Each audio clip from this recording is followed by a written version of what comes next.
Hello everybody and welcome to the Halo Championship Series of 2021. Halo is back, it's bigger and better than ever, and we are so excited to share Halo Infinite with you guys and celebrate today by launching straight into our competitive season, which means one thing and one thing only: we're heading right into our North American Open Series. I'm Lottie Van Prague and I'm going to be your host today, but I'm not up here alone.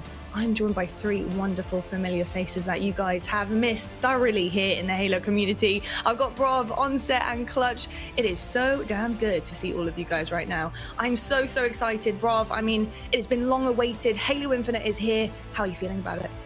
Oh my God, I feel amazing. I think we've waited for this day for a very long time. It's amazing to be here with all three of you, and I can't wait to get into the matches. It's going to be absolutely epic. Mark, obviously, you have been playing from dusk till dawn.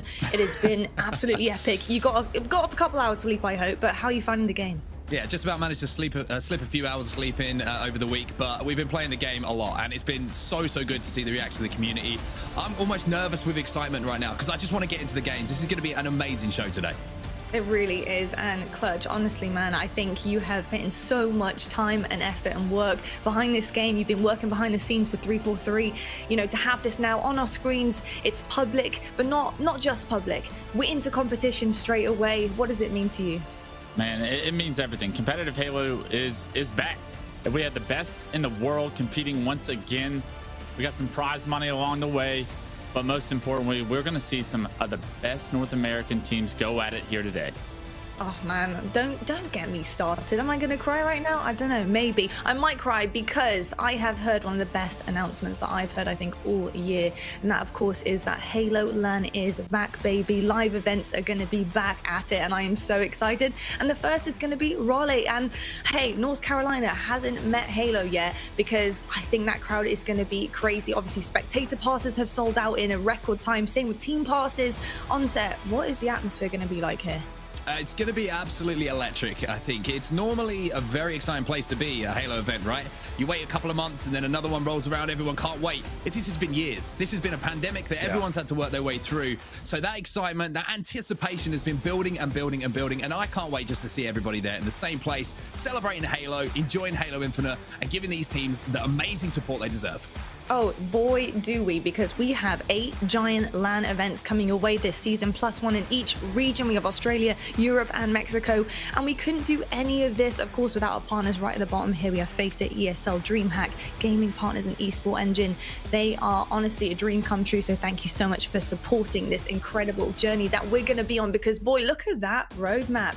Sheesh, it's looking pretty good, isn't it? I hope to see you guys there at some of those events. Now, we need to talk about how things are going to be working today. Obviously, we've had day 1. We'll get into that in just a moment. But day 2, we're bringing you the format. Bravo. What's it going to be looking like today? Sure, yeah, just to give you a quick rundown, you got over 400 teams in this online tournament, which is amazing given the fact that everyone had about 48 hours notice to both install the game and then also sign up for this tournament, which is pretty amazing. They're going to be playing double elimination. Of course, all that matches started yesterday. Double elimination, best of 3 all the way through to our grand finals today, which will be a best of 5. And to give you an idea of where this sits in terms of the season structure, you're going to have 2 back-to-back weekends of open qualifiers. That will seed the Raleigh kickoff qualifier, and that kickoff qualifier will determine pool play at Raleigh. So there's quite a bit on the line here in terms of points and what we're going to see at that first LAN. And quite one hell of a journey as well to get to this point. Obviously, we need to talk a little bit about day 1, because you guys at home are probably saying, look, what happened day 1? Because it was so hard to follow. The bracket is crazy. And yes, it was, because we had over 400 teams, like Brav said. We've whittled it down to 8. Take a quick look right now at our winners bracket to see exactly where we're staying right now on day 2. This is our journey, and you guys are going to be following it. Of course, we have our semi-finals waiting there in the wings. And I want to quickly note, KC Pioneers, our Kansas City Pioneers team, have been doing pretty damn well, and they're going to be trying to go that entire way right to the grand finals reset as well. But Clutch, what did you notice about our KCP team yesterday? Yeah, it's no surprise KCP is here, right? I think if you've been paying attention to competitive Halo the past 2 years since Halo 5 kind of ended, KCP has been on the uprise. They've been putting in the work. They had a very successful day yesterday. They came all the way through winners bracket. They match up against Sentinels today in that winners semifinals match. But these guys, they're going to be here to stay. Get used to these names. They're going to be household names by the end of the year. Love to hear it. Love the household names. And I will be getting used to it. I'm going to be sitting very comfortably watching all of the action unfold today. Now, we do have an elimination bracket. You may notice right there, if you do fall short, hey, it's okay. We have a little bit of a net underneath you, but not for long, because if you do lose here, it's go hard or go home, I'm afraid. But we do have a couple of the teams sitting right now in elimination bracket in some of the rounds. We do have Infernal in the quarterfinals, but there's loads to check out today, loads of action to watch. And if you guys are wondering at home, how do I support some of the teams, some of my fan favorite teams here? Well, just take a look at these bad boys. These Spartans are kitted out, and you can be too. They're available right now for purchase in the HCS store, and you guys can be rocking these team skins in game. Boys, come on, big these up. Have you got every single one or what? Are you kidding me? Yeah, we got all of them. Of course we have. That's the first thing we did. Download the game, buy all the skins, support all the players, support all the teams. That's what we want to do. You know, the players deserve it. So it's awesome to see them in game. And we're going to see them, I'm sure, today as well on the broadcast. Amazing. I want to see, guys, in chat. Let me know, which are your favorites? Which one looks the best? I want to know. Well, I'll tell you what, I'm really, really excited to get straight into the action here. We have our first semi-final underway shortly. EUnited versus Cloud9. And I'm only able to say this line once this year. But Bravo, on set, are you ready to cash your first ever Halo Infinite game? I think it's a question that's very, very easy to answer. Of course we are. We are ready to go here. We've been waiting for this moment for so long, Andy. We're going to have permanent smiles on our faces for the entirety of this broadcast because, one, it's amazing to be back alongside your brother, to be casting some new Halo. And the other one is, of course, this is the first time we're going to see some of these teams playing at that high level. Best of threes all the way through the bracket until that grand final. And what a first game we have as well. I mean, Mark, how long have you and I waited for this day? Over the past few years, been texting each other and on calls all the time, just saying we just simply cannot wait till we get to the Infinite Esports calendar. And I have to say, it's been an even better first week than we ever could have imagined. Of course, the surprise release, just how much people are enjoying the game. This is the most energy we've seen in Halo and competitive Halo in well over a decade. And it is so good to be right back alongside you as well. I cannot wait to get into this match. Well, I said we had a pretty good matchup to kick things off. It is, of course, an upper bracket semi-final, and the matchup itself is going to be Cloud9 taking on EUnited. On one side, on Cloud9, you have 3 Halo World Champions. On the other side, you got some of the biggest names that we've had in Halo Esports for years and years now, Andy. I couldn't think of a better way to really kick off Halo Infinite Esports. God, I mean, what an amazing... The fact that the bracket just worked out this way, that we get to start out with this matchup here as our first on-screen, in-broadcast matchup here for Halo Infinite Esports for North America is just so special. Like you said, amazing talent on both sides of this digital stage. And I cannot wait to see how this one goes down. We're going to take a look at the game types in just a moment, but this is going to be a fantastic match to start with. Yes, put a smile on my face already. And speaking of game types, here we go. Winners semi-final. It is a best of 3. Just to remind everyone who's watching at home, the first game that we're going to see on broadcast is going to be Strongholds on Recharge. Then we head over to Slayer on Livefire. Then, if needed, we'll have some Capture the Flag action on Aquarius. Now, Andy, let's talk about this first game type. Strongholds on Recharge. What have you got for us? Yeah, I mean, Strongholds, anyone who's been grinding this week, you're going to be well aware, but just a few scoring changes here in terms of the way that points are on the board. Biggest change is your end game scoring. You can actually halt a team from scoring as long as you step in and contest a Stronghold that is a scoring Stronghold. So essentially, you can stop the game on a dime instead of letting that drip time tick over like it was in Halo 5. Also, you're going to get a little bit slower points when you trip cap. So a few little changes to take note of during this game. It's going to be very interesting to watch. Then we head over to Slayer on Livefire. Going to be a high pace in that particular game. But I also want to welcome along some new viewers that are going to be watching for the first time. The PC community, we absolutely love you. If you're playing on mouse and keyboard, welcome to Halo, really, for the first time in a full capacity, Andy. And it's great to see, you know, we've got different inputs. We've got 2 communities coming together. Everyone across the world has been playing Halo Infinite. And it's really showing in the size of the brackets we've had. Like we said, 400 plus teams, the biggest ever online tournament that we've had for Halo, full stop, in history. It's absolutely crazy. And I think a lot of that goes down to the PC community getting involved. I mean, yeah, the biggest tournament in history, and the game was a surprise drop on Monday, and the tournament was announced on Tuesday, and here we are just a few days later, and you've already got this kind of turnout, which just it just gets me so excited for what the future is going to look like for this game if you have turnouts like that already this early on. And we saw earlier, right, players coming from different titles, Call of Duty community and Call of Duty pros coming into play in the qualifiers as well. So just so much energy, so much excitement. It's been an amazing week of Halo. As Clutch said earlier, it's been a bit surreal, and just so excited to get just into this first matchup, and so many new things to talk about in Infinite as well on set. It certainly is. And while we do that, before we get into the game, let's talk about some of the new features that we have inside of Halo Infinite, Andy. This one is something to do with the sniper rifle.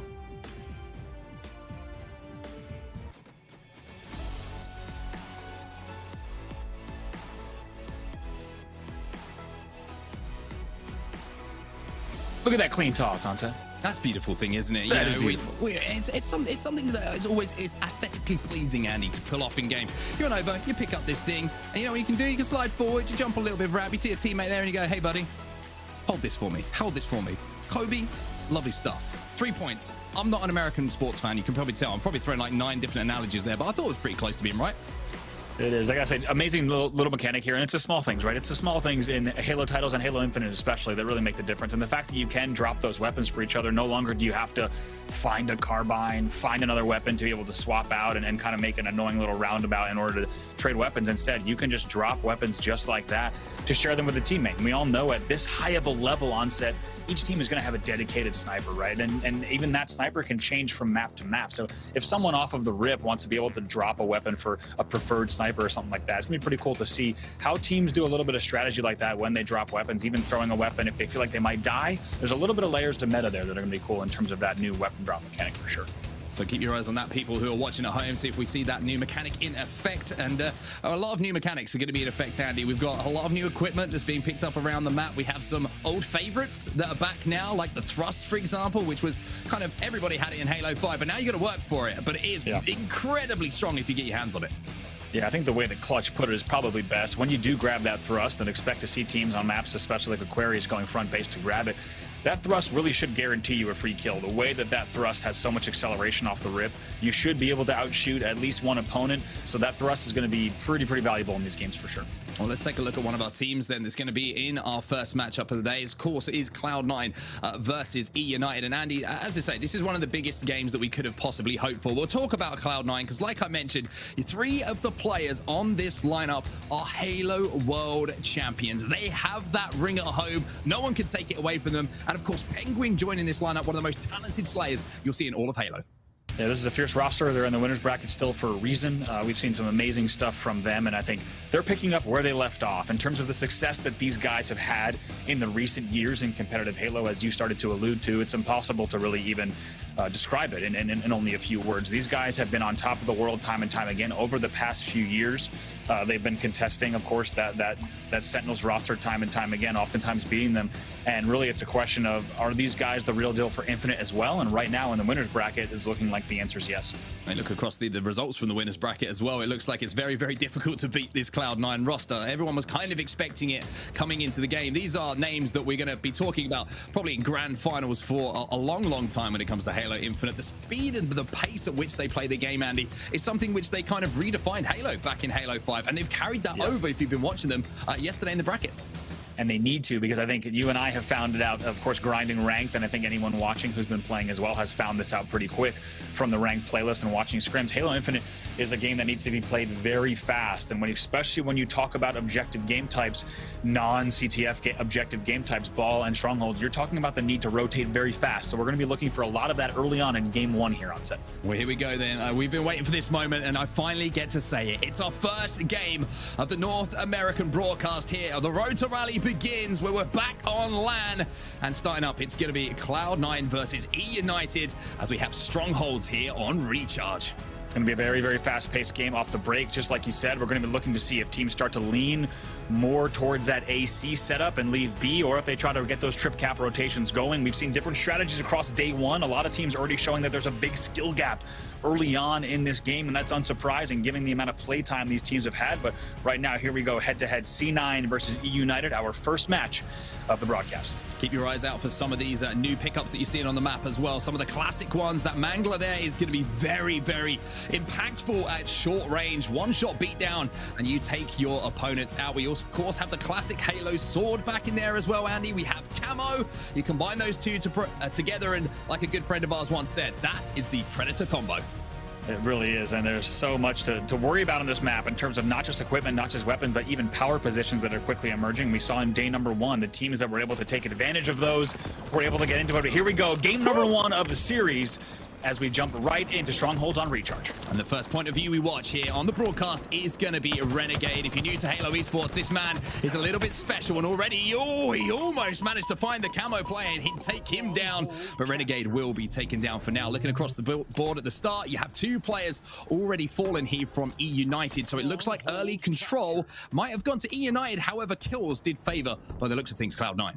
It's going to be a little AC hold, and we'll talk about the power positions through this game, and we'll take a look at just how these teams are trying to eagle eye the camo and able to eagle eye King Nick. And right there, you see a very, very fast eagle eye. Certainly, he would have gotten a call out there, but you might have heard it in scrims and matches yesterday. Players commenting that camo can be spotted, it can be eagle eyed, and that's what you just saw on screen there. So you might want to make sure your monitor settings are perfectly dialed. That's a very good eagle eye, very important play on the camo. 16-7 off the break. It certainly is. Well, now we'll watch the point of view of Stella. He's got that Mangala, but he does not have the opportunity to fire as he's taken down almost immediately here. 3 players rotating towards C by the looks of things now for EUnited, and it's going to be Stella who's trying to just keep a reset onto B and maybe try and out-rotate them here, work towards A with a teammate. Yeah, able to go right up to top control, just using that grapple to make sure he's able to hold those power positions. I already love what we're seeing. They're going to double back here, but running into 2 players at C, needs to be careful. Spartan's going to back down for now. Stella, though, good call out coming in from a teammate as they move in to swoop him off the map and back into the respawn screen for just a few seconds here. And it looks like a lot of contention going down over at C at the moment. It will be turned over to EUnited, so an AC hold up at the moment for them to try and hold, to try and pick up kills. A trade at the start is going to be good for them. Yeah, absolutely. Just going to check C really quick here. Start that cap. Needs to be careful, of course, all these angles that might be coming in. Knows he has to have his head on a swivel, watching both long haul and control, but actually gets back whack from sword ramp there. He will go down. Sneaky, sneaky King Nick. One of the players I'm expecting to break out in Halo Infinite. We've known a lot about him, and there's one way to get a camo. Why put yourself in danger? Let the grapple shot do the work for you. I'm sure a lot of people watching right now are going, hey, that's pretty cool. I'm going to try that next time I'm in matchmaking. Not as easy as it looks sometimes, Andy. You have to be on point, but when you've got a sword in your back pocket, then all of a sudden you can be devastated, but he has to hit this shot, and he does manage to get the lunge with the sword to take the player out back elevator. But while all of this is going on, even though King Nick has managed to get the camo and the sword, it is going to be Cloud9 who are scoring at the moment. Absolutely. Do want to point out as well, as he tries to stay alive here on A, that camo was eagle-eyed again, so that's the second time we've seen in this game just how easy camo has been to spot so far for these players as they get dinged. But in the end, it's very well played by King Nick. He plays that very calm, very cool, very collected as they'll maintain control of A here. AC set up momentarily here for EUnited, and they need to put the pressure on a little bit. You can see the score at the bottom of your screen, 69-42, but ticking in the right way for EUnited as Rhino is going to drop down low here. Watch this underpass and see if that player is going to reach out. Rain above him, his teammate is going to be watching C with him, and this head glitch you can play here, Andy. Such a really strong position to try and hold down. Kills now falling to EUnited. That's 2 players fallen momentarily there for Cloud9, so they will be able to hold control, but it looks like a big push coming in on C. However, the reset will now come in. Yeah, reset finally comes in. You made a great point there about C. Lots of different head glitch opportunities there when you're talking, whether you're talking about the ramp or the actual turbine itself. Pretty hard to push C if a player is head glitching in any of those spots. Can make it really difficult to push in from long haul or control. Let's see what Spartan can do here. It looks like he's just trying to position himself over at B and do some defensive work. However, he's having a dip dot dive and everything else combined together, and he can't do enough of it to survive for now. He will be taken down. 2 players now down on EUnited, and you can see total control was momentarily in the hands of Cloud9. Now just the 2 strongholds, but they're still scoring, Andy, and now they're around 20 seconds or so away from closing out game number 1. Yeah, it's a pretty comfortable lead here as they'll need to take a little bit of time on the board here. They're going to hit the 100-point mark and now trying to make sure they might be able to get this kill on double stack as well. Eventually we'll go down. It's a good trade, though, as they try to win that battle bottom middle as well, and almost hitting the 100-point mark there, and a little under halfway until they close out the game here. But we'll see. It's still 104-59 now. Yeah, my mistake there. I don't know why I said that. I'm getting slightly ahead of myself. We've, of course, played to 250 here on Strongholds on Halo Infinite, but BNAing in the control of Cloud9 for now. And one thing that's been very impressive to me, Andy, so far is the ability for Cloud9 to rotate between the strongholds. They're not just making holds. They're kind of seeing where the spawns come in, and then they're backing up. They're recognizing the situation where the stronghold is available, rotating away and prioritizing getting that control, as it's going to be Renegade with the camo, who's putting on somewhat of a show. That was 4 dead momentarily as well. That's going to just let them continue to put some more points on the board here, as Renegade's also going to go ahead and camo cap on C as well. We'll get another one as well. Mangler in the hands is not a nice thing you want to walk around a corner. A little bit of a scary surprise to find. But Renegade here looking at the statistics as well. 8 kills to his name, 7 deaths as well. So just a little bit pause. But one player who's standing out at the moment, you look at Eco. He's 13 and 5 at the moment in this game, Andy. That's some nuts stuff, and that's nuts from Renegade. Gonna be very happy with that kill as well on A door. That's a big kill. Anytime you're able to get those kind of kills top A onto the catwalk, they're gonna start to open things up. Will eventually die. It's a nice play by Spartan, bottom mid to get that kill on top control. However, he'll be taken down right away. Full control is Cloud9's at the moment. The double stack from EUnited onto C will get them control momentarily of one stronghold, but it won't get them scoring. So EUnited struggling to get somewhat of a foothold at the moment, and it's something I think we're going to say about a lot of teams, a lot of players when they go up against Cloud9 here, Andy. They are just stifling them. 202 the score to 59. This is starting to get a little bit ugly here for EU. It absolutely is. Look at this. Just gonna be able to fly in with the backwood. Look at the timing there. Should be able to pick up 2. Does do that. And perfect timing there. Like, keep in mind, that's not an easy route. When you are pushing in a door like that, you have to anticipate that you'll be watched from areas like top, like batteries, and trying to get in that A door can be difficult, but perfectly times it. Does Eco, and they will continue scoring here now, just 30 points away from closing out game number 1, and potentially very quickly. 16 and 6, Kevin Smith.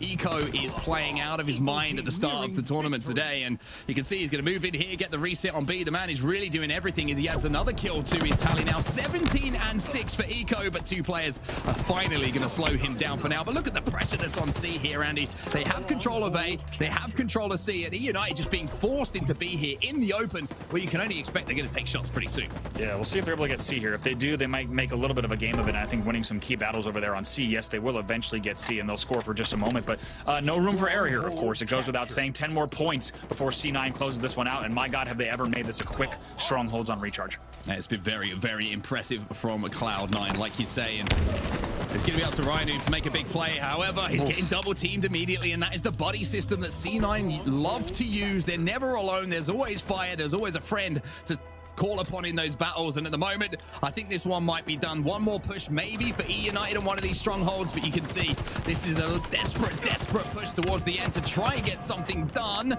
Looking at A in the bottom corner at the moment, they managed to get one, but then a rotation from C9 secures them B, but not over yet. 248, yes, that's the score. They only need a couple of seconds, but it is EUnited in control of A and C.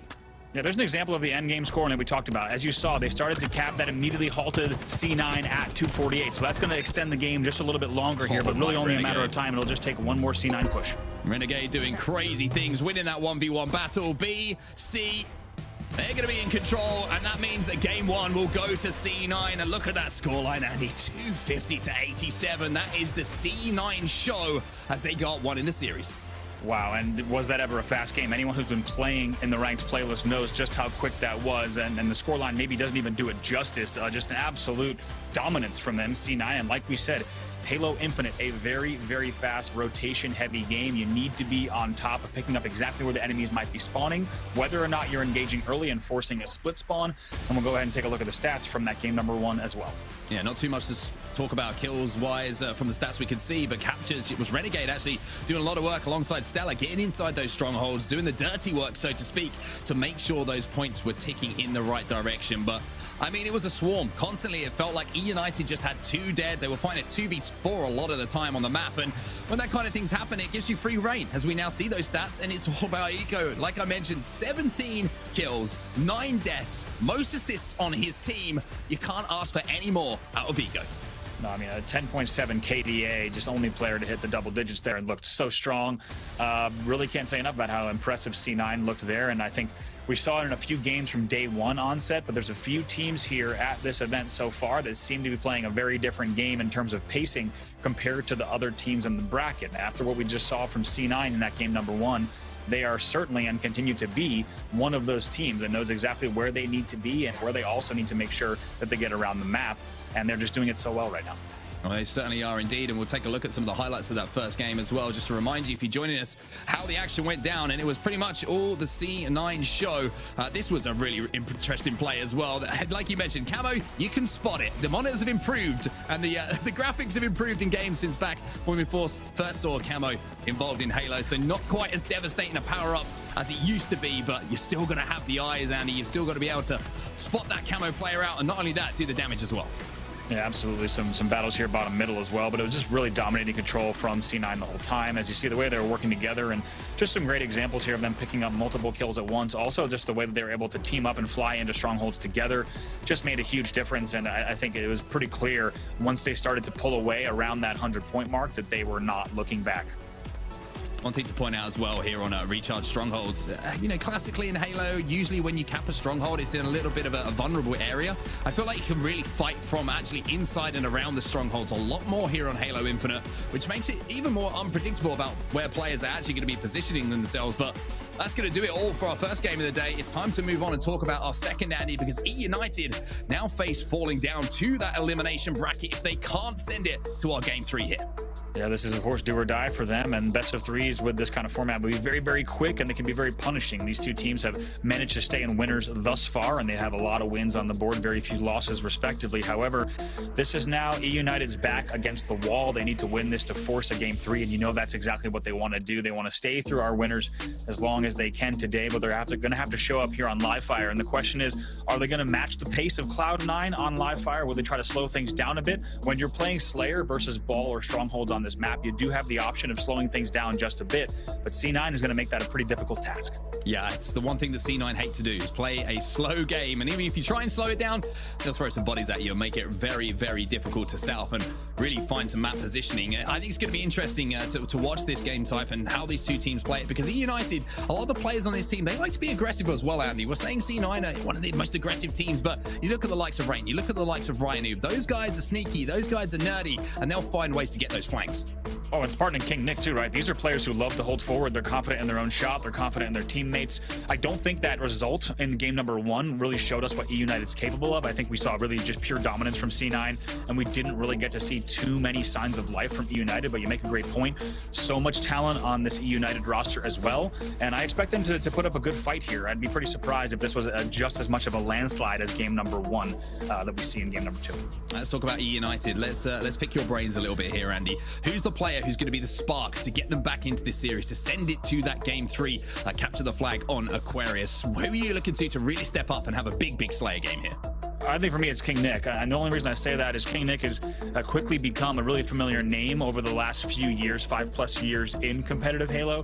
However, certainly the most junior in terms of veteranship seniority on that team. So King Nick, definitely the player that I'm looking to see him continue to step up. And I think players that don't think of King Nick as a household name, what he's looking to do over Infinite has changed that, right? The 3 players that he's next to certainly have a little bit more of a legacy and a tenure in competitive Halo. However, King Nick, I think, is the player I'm going to be keeping an eye on. The guy's absolutely capable of going off. And Infinite's a big opportunity for him to really show that he belongs on these main stages, that he is going to try to put up a fight for the entire Infinite 2021-2022 season. King Nick's my guy. Yeah, I think it's a great shout. I think he's certainly a player who's putting the time back in Halo 5, just waiting for that opportunity. And now the opportunity has arrived for him on this roster. So King Nick, a lot of pressure on the shoulders, but certainly a player who can perform at that kind of level that the rest of his teammates are going to be expecting. Let's talk about the game type. Let's talk about Slayer. Let's talk about Livefire, Andy, because we've got some new elements. We've got the sniper rifle on this map, and it's going to be a lot of kind of fast-paced action, but as you say, there's also ways to try and slow this game down. Yeah, there's really interesting ways that this map in a Slayer plays a little bit differently than, say, a Ball or a Stronghold, because on Slayer, you're really going to start to see a lot of these nerdy spots, angles, and routes get highlighted that are not afforded in the pace of a game like Ball or Stronghold. So definitely keep an eye on the way that teams do a little bit of tug of war, push and pull. When do they hold the gas pedal all the way down and fly and collapse on opponents? And when do they bring it back, slow it down just a bit? If I had to make a very loose comparison, not too dissimilar to something like the way that Halo 3 Pit Slayer was played, you can go all in and collapse repeatedly, or there's times where you absolutely have to slow down. Whichever team is able to kind of walk that tightrope, walk that balance the best, is going to be the team that comes out on top here as we get into game number 2 in just a moment. Just a reminder for everyone watching as well, if you're loving what you're seeing from C9, or if EUnited managed to get back into this game and make a fan of you, go and pick up their skins in the store. They look awesome. Support the players, support the teams, as we have a look at some of the items that are going to be available for the players to try and get a lead and try and establish a win here in our first of 50 team Slayer. It's going to be the point of view here of Stella to start things off. He just flies straight down top mid, but it'll be 2 kills exchanged, and it'll actually be a pretty hot start for EUnited at the moment. 2 versus 2. They hold off that initial push. However, Heatwave now being picked up by one of the Cloud9 members, Penguin. That's going to be very, very strong in those close range battles. Certainly, yeah, an interesting little exchange there as they're going to trade back and forth and just try to stay alive throughout that first exchange. But interesting to see just how fast C9 did try to fly into the C base. They went straight to tower. They wasted no time. Now they're checking every corner. That's one thing I want to point out on set. Did you see how they checked those corners? There's a lot of that needed in Halo Infinite. You need to check your corners more than you ever have maybe in another Halo title. Expect teams to clear out bases entirely, check every corner left and right, and then go ahead and push out. It looks like at the moment there's a little bit of a confusion about where players are here for Cloud9. They did manage to get the overshield as well, but I'm not sure if that's been negated and kind of taken out of commission, so to speak. What a sneaky spot again from Eco. Gets some great shots here onto one of the EUnited players. That player will be taken down as well, so Penguin will also fall, and that'll be just kills exchanged. But 7-5, a pretty close game at the start here. It is, and that spot on that double stack outside of Nessa are the things I'm talking about. You're not going to see that angle as commonly in a Strongholds or a Ball because it just doesn't make sense for the flow of the game. But when you have Slayer, all of the nerdy nooks and crannies that you see on this map are going to come into play, and they can really be a big factor depending on exactly where these teams are set up. Spartan's looking for a pick at the moment, just seeing if anything can get going. But look at the pace of this one, Andy. You mentioned how the game can slow down, and that's what Cloud9 will try and do if it does slow down. They will try and be aggressive. They will try and be the instigators. But this might just work into the hands of EUnited here. As Spartan does some good work with the Mangler, manages to get a couple of kills on the board, but finally will be pushed bottom middle here by Penguin. Yeah, nice little lead here off the break, 10-7. Finally, with a little bit of top tower control. They also cleared out Nest and B right now, so just going to try to go ahead and try to get across the map if they can. A few more kills on the board, going to give them a little bit of a cushion here. Let's see how they play this. If they try to apply pressure right away to Garage, another kill goes to them. So now actually doubling their opponent's score. For just a moment, a very good string of kills coming in for EUnited as they step up in game number 2. Renegade just trying to stay alive here for Cloud9 at the moment. However, he's just getting beamed from the top of the tower at the moment. His shields are getting melted, but wow. I mean, talk about confidence. You know you got a teammate there. He recharges and he manages to pick up one. But again, that's going to be a couple of players falling for Cloud9 here. And they are falling into that trap that EUnited is setting. They're playing a little bit more passive. They're waiting for the mistakes here of Cloud9, and they're capitalizing on it. Yeah, I mean, take a look at Spartan and Koenig already. 6 kills and 8 kills respectively there for them, and just great numbers on the board this early in the game. Keep in mind, their opponents have 10 kills total, and these guys are running with 14 kills right now. Absolutely controlling the game, King Nick and Spartan. Shots coming in. Oh, wonderful shots coming in from Spartan as well. That's going to be a double kill for him. And I'm sure if we were at a live event right now, or if this was Raleigh itself, you would be hearing Spartan making some noise across the stage. But for now, the kill will be exchanged. It's 13 kills here for Cloud9, 19 for EUnited. So a pretty solid start for them. However, Sniper Rifle, the ultimate game changer here, and it's fallen into the hands of Cloud9 and into the hands of Stella. Get a fresh snipe on the hands. He did see the spawners there on dummies, by the way. You saw that on his screen. He was able to get that, but right away lit up. It's a great set of pressure from EUnited right away. They don't waste any time. Tries to get the change on the wave. Not going to come out, but the kill will be cleaned up as well. So it'll stay pretty close. 21-17 here in favor of EUnited. Eco going back tower here, trying to see if he can find that sniper rifle, but it looks like it might have escaped to the hands of everyone at the moment, as all of a sudden this game's got a lot tighter, Andy. 21-17, a couple of kills in a row going down to Cloud9 have started to make this a lot more interesting as we see a 1v1 top middle. The repulsor comes in to send Eco back to have a think about that challenge, but look where he ends up, right behind another player bottom mid, and it actually works out in his favor. Yeah, sometimes you just get repulsed to somewhere else on the map and it ends up working out well for you. That's a rare example of that, where in the end they're able to pick up a few kills. But like you said, this game much closer than maybe it should be if you're a fan of EUnited, because they did just have that 7-point or so lead. It's been diminished now to just 3. Just 3, and you can see in front of a C9 player, Renegade, who we're watching right now, has managed to pick up that overshield. He's still got about half of it left as well. He should be able to solidify this kill. He does not back down, this man, and when you give him extra layers of shield, then he's going to be even more confident as well. So that's a big moment here. As you can see, he's trying to push in behind the garage as well, and if he can catch a flank or just stay alive, he's going to be a real thorn in the side here of EUnited. Yeah, fakes garage for just a second, then goes top mid sandbags, forces a player off of front sandbags. Very well done here. And also you see one thing we saw from Renegade jumping off of boxes when he had overshield, making sure to not get into that melee range. As anyone who's been playing Infinite knows, the melee range is where things get messy, and you really want to avoid that, especially if you have an overshield. Win these battles clean. Do not force those melee trades. Instead, try to win the battles from a distance. But just like that, it's a 1-kill game. Look at this flank coming in here as well from Renegade. He manages to do the damage for his teammate to move in and pick up one, and now he's going to be chasing down this player bottom middle. What a push this is from Cloud9, and now we have a lead exchanged. A C9 find themselves up by 2. You hear that half-game music there, just like you said, 25-24. A miss of the no-scope coming in from Stellar, going to try to pop up, but does find two. Needs to be careful here, and actually gets away somehow with the Ryan Noob kill as well. Tries to go pillars and manages to still get away, stay alive, just like that. Cloud9 has taken the lead here. That's heartbreaker already for the side of EUnited. After we said up by 7 or 8 kills earlier on, just like that, their lead is gone. Now they're trailed by 2. Now the question is, can EUnited do what Cloud9 did to turn this one around once more? Still very, very tight here, so a couple of kills is all it takes. However, every single time that you see a player get picked off, it's good news for EUnited if they get that first kill. But those shots from Eco, this man, he's not missed a beat since every time I've watched him ever play Halo. He just doesn't miss, and he's always making the right decisions. Love that play from Eco there. He just sits in the notch. Notice he does not drop down if he doesn't need to. Instead, just holds. Always can drop down if the opportunity needs to come through, but now going to have to challenge his power up the back whack. Comes in there from Renegade. That's a huge double team there. Crucial moment in the game. They will extend their lead even further. Yeah, that's absolutely huge. That was a chance for EUnited to do something special, but all of a sudden, when that power-up that you've worked so hard to position for and get in your hands is eliminated almost immediately, it leaves a little bit of a sour taste in the back of your mouth, to be honest with you. 31-27 the score at the moment. Still pretty close, but a 4-kill deficit. That's a full team wipe here that needs to be picked up for EUnited without taking any damage themselves. And with the way they're moving at the moment, it's looking like Cloud9 is still picking up those kills, and 3 players now full spot and last alive. Yeah, trades going in there. Let's take a look back at the sniper rifle here. You saw a few kills there off screen all the way over at dummies as well as bottom mid. They will be exchanged, but now just like that, 35-28. And C9 is looking to just continue this exact pace that they've now set. Sniper rifle control as well. Look at that. Not content holding tower. Instead, going to get a little more interested in these angles that might be available top middle. Try to see if they can find anything front sandbags, front A. Stellar just staring through that garage door, seeing if you can get any kind of a indication there's going to be a forehead or a little bit of hair atop of the helmet, whatever it might be. He's going to take that opportunity should it present itself, but the game has slowed down a little bit here because EUnited are more than aware that Cloud9 do have that sniper rifle in their hands. Renegade did get taken down, so it's now 4v3 on the map in favor of EUnited.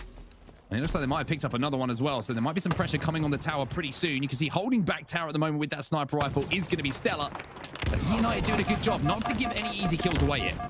Absolutely. As we take a look there, a few different angles that are being challenged, but just staying alive here. Now still a 5-kill game. Let's not count EUnited out of this. They've had an unlucky side of the streak there. Nice finish on the back pillars from Stellar. That's a big kill, but let's not count them out just yet. They've had a definitely less than ideal stretch these last few. Let's see if Stellar can try to hit this headshot. Going to try to get cheeky on that overshield as it does pop. Oh, Stellar. You just knew it was going to happen. It was written in the stars there as Cloud9 show that every single member of their team can do something special with a power weapon in their hands. Now they'll pick up that overshield. It's Eco who's going to be able to pop that one as well. So this is looking like all of a sudden it's got out of hand as now you're going to see Stellar pushing forward, doing damage, working with his teammates. And this is just classic Cloud9. It absolutely is, and that was the moment that we were wondering if things would break open, and my God, did they ever. It was just a 5-kill game. Now it's 46-34. Only 4 more kills for Cloud9 to 2-0 here in the winner's bracket. Make that 3 as one player falls. Eco picks up the kill on King Nick. There's going to be a player flying forward with the heat wave, but again, the teamwork is exemplary from Cloud9, who wrap up the series 2-0 with a 50-35 win. 15 kills there from Stellar, the largest on his team there. And you know what? I have to say, I'll eat my words. 50-35, pretty dominating scoreline in the end. Certainly more signs of life from EUnited. We saw them with a pretty great lead early on, and we actually saw them pushing those rotations well. But Cloud9 just playing that so well. A little bit of a tortoise versus the hare there, as they just played so confident throughout the entire game, and they close it out with a huge scoreline, 50-35. Like we said, 15 kills from Stellar, 14 from Renegade as well. Yeah, so well done across the board, to be honest with you. You mentioned King Nick, and a decent game from him, but unfortunately Rain having a little bit of a stinker in that particular game. Not what he would have wanted to see, but I think it's more the C9 show. This is what we can expect from them, Andy, moving forward in Halo Infinite. The pace at which they play the game when they put their foot down is so impressive, but also one thing I was impressed about was, you know, their ability to actually slow things down in this game as we take a look at the highlights. Yeah, absolutely. We'll take a look here at exactly how that game went down. And you'll remember early on, EUnited just looking like they were poised to just get this series to 1-1. They were already looking at game 3, but quickly things changed off the break. It was pretty even here as we take a look at that opening rush, as you'll remember, but things changed right around that 20 kill mark on set. It started to look a lot different. This was the big play that came in from Spartan, I believe, managing to pick up these kills early on. And like you said, Andy, it was EUnited who were doing the initial damage in this game. They had a nice lead, just 19-12 here. And to be honest with you, I don't know if it's a credit to EUnited trying to keep that pace up, trying to put the pressure onto Cloud9, or if it was Cloud9 just being able to negate that and then just being able to rack up the kills. One of the most devastating things in Halo full stop has always been if you lose 3 or 4 players consecutively, because then you get those spawns, you get the staggered spawns, and you're fighting in difficult positions. Cloud9 got that once, I think, in the game. And when they did, it was around when Stella got that sniper rifle. It was over before it almost EUnited had a chance to get back into things. And this was that last power-up exchange. As you see, the game's going to tick down here. And essentially, this is the last set of battles that actually was the game decider. But my God, as we bring everyone back in here, as we take a look at that last game result, and 2-0 C9 off of the break. Lottie and Clutch, they're looking pretty good. My goodness, they were looking pretty amazing. I've got to say, Cloud9, just the sheer dominance that we saw from this team was pretty outstanding. I mean, I've got to say, also, just being honest, I didn't take a huge amount away from this Cloud9 team right now. I don't think they gave a lot away, and I don't think they had to against EUnited. And that's no disrespect to the EUnited boys whatsoever, but I think from what we saw in that Strongholds, right, you know, the objective, I think it was so incredible the way that they were able to dominate like that. I mean, not just to mention the slays, but the rotations, the fact that they had control of all the power-ups and power weapons so easily, it really just looked pretty breathtaking from my point of view. Clutch, I got to ask you about that, and Cloud9, what did you take away the most from that series? Yeah, I think Cloud9 made a statement, and that they may just be the best team in Halo Infinite. I know it's early. I know the game's been out for 5 days, but they look like they did at the end of Halo 5, and that was the scariest team that we had seen because they were able to take down Sentinels with pretty much ease going into that 3rd World Championship. And it looks like they have their eyes set on going potentially back-to-back for the World Championships here for Halo Infinite. They do indeed. I got to say, they're definitely the one to watch right now. Cloud9 are looking pretty damn exceptional. Let's take a quick look, though, at the winners bracket. So this is where we're at. Cloud9 take down EUnited. EUnited find themselves in the elimination bracket, and Cloud9 are waiting in the winners finals. Currently, we do have our semi-finals where Cloud9 will meet either Sentinels or KC Pioneers. But, I mean, it's going to be pretty epic. No matter what happens, that Cloud9 team are ready. They're waiting, and they're waiting to get a couple more slays, I think, too, because this team ain't stopping anytime soon.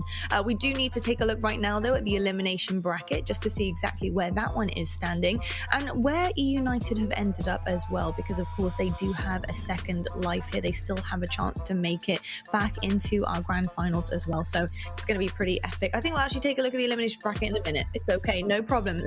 We'll move swiftly on past the elimination bracket. Who cares? I gotta say, first of all, we just watched, I mean, Clutch is setting a tone for himself for the year, because we just watched one match of Halo Infinite, and Clutch is already making world championship calls here. Best team again. He really is. I've been watching scrims, and if you've been paying attention over the past 5 days, Cloud9 has been putting in a ton of work, man. I mean, these guys don't get off the game, and I think they just gave you a little sample of what we're going to be in store for a long time. I think right now that Cloud9 team, I think this is honestly the way that I'm looking at them. They fit just so well together. I think there's a difference between putting 4 incredible individual players in together, but having a team that actually gel and work together in terms of play styles and their mindset. This Cloud9 team makes that the difference here. That is what they are doing. They're not just talented, but they work really well. Let's take a quick look, though. Right now, I have the bracket ready for you guys. Don't worry, I have it now. I've got it. Here we go. This is what we're looking at. This is the go hard or go home bracket. That's what I like to call it. We do have our Infernal waiting in the quarterfinals there, and now we see EUnited meeting OpTic Gaming. So we do have the OG in Halo Infinite, which is absolutely wicked. I can't wait to see that matchup. It's going to be amazing, and we're also waiting to see who is going to end up in the quarterfinals up there as well. Now, something that is really epic for you guys, you probably heard earlier this week that team passes, of course, for Raleigh are sold out in something like a crazy 40 minutes. Well, what if I actually told you guys that there is one available for your team? That is right, listen up. All you have to do is sign up for the Game Pass that has PC Games for a Halo Infinite tournament happening on December 11th, and it's a 2-day event featuring 128 teams online, and one of those teams will win the grand prize and an all-expense-paid trip to the first Halo Championship Series live event in Raleigh, North Carolina, of course, which includes your flight and sign-ups and now open over on smash.gg/Xbox. I gotta say, what more could you want? Look at that. Thank you so much, Xbox. Thank you so much, Halo. Make sure you guys sign up for that one. Well, I'll tell you what, gentlemen. Oh, sorry to interrupt. I gotta say, that is the ultimate last chance qualifier. That event is like right before Raleigh. So if you grind as much as you can if you're out there. Yeah, grind as much as you can if you're out there, because that is, you're gonna get a phone call immediately after winning, and they're gonna be like, hey, we need to buy your flights right now. So it's gonna be pretty exciting. Yeah. It really is. You can tell your teammates, like, I'm just about to sign up for the ultimate last chance qualifier. Just bear with me 1 second. I'm going to smash.gg/Xbox because there is a team pass available. No, that's absolutely epic. But I'll tell you what, folks, after a quick short break here, we're actually going to get into our next match, which is our elimination quarterfinals. So who is going to continue that potential Cinderella story, and who is going to go home brokenhearted at their first online event? We'll find out right after this.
Hey everyone, it sounds like Lottie might be muted here, but welcome back to the show. Excited to have you here joining us. And of course, had a fantastic match with C9 after that first game. And as you heard Clutch say, they're looking pretty darn strong here after their break, and we're going to be seeing them in the winners finals later. But of course, until we get there, we're going to also be taking a look at some elimination bracket gameplay as well. All of that coming up and more as well. So we'll get everyone back here. Let's go ahead and take a look at some clips from the Australian region that we saw earlier on this weekend. Rockets are spawning. Yeah, I think overall it's just been positioning that's been the crucial part in this game so far. There hasn't really been any super flashy power-up weapon plays. And just as I say that, we have the triple kill Oh with my the hook. God. That's what you love to see. Look at that, boys. He gets a hold of those rockets now, and he has the grapple hook. Can we see a bit of Rain of Death? That's absolutely nuts. He finds another kill and he's on the killing spree. He's got another rocket to work with. He gets a double, not able to get the second triple, but that was actually incredible. I'm back, everybody. Don't worry. Don't panic. We're back on. I tell you what, that was nuts, though, wasn't it? Talk about rocket play. I mean, Are we what's watching exciting Halo here? or Rocket League? What's exciting here is the fact that we're just scratching the surface. Like the fact that you see grapple triples like that of someone grappling all the way to finish a kill, like the potential, and Clutch knows this better than anyone as someone who's helped work on this game for the past many years. The potential that we have for comboing weapons and equipment and multi-kills and all that is just so high this game. It is going to be wild. Yeah, I mean, it's pretty phenomenal. I think there's so much to work with in this game that is so unique and exciting. I think from an FPS perspective, it's going to be even better, I think, than any Halo we've seen before in terms of the kind of uniqueness of it. I mean, like you said about the grapple opportunities that you can get, the kills, just how flash. We have a lot of flash players here as well in our pro scene. So I think the flashy clips are going to be out in full force in no time for sure. But I tell you what, gentlemen, it is just about that time we throw to our next game. So I'm going to hand it over to the wonderful duo now of Onset and Clutch as we head into our elimination quarterfinals. We've got EUnited going up against OpTic Gaming. I think there's going to be a lot of OpTic fans in the chat here, so we need a bit of EUnited love, gentlemen. That's very, very true. Well, people ask, when will OpTic play? When do OpTic play? We've got the answer for you right now, okay? Wes, it's an absolute pleasure to have you alongside me to cast this game. The first game that you get to cast of Halo Infinite. I can't stop smiling, mate. I'm sure you're exactly the same. You're trying to keep it cool, but like I can tell there's a smile under there somewhere. I mean, there's a lot of emotions going through me right now, and I'm just trying to make sure I focus on the task at hand, and that's focusing on these two high-level top NA teams. I mean, this is going to be potentially a big rivalry because we always talk about Sentinels and Cloud9 competing for first, second. These are like the two teams coming up on third and fourth that really want to break into that finals, but they have to go through each other, and they're going to have to do that all year. So get used to these two matching up. It's going to be OpTic Gaming versus EUnited. I love the fact that we've got to see the opportunity, well, we have the opportunity, excuse me, to see OpTic Gaming playing as well. The reason they're down in that lower bracket is, of course, because of the fact that they lost to Cloud9, who we've just seen beat EUnited. So this is a kind of a who's going to be able to take the one of two teams who lost to C9. And I'm sure we're going to be saying that a lot of times throughout the year as well. This is the series layout, Wes. What do you make of this one? Yeah, I think starting on Bazaar CTF, we're going to tell very quickly if these teams have been able to adapt over the past 5 days, having such little time to figure out what kind of strategies they want to kind of implement here in this early tournament. I think if I'm going to go in favor of one of these two teams, it's got to be the one with Ryan Noob, because they are always focused on what can we do better, what can we move on and improve on. OpTic Gaming, I'm not sure if they have that leadership. They're going to have a lot of raw individual skill. I mean, when you're talking about APG, Pistol, Wasayan, like those guys don't miss. It's just a matter of have they caught on to this specific map mode combo yet. So it'll be very interesting to see which metas kind of have formed over the first 5 days.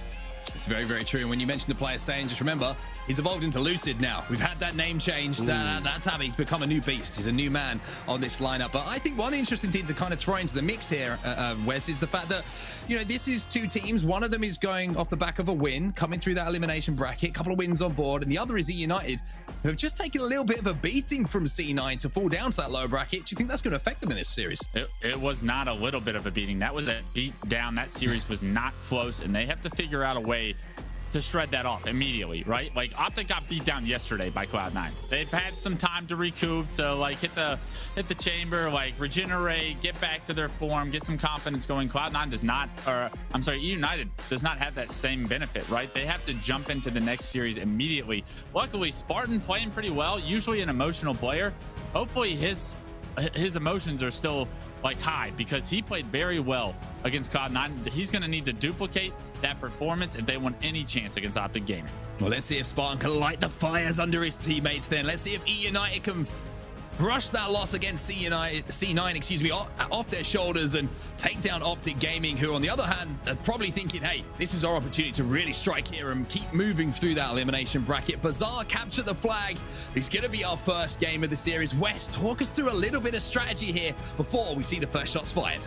I always view Bazaar CTF as a two-step process. It's very different than anything that these players are going to have competed on before in CTF throughout previous Halos. You got to get control of the middle of the map, then you got to kind of pause, wait for them to spawn, and then start to overwhelm their base. It's kind of like walking into a fortress.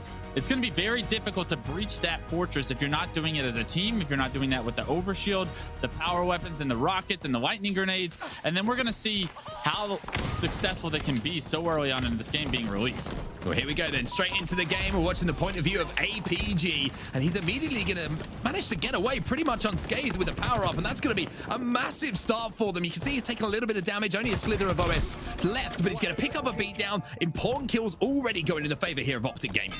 Yeah, OpTic Gaming not only gets the overshield, they get rockets, they have the flag in their hands as well. Actually, that's going to be, yeah, it's OpTic Gaming. They go down, so it's not going to be a successful flag run, but already primarily picking up the overshield and the rockets. You can tell that they have a great opening strat. Let's see what the rest of this game entails. On the other side of that, you have to say, even though EUnited did not get hold of those, they've done a pretty good job to hold off that initial flag cap without taking any damage themselves. The flagpole didn't get too far, and now it's just kills being traded across the board here. A couple now fall into the hands of EUnited, but as you can see from the point of view here of Lucid, he's just trying to find that Bulldog, get a little bit of weaponry in his hands. And we've been talking a lot about Halo Infinite West in the build up to this tournament, and you've always said pretty much any weapon gives you a situational advantage that you can pick up on the map.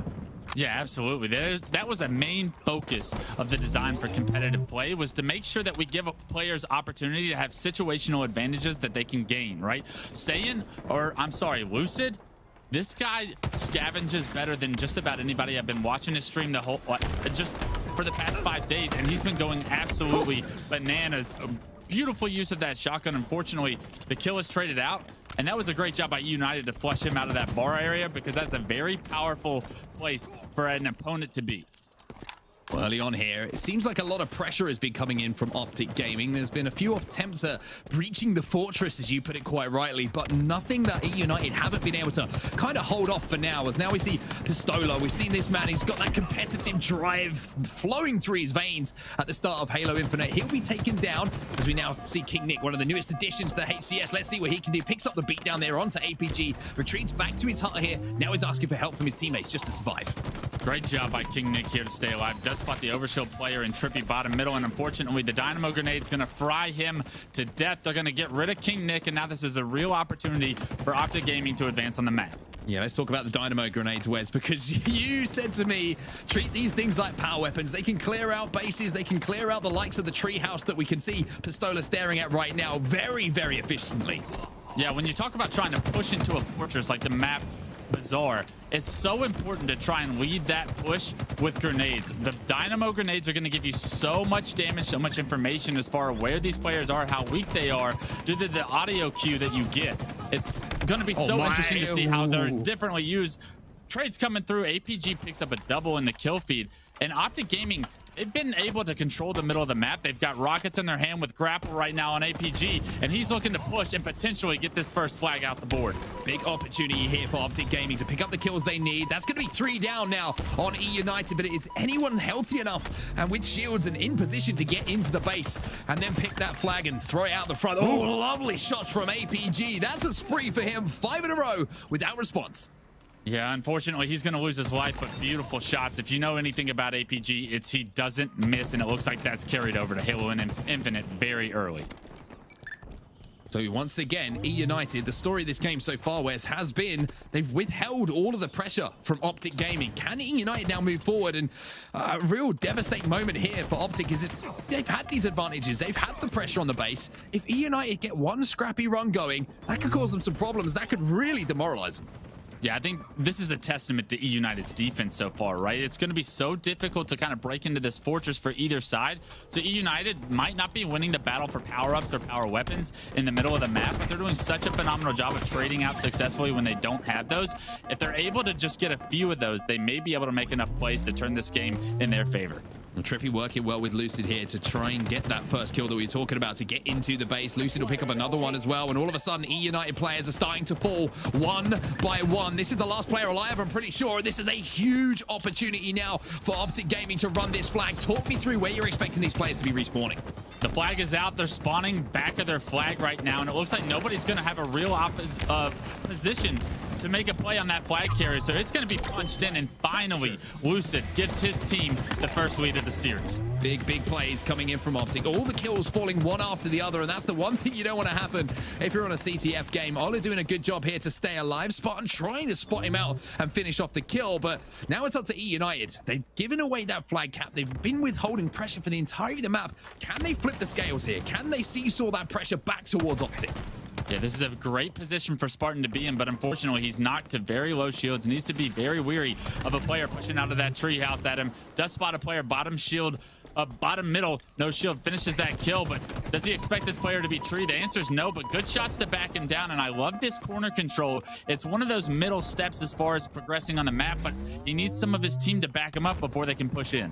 Yeah, Spartan just playing his life here. Like you say, waiting for support, waiting for the opportunity to push with someone, which is, you know, it can be a little bit frustrating sometimes if you're Spartan and you're trying to put damage down, you're trying to get these kills, and you can't get your teammates into position to help. Well, one person who doesn't need any help is I Got Your Pistola, still doing the things we've seen for years and still pushing his team forward.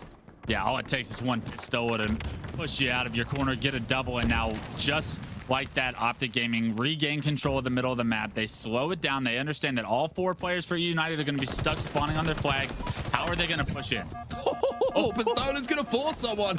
It's as simple as that. That's all he has to do. Gets that first kill. 2 now fall for EUnited. And you mentioned it. Send in Pistola. He'll get the job done. I mean, look at this. APG overshield rockets once again. Ola created so much space clearing out his corner, getting that kill in the tree. It's allowed his team to get the middle of the map, get both power weapons as they were coming up, and now APG has another opportunity to change the outcome of this game and potentially push his team to a 2-0 lead. One dead on either side here. And even though they got the rockets and they had the overshield, once again, it's defense from EUnited. 2 players fell there for OpTic Gaming, trying to push the other side of the map, and APG unfortunately wasn't able to get a huge amount of impact with the rockets that he had in his hand. So OpTic now sneaking up into the base, but without huge numbers here, so APG's got some decisions to make here. Yeah, I would prefer him to be playing sneaky, but he fires off a couple of shots at the players crossing top bridge, gives away his position. He tries to relocate front the base. You can be a real nuisance if you can stay alive front the base. It's going to be very difficult still for EUnited to push out. 2 immediately get taken down there. A player spawns back thrust, and APG is hot on the press. He certainly is. 2 players spawn together, though, as they try and collapse in. Lucid will pick up 1, so a couple of players falling once again in quick succession here for EUnited. Let's talk about Trippy as he's pulling this flag as well. He's currently 14 kills to his name, 7 assists and 10 deaths. The man is playing some incredible Halo, but Lucid 19 and 7 at this point. Yeah, Lucid absolutely going crazy right now with the 19 and 7. Haven't had too many power weapons in his favor, so he's doing it all just with the BR. Typically an unbelievable performance halfway through this game for him. But with only 4 minutes and 15 seconds left, we need to see some life out of EUnited if they have any hope in tying this game up. Yeah, the concern for EUnited is they haven't even kind of got past the halfway point on the map at the moment. They haven't managed to get into the flag. Those kills that are coming in, though, all in succession. The double we saw, it might have even been a triple just as we moved away. We'll secure them the overshield, and finally, we see the swarm now coming in from EUnited. They've got some map control. They want to push forward, and they need to be aggressive and take advantage here. Here's the first chance with the real power-up that they're going to have. Overshield on the flag. They're able to slay a few out. It's 2 dead for OpTic Gaming. You see the flag being pulled. Rain going to run it right down bottom middle. His overshield's starting to dwindle, so they're going to have to slay out one more time. He does get a trade, but nobody's going to be there to run that flag, and I'm not sure if EUnited is going to have any chance to get this one on the board. Yeah, it's going to be a return coming in. If Rain wins that 1v1 and doesn't trade it out and stays alive, maybe, just maybe, there's an opportunity to double back and get that flag moving a little bit more. But the trade was absolutely huge from APG. He did not have the first shot in that battle and managed to still make it work somehow. So for EUnited, that's the first time we've seen them going forward. And hello, is that David Walsh? No, it's Lucid, the Needler, back doing damage. I told you he was so good at scavenging for different weapons. He's used the shotgun already, now the Needler. Lucid is using the entire Infinite sandbox to have success here. Lucid moving in. This man has been playing some lights out Halo Infinite, 23 and 8. And you can see it in the confidence as well. Make that 24. The man is destroying EUnited right now. And OpTic are going to be feeling themselves as he gets yet another. I mean, his shot is so crisp right now. One of the best players in Infinite, hands down. And he's giving OpTic Gaming all the light they need to take this game 1.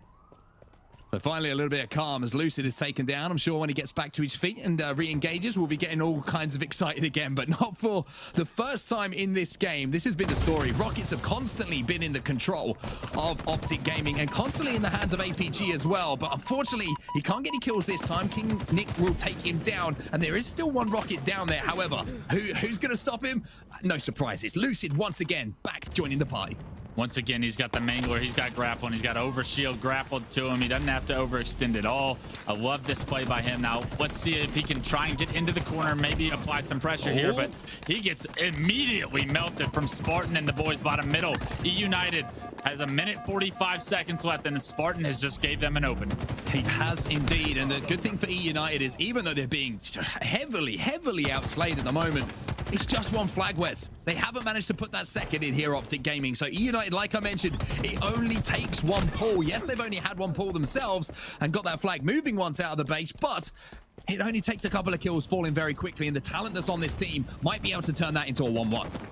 It's not over yet. EUnited knows what they have to do to get this one in. They just have to figure out a way to successfully get all 4 dead, find the spawns bottom pink, and then potentially run it. But unfortunately, there's just so much help from OpTic Gaming. Every time you see one kill go in their favor, they are able to trade the damage, they're able to trade the kill, and because of it, EUnited never has the numbers they need to get into the flag. Commando here in the hands of Pistola trying to do some long-range damage, and the survivability of Pistola is something that's almost folklore at this time in Halo history. And the man doesn't know how to die without going down without a fight, so he's moving forward at the moment. The rest of his teammates kind of just holding the middle of the map once more, and Pistola's just looking to put pressure onto the EUnited base. Even if EU move forward here, Pistola is going to be such a thorn in their side. Yeah, Pistola's going to be on the flank, and I do not think that EUnited is going to be able to sniff him out. There's 27 seconds left, so every one of these kills is going to matter. Oh, with the flank. Oh, with the double. The Commando doing absolute nuts. Ola stays alive as well. Re-challenge, and that just shows the confidence. He knows he just made the game-winning play to solidify his team this first game 1 win. It's going to be all up to the last 2 players on the EUnited, and with the flag so far away, I'm not sure they're going to be able to close the distance. It has been so good. However, they got to be careful here because that flag just got moving. And even though we're giving the game away here, a big win from the man in your screen, Rain, and maybe he can get that flag moving once more, but who else but Lucid? I think I might be saying that quite a lot in this series as he picks up 2, will stop the last desperate pull coming in, and OpTic Gaming will go up by 1 in the series. Only a 1 flag win, but Bazaar CTF goes in their favor, Wes. Yeah, that score was not representative of what that game looked like, right? That was a 1-0 win that looks very close on the scoreboard, but it was all OpTic Gaming. It felt they've controlled the power-ups, the power weapons, the middle of the map. They basically just couldn't figure out more ways to get the flag run successfully. EUnited was lost for strategy, looking for answers as far as how can they get some objectives done of their own. They're going to have to switch something up very quickly because Lucid 33 and 14. That's very hard to stop. And when you translate that to a game 2 Slayer, that only means that he's going to dominate even more. A KDA of 21.7. Sheesh. I mean, Tommy, the name change is working for you, buddy. Forget about saying this is the Lucid show. That is a monster stat line coming in from him. And to be honest with you, everybody contributing across the board for OpTic Gaming. For EUnited, though, concerns, you have to say, really struggled just to find any kind of footing in that game. I don't know if it's just a game type that they don't fancy, if it's something that they need to work on. They know they're weak on it. But that's 1-0 down in the series, and when you're in a best of 3, Wes, you can't afford to make too many mistakes. No, the best of 3 can end just like that, right? You can feel like you didn't even get an opportunity to really compete. And unfortunately, this is going to be their tournament lives on the line. We're in the elimination quarterfinals. EUnited has to win this game or they are out of the tournament. They need to push this series the distance, and they have only a Slayer to do so. Yeah, it's going to be tough to get back in a Slayer as well. Like you mentioned, the momentum is all with OpTic Gaming right now. I wonder how much maybe the C9 losses has affected EUnited, but they're going to have to shake it off right now because they've just lost to OpTic in that first game in some style as well. We'll take a look at the highlights as well. And Wes, to be honest with you, if you're an EUnited fan, you might want to turn away from these. Yeah, close your eyes, take a break, run to the restroom or whatnot, get ready for game 2, because game 1, you have to chalk it up. You cannot continue to linger on it because it was all OpTic Gaming in the kill feed. It might not have been too exciting as far as the objective was concerned, but every single time the Rockets were up, we almost saw APG have control of them every single time. And it was because the rest of OpTic Gaming was creating so much space for these power-ups and power weapons to be picked up so easily, right? Like Ola, Lucid, they're all up in your face. They're trying to apply as much aggression. Like that 4 from Ola was nasty. The Neebler kill. Shout out Dave Walsh. Lucid doing his best impression here. 33 and 17 to match. Whenever you see a Needler kill in competitive Halo, there's always a chant, almost a ghostly one of, whoa, she, whoa, she, whoa, she, in everyone's head. I know it's there. Trust me, I've been there. But one thing that I want to talk about with OpTic Gaming is, yes, it was a dominating performance, Wes. Slays all heavily in their favor. Control of power weapons, power-ups. Is there a concern for you that it was only a 1-0 game as we look forward to our next game, which is going to be Slayer on Aquarius? As we go into game 2, no, but in the future, potentially. You have to figure out Bizarre CTF a little bit better in order to dominate that hard. You need to be able to translate it in the score line, but they're done with Bizarre CTF for this series. They're moving on to Aquarius Slayer. They were winning a majority, and when I say a majority, I mean like almost all of their gunfights in the first game. So the Slayer on Aquarius, it shouldn't be anything other than a 2-0 in this series if you're an OpTic Gaming fan. Well, let's see if OpTic Gaming can close this out 2-0, or if it will be EUnited who send us to that game 3 and keep their tournament lives alive. Remember, this is an elimination bracket game, so whoever takes this game, this series, I should say, will stay alive, and the other team will unfortunately fall out and have to look forward to next week's tournament. But talk us through Aquarius, Wes. We've got a lot of dynamic spawns across the map. You've really got to keep your head on the swivel.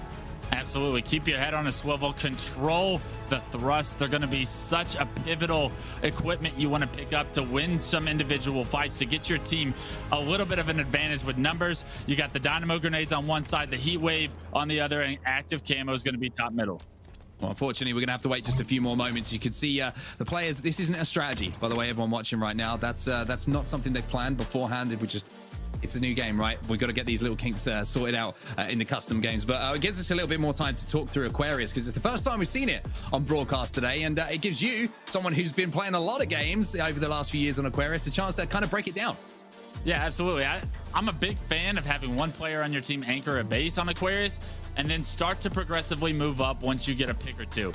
It's a map where you have dynamic spawns in Slayer, and dynamic meaning you can spawn on any side of the map after the game starts, right? It starts on even footing, and then you're open to spawning anywhere.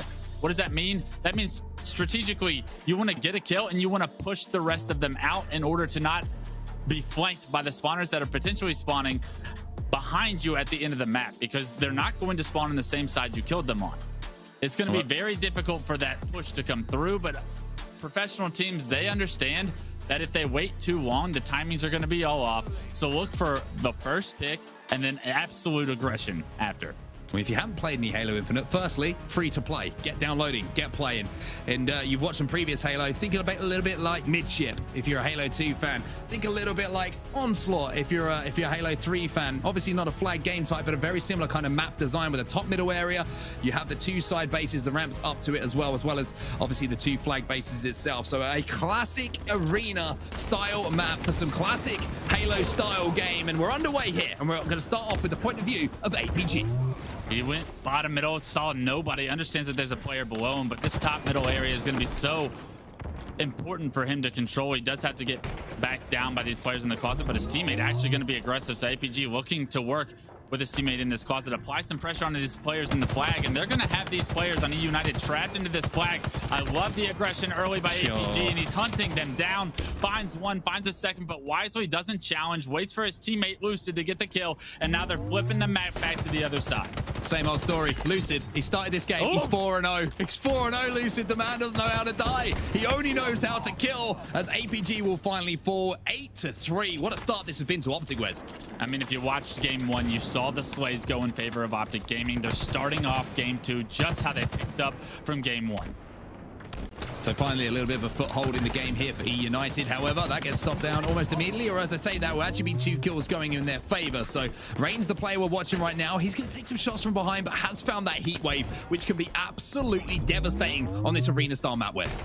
Yeah, it'll be very interesting to see how Rain wants to use this heat wave. It's an up close and personal weapon, but you can use it from a medium range as well. I love the fact he's going to go into the closet, close the distance on these players' flag, and if he's able to get behind them, this could be a potential moment swing for EUnited that they really need. Unfortunately, he only finds an assist. And he finds an assist, but while he was making that flank, his teammates have done a really good job of pulling this back. Now 10-8 as EUnited make this a 2-kill game. If you're watching for the first time and you're wondering how Slayer works, it's the same as it's always worked. First team to hit 50 will win the game, as we see a beatdown exchange here. Ola will win the battle though, and that'll make it 13-8, and that might be the opening here that OpTic are looking for to push.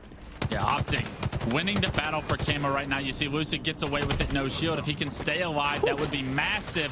He ends up staying alive, and unfortunately, Rain gets taken down as well. A very frustrating moment for Rain right there, knowing that he tried to stop Lucid from getting this Camo, and now we're going to have an opportunity to see Lucid Rain tear. 7-1 Lucid in this game. He also has Camo, as if it's not been difficult enough to stop him at the start of this game. Sidekick not going to connect this time, but you can see the kill almost immediately traded out by Pistola. So one thing that's really stood out for me, Wes, is the amount of trades that have come in for OpTic Gaming. When one player gets taken down, there's no relenting. It will be cleaned up almost immediately. Yeah, phenomenal job there by EUnited to get rid of the Camo, but unfortunately they haven't got any space to really work with. They're getting pushed into this flag. Now split spawners coming across the map, and look how fast OpTic understand the situation and are able to realize that. Trippy immediately does a 180, gets great damage, which has allowed this push for Pistola to get the double. Pressure onto a third, and these 2 players stuck back flag have got to run for their lives because OpTic Gaming is on the prowl. I mean, this is just confidence personified here by OpTic Gaming. They don't just want a 2-0, they want to make a statement against EUnited. Now you're going to see APG moving in. Surprise, surprise. He manages to pick up another kill, and this one started to get out of hand. It was just a couple of kills a few moments ago, whereas as APG lands a beatdown and should be able to pick up another kill after he picks up a reload, and now it's 27-28 to 15. You can run, you can hide, but APG will gun you down. Phenomenal job continuing to push. It feels like EUnited hasn't been able to get all 4 players alive or have any space to work with throughout this entire game. And not only that, but they're losing their one-on-one gunfights. Lucid once again coming out on top, back on with APG. He's got top middle control, actually misses the jump, but at this point that's the only thing he's missed. Yeah, that's the only thing that's been missed by many of these OpTic Gaming players, and now he's going to make up for it. Jumps back up, all eyes on the camouflage that's going to be coming up in just a few seconds, but it's just one-by-one pushes, Wes. It's looking a little bit like matchmaking this for OpTic Gaming at the moment, because every time they're in a fight, they have 2 BRs, and unfortunately for EUnited, it's just the 1. I mean, look, EUnited trying to push out front their base, but APG denies the push. They're stuck back flag once again without an answer on how to get out of here. OpTic Gaming has applied so much pressure throughout this game, too, that it is looking like EUnited's tournament lives are going to be shortly lived. Another push coming in. That's going to be 3, and that's going to be Lucid once again. He's difficult to spot when he hasn't got the camo, but this man is about to announce himself to everybody on the map as he jumps up with that side kick. Unfortunately, the camo will run out, but the side kick in those close quarters, Wes, is so devastating. And finally, someone manages to slow him down for just a sec. But as I said, the trade comes in almost immediately. I just want to pay attention to how much OpTic Gaming is scavenging, right? Every time we go to their screen, they have a thrust, they have the pistol, they have heat wave. Like, they're doing such a phenomenal job of using the sandbox on the map to their advantage. And they're gaining their situational advantages, and from there they can turn this lead into a legit stomping. Ryan though picks up a big win. However, like you say, it is starting to get very out of hand here. Killing spree for Ryan might give them some semblance of a comeback, but who is it again? It's Lucid, who comes from behind. He manages to get that kill, slows down any kind of momentum that was coming in from the killing spree from Ryan. And at 12-5 in a Slayer, this man, he's looking like a different animal. Everybody on OpTic Gaming is positive right now. They're phenomenally playing together, shooting well individually, and they're just dominating this EUnited roster that I thought was going to be extremely strong coming into this series. Unfortunately, They're gonna play perfect Halo from here on out to even stay in this tournament, and I don't even think that's possible with how much pressure is being applied to them. I think Nick managed to pick up one with the heat wave. A little bit of help coming in from a teammate who actually stole that one away from him. So it's going to be Ryan who's credited with that kill. So a 3v4 advantage on the map for EUnited, but not being able to collapse onto those kills means that Spartan will finally manage to get one, but they're not going to be able to close that gap too quickly. 5 kills to go now. As you can hear the music in the background. OpTic Gaming to close this one out. EUnited are trying their best to kind of elongate this game, maybe pull off some kind of miracle, and with a camo in hand, never say never here for EUnited. Yeah, there's some hope. They have a heat wave looking Nick. Camo in the hands of Rain. He gets the first kill. Can he play his life? They have to stay alive here. 37-43 is very doable. It's a 6-kill game now. As you see EUnited start to get control of the map. And for the first time in the series, it looks like we're seeing some life out of them. Players trapped on the planter side of the map here. Lucid's going to come in for the battle, but good teammates working together again for that team shot. And this is how EUnited needed to play about 5 minutes ago. Finally, it will be kills going down here to OpTic Gaming. They're looking to close this one out pretty quickly, and just 3 kills away now, whereas you have to say maybe this one, they just let themselves too much to do. Yeah, unfortunately, losing their lives in that closet could have been the end of the start to the end of their tournament. Lucid, of course, the one that pushes them in. APG going to be applying pressure to this closet, and with perfect shots, OpTic Gaming take the game 2 and the series 50-39. Question for you, Wes. What was the more impressive performance as OpTic Gaming take the 2-0 sweep over EUnited? Was it the one that we just saw from OpTic Gaming, or does the one from C9 still catch your eye? I think C9 is still the team to beat in this tournament. They looked absolutely dominant yesterday. They continued that under the first series of the broadcast today, and they're waiting in that winners finals for another chance to prove themselves. We're yet to see the new map Streets on broadcast yet, because quite simply we haven't had the opportunity to get there. Here is the stats from the game as well, and one of my favorite stats that's been put into the game, where's the ones that we're seeing? Damage dealt, but also damage taken as well. Yeah, absolutely. Damage dealt's by far my favorite stat. Looking at the stats, Lucid 4,359, almost 1,000 over some of the other players. That is so much damage being applied by one player in a team slayer. When you see one of those numbers incredibly higher than the others, you know that that player was doing work. It certainly was. It's a little bit like when you and I play matchmaking, Wes, and, you know, I'll put up those big numbers and you're just lagging behind a little bit. But, you know, it's fine. We can talk about that another day. Let's take a look at some of the highlights of that map number 2. From the series itself overall, because it was the OpTic show. A little bit like it was the C9 show earlier. Unfortunately, EUnited have had to play second fiddle in both of the series. Yeah, overall, just complete map dominance in both games 1 and 2, right? The middle of the map on both Bazaar and Aquarius, it was owned by OpTic Gaming. EUnited kept trying to figure out a way to clear them out, trying to figure out a way to feel comfortable, get a couple of angles, create some space, and they just could not figure out the answer. It starts with winning gunfights, and unfortunately, when you're going up against Pistola, you're going up against Lucid and APG, it's going to be almost impossible to win those gunfights in a 50-50 manner, and unfortunately, EUnited, they couldn't figure out an answer. One thing to keep an eye on as well is opening strategies as this game does develop. You'll notice at the start of this Slayer on Aquarius that it was OpTic who picked up those early kills, and that gives you access to the sandbox, like we mentioned, to move around, to pick up the heat wave, to pick up the dynamo grenades. All these things total up, Wes, and all of a sudden you can see that snowball effect start to take effect.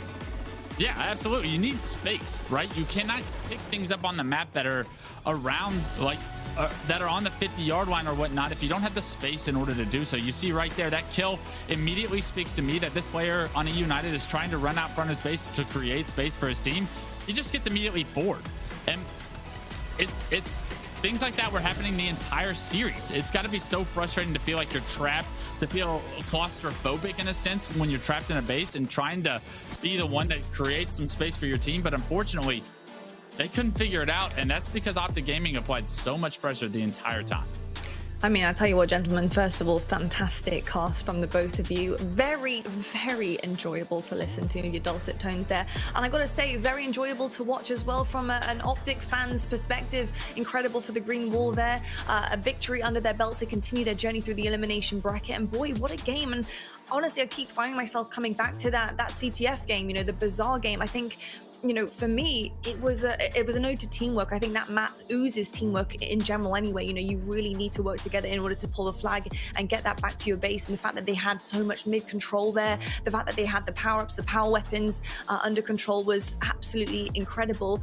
Obviously only getting the one flag in there, but Rob, I want to know your perspective about OpTic here and what really that series told you about this team's teamwork this early on. Yeah, I mean, I think we're just seeing them really focus on, just like you said, they had the grapple, they had the overshield, they had the rockets on that map, for example, and the way they played it just showed a lot of composure. We'll go ahead and take a look at the elimination bracket as we break down that one as well and see exactly what the bottom half of that bracket looks like. But just really great stuff there from OpTic. They'll advance on. Yeah, they definitely will. And as you can see right now, OpTic waiting in the wings in the elimination semis. EUnited have gone home, unfortunately 2-0. OpTic take them down. We do now have our quarterfinals set up. We have our Kansas City Pioneers making some plays against Infernal here, who have been waiting a little bit of time here in the quarterfinals there. But we're excited. That match is actually happening as we speak. It's currently 1-1. But let's take a quick look at our winners bracket. This is what we're working with. We've got Cloud9 versus Sentinels waiting in the winners final. Sentinels takes down KC Pioneers 2-0, and that's why we see KC Pioneers in the elimination bracket. It all makes sense, doesn't it, friends? It all makes sense. This is why we love brackets. It really does. I mean, who else did we expect, right? It's a bunch of Halo World Championships, Halo World Champions meeting in the winners finals, and there's no other way to predict this. Of course, they're playing under different banners than some of them have over the years. That Sentinels team is still under Sentinels, but man, it's going to be shaping up to be an amazing winners finals, and it's going to be an absolute bloodbath, between those two teams. It really is. We have some phenomenal names, some incredible history against these two teams in the winners finals as well.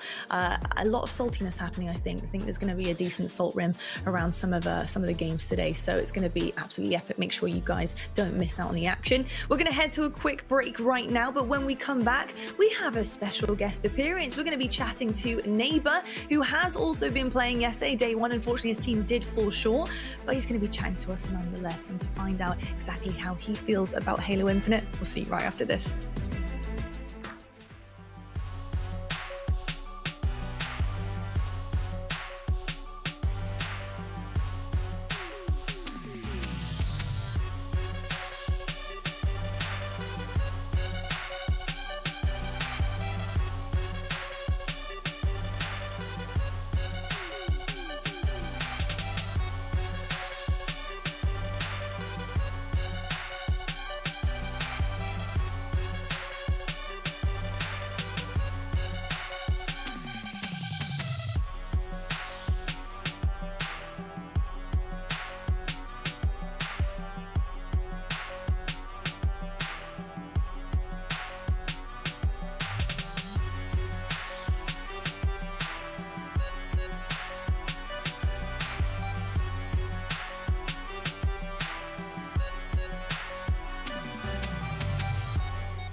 Hello, everybody, and welcome back to the North American Open 1. Now, we'll be getting into our winners finals very shortly, but while everyone's getting set up, I've got my mate on set here. And obviously, Mark, we've all been grinding the game. We've been playing, just ridiculous amounts of hours, and that's no problem at all. But when it comes to sweaty matches, I did hear that you had a pretty sweaty one last night, and you came across some pretty decent opponents. Now, I don't want to flex on some of them, but you did pretty well, and I think the world needs to know. I think this is a really know. awkward situation for me, okay? Because, luckily for Andy and Wes, they're just like sat at the sides now waiting to see what's about to happen. I'm the one who has to sit here and be like, oh yeah, what's going on?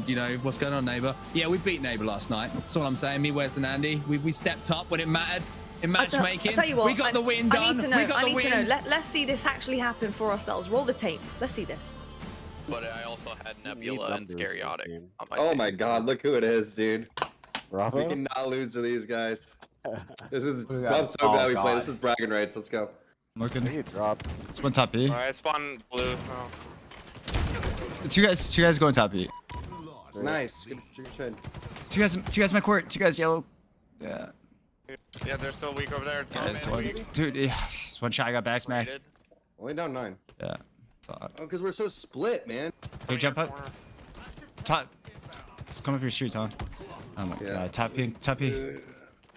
Yeah. There's just no teamwork, dude. Well, I'll tell you what, we've seen the tape, we've seen it happen, but we are now joined by the one and only Neighbor. First of all, Neighbor, welcome to the stream. It's so lovely to have you joining us. We're going to get into this. I promise you we're going to get into this. But before we do, and we have the heated discussion between Onset and yourself, I got to know, man, obviously, you played through the bracket yesterday, day one. Yeah. I believe you were playing under Triggers Down with some of the mates. And I got to know what you think of the game so far. What's the general consensus of the team? You guys having fun? Yeah, honestly, when the game came out, I was actually pretty surprised with the direction that 343 went. This game feels more of a classic style of play, kind of mixed with the new age, faster paced Halo style of gameplay. So for me, it's been a lot of fun. I've been fortunate to play some games with some of my old teammates. I've been playing a lot of Halo with the old Straight Rippin' squad with T Squared, EUnited, and Legit. And I mean, it's just been a blast from the past. And I think it's been really exciting just seeing how many competitors turned out for this event. 400 and something teams. Back in my day, the highest I think turnout was like 256. So it's really exciting for the competitive scene, and I'm really happy for not only 343 and everyone that worked hard on this game, but also for the competitive guys, because I think it's going to be a great year. Oh, Mason, I've got the awkward situation right now because they play that video beforehand, right? And all I'm saying is awkward on set. We play 1,000 times. Yeah, we only beat you like at least 50% of the time. But anyway, sure. Yeah. Well, let me just say this. Yesterday, I took a lot of loss. My question, Mason, my question to you is, what's your excuse? Yesterday was not a good day. But let's clear the air. You were playing with a pro team guy. You had Clutch was on your team, and he's been playing the game for quite a few years. But yeah, no, it's unexcusable, and Tom and I definitely were not happy about that loss. So we'll get our revenge. I'll see you in the playlist again. Well, you'll definitely get the revenge for sure. I just have one more question, just to throw in there, just about more Halo Infinite related. What maps are you loving at the moment? What's your favorite game type as a team that you've been playing in the tournament, and just overall? I mean, the map that I probably enjoy the most, we call it the Straight Rippin' map, is Behemoth. Obviously, it's not the competitive, the actual competitive settings for the playlist rotation, but that map really feels like a Halo map to me. There's a lot of open lines of sight, but I think the maps that out of the competitive playlists, probably Aquarius, CTF is my favorite personally, and I think it's fun to watch as a spectator. I think that last game was great. I think the Bazaar game, watching Lucid utilize all the new weapons, and I mean, just it is fun to, as a spectator, it's fun to watch. Yeah, it definitely is. I think the game honestly is just super fun at the moment. I think all of the, the extra add-ons that you're getting right now in this game, mixed in with the classic Halo, modern Halo coming through with the grapple, etc., makes the game super unique and super fun. Neighbor, you have been a blast having you on the show. Thank you so much for joining us. And I'll tell you something, get with that straight ripping squad, get together, go over some VOD and crush those guys next time, please. Wow. Oh, we definitely we'll be practicing hard for our next run back on set. I'll see you in the playlist. See you in the playlist, buddy. Amazing. Thank you so much, Mason. See you guys. Well, what a great guy. Love to hear from Neighbor. 120 ping, by the way. Golden. 120 ping I was playing on. Just saying. Look, honestly, now that he's gone, me... now that he's gone, he can't answer back. I'm gonna now I'm getting big about it. All right. I was just about to say you can give me all the excuses in the world, but you won. So hey, I'm gonna let it slide. Phenomenal stuff from the team, from the broadcast team. Phenomenal stuff. Look, it's good to know that you guys still got it. You guys still got it. Gentlemen, though, it is just about time to hand over to our next pair of casters. We're rotating our duos here today because we're all friends. And I tell you what, the boys are doing a phenomenal job. But it is time for Bravo and Clutch to cast our wonderful winners finals. And we do have some legends going up against each other. We do have Sentinels versus Cloud9. It is going to be absolutely epic. I hope you guys are home already. Let's get right into it. All right, thank you so much, Lot and Clutch. A pleasure to be joined by you here. Amazing cast out last series as we got to see another 2-0, but this is really going to be the test for these two teams right here as we get to I think the winners finals between these two squads that everyone pretty much predicted would meet up at this point in the bracket. Yeah, I mean, if you took a snapshot 3 years ago in the 2018 Worlds and saw the two best teams in the world, it was Sentinels, it was Cloud9, the formerly known as Splice roster. And these guys have been on top since, right? It's two juggernauts that know how to play Halo at the highest level, and both of them coming in so strong into this winners final. Absolutely. I cannot wait to see game types because just exactly what you say as we take a look at those game types right now, actually. Just like you said, they're coming in so strong, and these game types are really going to determine how this goes, just given the strength of these two squads. As we look across here, Oddball Streets is going to be our first game type. Any thoughts on that first one, Clutch, of what to expect between these two squads? Yeah, it'll be very interesting to see how long these rounds in Oddball go, because this can feel like a marathon if it's going to be a highly contested battle. But if one team has the leg up in the meta right now on Streets Oddball and is able to end this game one quick, I mean, in a best of 3, they give themselves such a heavy advantage as far as knocking out the other team to the elimination bracket. So we're going to have to see how much practice, how much strategy these guys have developed in such a short period of time. We've seen Cloud9 dominate so far on the live broadcast. First time seeing Sentinels. Let's get it started. That's right. Here we go. Sentinels versus C9. Your winners final here in the HCS Open #1 from North America. Welcome along to the stream. So many of you joining us here with all the Halo Infinite hype, and we welcome you here wherever you're watching because it has been an amazing day so far and only more amazing matches to come. Sentinels versus C9. We're jumping into Streets on Oddball for the first time. We'll talk about things like the rules of this game type and all that, but first we'll just get into the opening battle here. First kills do go in for Royal 2. Yeah, shocker. First kill goes to Royal 2, one of the greatest slayers in the history of Halo, picking it back up for his 6th Halo. He's gonna go pro at, I bet. He's already got Rockets, gonna make his way towards the oddball, finds a nice kill on the Stellar, forced to back up though to the Stalker rifle up top. They do get the ball, however, out of that precarious position, and now they're gonna be able to rack up a little bit of time. Yep, Neon Cut's not the easiest place to pull the ball, just like you said, but they do go up Neons. They bring it all the way to Cafe, and they're just going to sit in Cafe, try to bait this. They'll get the trade there, which is going to be good, but it looks like going to try to be a push here from Eco as well. He's going to try to push back A. They will get another kill back Elbow, which is going to give them a little bit more time as well to coordinate this push. So Sentinels gets the first opportunity to really get an oddball set up the way they want it, and immediately it felt like Cloud9 applied some good amount of pressure, but they fend them off. They get the ball in the hands once again, and now they're racking up time. I love what we're seeing out of Sentinels, being able to rotate to help that ball carrier after he went down and still hold on to this objective.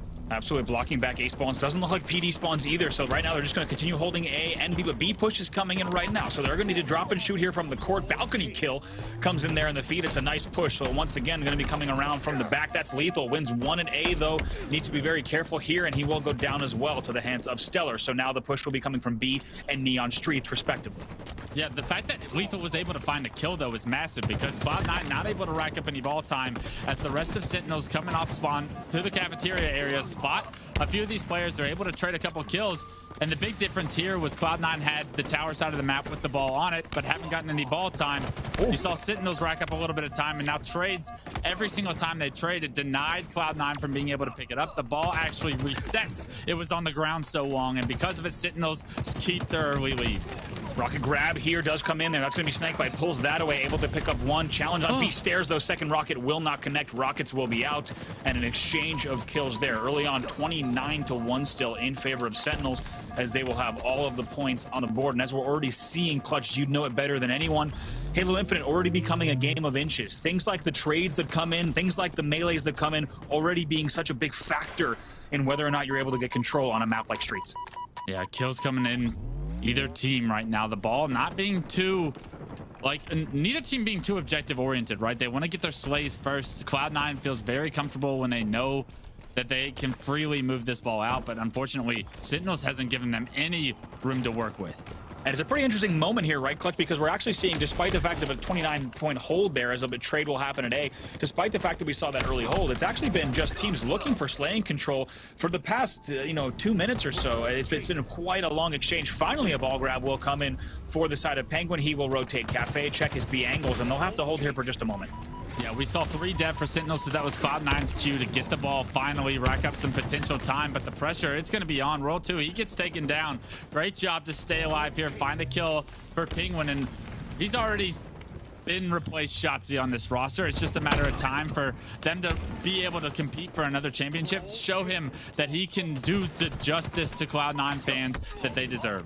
Yeah, Penguin just bulldogging around the spawn there. Does well. Also sits in that notch pretty well. Another kill does come in from Renegade team. Shot on bottom middle as well. Might turn 3 here. There's a triple. Yes, indeed. Picks that up and will continue ball time. Has to drop and shoot at C. Can he finish? Gonna have to back down. The nade in his face. Gonna just wrap around and wants to finish this kill front C. Not happy without it. Gets the assist as well. Great stuff here from Renegade in back of the base. Yeah, we can talk about Lucid. We can talk about Frosty, but if we mention those two, you have to refer to Renegade. Those 3 really competed for the best player at the end of Halo 5. It's no shocker that all 3 of those players are in the top 3 of this tournament so far, and they've all showcased their skills. Renegade doing it just like he used to back in Halo 5. Picking it back up, looking like an absolute monster.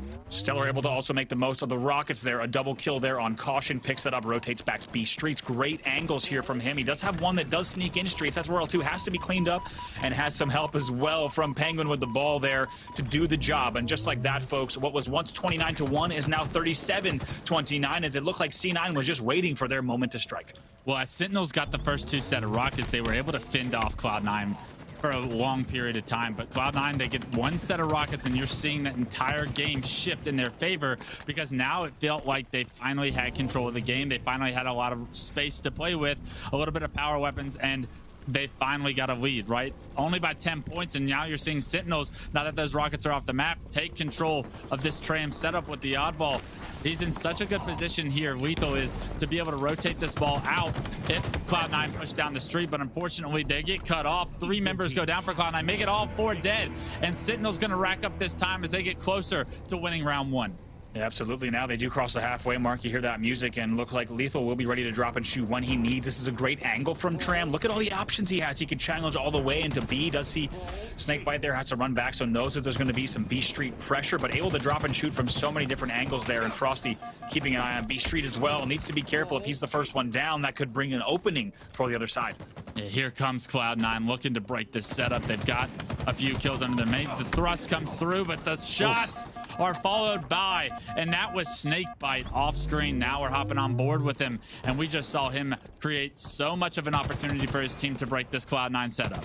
Absolutely. It's a great job there for Snakebite. You said it yourself, Clutch. That thrust really should guarantee top players a kill, and that's exactly what it does for Snakebite. He's able to win that battle, and you can see just how much it meant for them. Now also continuing to challenge at Neon.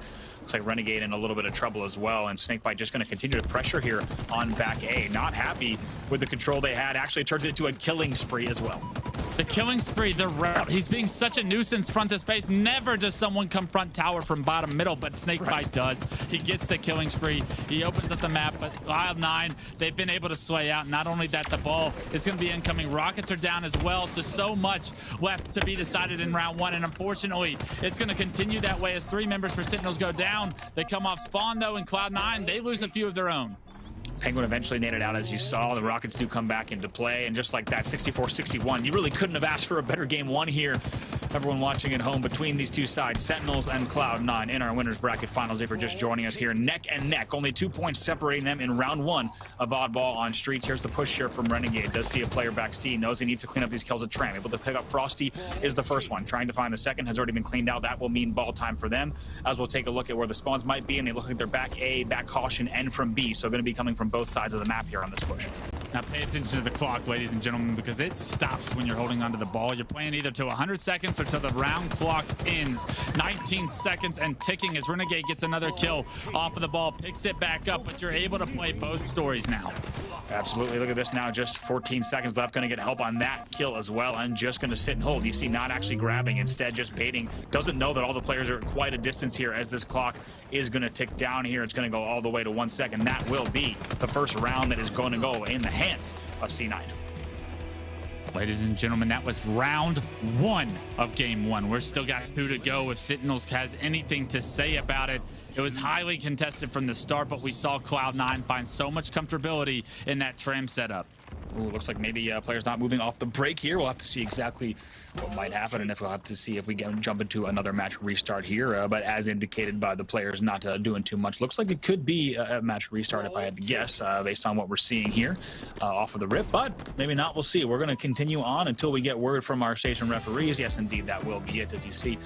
First round, though, is going to be going in. I'm not sure. Oh, hey, what's up? What's up, Onset? Hey, what's up? How you doing? I managed to get back on the show. What's up? I'm not Wes. Just to let everyone know. Back into this show. You did sneak back into the show. We're probably going to get Clutch right back in here in a moment as we get ready for that. But I tell you what, it's a pretty good round one from Cloud9, and just continuing on there, Onset. Yeah, it is. It's great to be back. I'm sorry, Wes. I didn't kick you off. I promise. It wasn't my doing. But I just wanted to cut some Halo, Andy, so I'm jumping back in. I'm not really, don't worry. Wes will be back. But what a game one it was. What a round one, I should say. It was. C9, one thing that really stood out for me and was impressive is about the Tram hold, right? Every time that they had Tram hold, it wasn't just about, holding the ball and holding off shots. It was the ability to drop the ball and then pick up slays as well. The recognition of when that push was coming and when they could get those first shots was superb. And that's what led to that round win. And I think one thing we're also seeing, Clutch, I'd love to hear your thoughts on this too. Very rarely did we see the Tram hold limited to just Tram and B. It felt like they were always trying to get someone Neon's Cafe, even deep A elbow, or even bottom mid like we saw, just to really cause nuisance and get those angles that no one really wants to sit Tram. They want to get way out of there. At least that's what we're seeing from C9 for sure. Yeah, I think you definitely want to create space there. I think if you turtle inside of the actual Tram itself, you're doomed, right? You're going to get sandwiched from multiple angles. You're going to get grenaded out. There's an icon over your head if you hold onto the ball, but I think Cloud9 did a phenomenal job, right? They extended a little bit of the map that they were able to play for information, rotate accordingly. And with that, they were able to really gain some significant time. If that ball doesn't make it into Tram, Cloud9 does not have the same success in that first round. I'd be very shocked to see Sentinels let that happen again. Absolutely, me as well. We'll have to get word from our station referee here as well. Exactly what happens here in terms of that oddball reset with one round already on the board. We'll get word and we'll break down exactly how that's played through as well, just to make sure we understand how things are going to move in here. But let's go ahead and take a look at some highlights from that first round of oddball that we got to see, because it was quite a game, quite a fast-paced one that we expected to see here, Clutch. Yeah, Streets being one of our smallest maps in Halo Infinite, it's always going to be fast-paced. And if we learned anything about this Cloud9 roster in Halo 5, is that they thrive in fast-paced environments. They were swarming on the players from the get-go. Sentinels got off to a hot start, getting a couple sets of rockets in a row. It really allowed them to trade efficiently, rack up some significant time. But the second that they let one slip through their hands, we really saw Cloud9 start to run away with it. Yeah, we really did. What's interesting, too, you saw a little bit of chaos and carnage on that back A hold where teams weren't really that comfortable. This was the triple that came in from Renegade. He also drops and shoots here. Wasn't done just yet.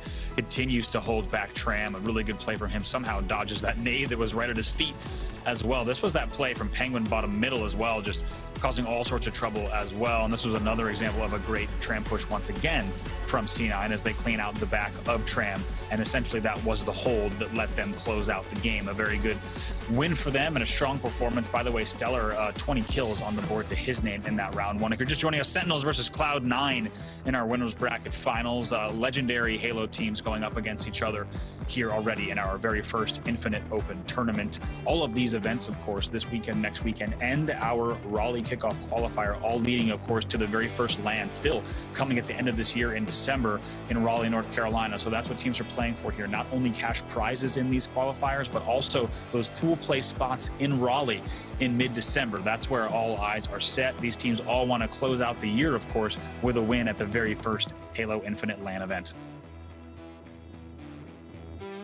Two teams not probably focused on just making it into pool play are the two we're featuring here in the winners finals. They have such high hopes, not only for this tournament, not only for Raleigh, but for their Halo Infinite careers. These guys want to be the best to ever do it. Sentinels, they've had such a long road of victory, so many wins throughout their Halo 5 days, even extended past throughout the past 3 years, where we jumped across from Halo to Halo to Halo, and they seemed to never back down. But it was this Cloud9 roster that was the thorn in their side at the end of Halo 5 and has been there ever since.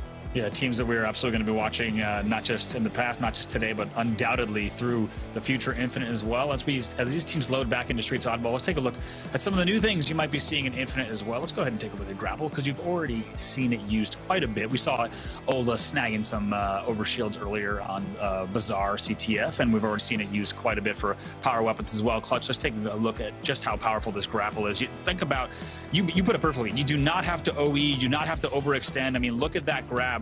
You cannot really even put into perspective. Another grab here from King Nick on the camo. How important it is that your grapple player goes for the power-up. It is so important in these games, Clutch. Yeah, if you're able to land that, it's so key to getting your team even a further step ahead, right? We know what power-ups can do. Power-ups can swing the momentum entirely of a game, whether or not it's a camo or an overshield. Using that grapple to efficiently get that to you successfully without having to risk your life or become no shield in order to acquire it. I mean, it just gives your team so big of an opportunity to then find success. You saw King Nick, he does the jump on the Boo Plat, but you don't see it after. He ends up getting a few kills with that camo that could potentially change the tide of that game. Unfortunately, Cloud9 was too strong there, but needless to say, we're going to see this grapple being used to not only grapple power-ups, power weapons, traverse the map, but just all of these in between, right? There's so many different things and ways to use grapple efficiently and effectively that can change the tide of a game. It's what makes me most excited for the equipment story in Halo Infinite. Yeah, I think you put it perfectly. The applications of grapple, I mean, you've already just look at some of the plays we're seeing from great players like Mint Blitz, etc. You're seeing unbelievable potential for grapple plays and the things you could do with the sandbox for sure. Pretty wild, and cannot wait to see how teams start to prioritize that grapple even more because of the power it offers. Let's also take a look at some different movement that we see in Halo Infinite as well, and a new medal, maybe not a new mechanic, Wes, because this is a pretty legendary really since Halo 3, but of course it's the Ninja here, and I guess the best way to say it is you hate to see it as you see it in the kill feed, but now of course you'll know, and everyone else will know on the map, Wes, when you do hit one of these ninjas on an opponent, because the kill feed certainly makes everyone aware. You used to only find out someone got ninja'd by everyone going absolutely crazy, whether or not you saw it in the death cam or someone just yelling ninja. But now we made it a first-class citizen in Halo Infinite. We made it an event in the game that says someone just got embarrassed, something that just happened to someone that should not happen, and let's celebrate. Yeah, it is, as it says in the feed, you do hate to see it, and if you do able to pick up one of those, the whole game, like we said, whether you're playing in a pro match like this or just on matchmaking, the whole lobby is going to know about it. Make sure you go ahead and screenshot that as well so you can have the bragging rights about that ninja. But a lot of good mechanics coming in here in Halo Infinite. We'll talk about more of them throughout the broadcast as well as we get ready to get back into our winners finals. It was a great match, round one of Oddball on Streets, and can't wait to get back into this because, like you said, Wes, Streets, the closest quarters map, really a map that's full of so many important angles and such a fast-paced map, even in ball, the way they were able to hold it down. But like we started to see, places like these stairs, places like the ball spawn, if you can stay alive and start to just really kind of ring around the rosy in those areas with rockets or bulldog or things like that, you can really cause a lot of damage. But let's take a look at the elimination bracket, because we just got an update here from our tournament admins that we do have an update of what's going on down in the elimination bracket. And our elimination semis are set. On this side, it's going to be KC Pioneers winning over Infernal 2-1. They will go up against OpTic Gaming, which was a match that we saw earlier as well. KC Pioneers, just as a reminder, that's the team you talked about earlier, Clutch. That's Super CC, Druck, Soul Snipe, and Talik. Yeah, I'm very excited for these guys to get their Halo Infinite careers underway. It feels like all of them are so new to the competitive Halo scene.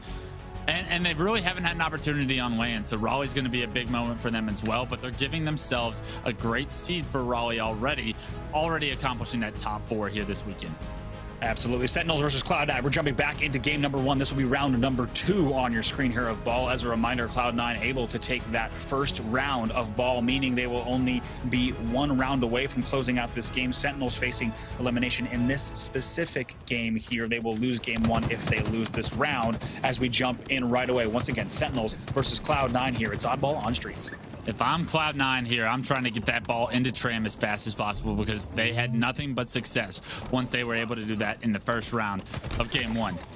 Here, a great opportunity for Lethal to not only pick up the kill, pick up the ball immediately, start scoring points. And once again, Sentinels has a great starting strat to get them an early lead, but what will they do with it this time around?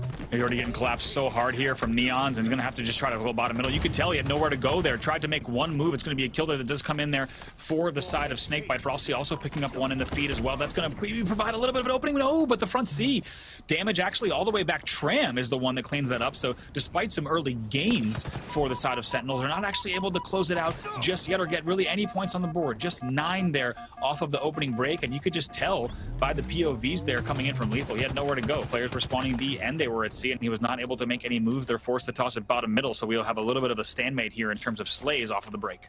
Such a crucial kill Cloud9 was able to get on the Snakebite, who was trying to jump up into that tires area with the oddball. If you don't get that kill, Sentinels is able to rack up 20 seconds at least of ball time. Because they get that kill, Sentinels is still sitting at that 9 seconds. Cloud9 stays in the game, doesn't get too far behind, and once again we're seeing the ball reset because it was in such a poor position for either team to compete for.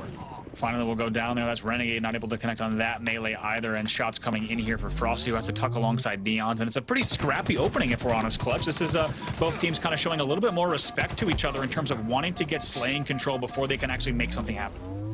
2 go down for Sentinels, and that's Cloud9 grabbing the ball and immediately trying to get it back into the tram as Stellar. He gets immediately eliminated as he tried to carry it towards those brew grenades up the stairs, and now Cloud9 has to figure out a way to slay before they can get the ball the rest of the way.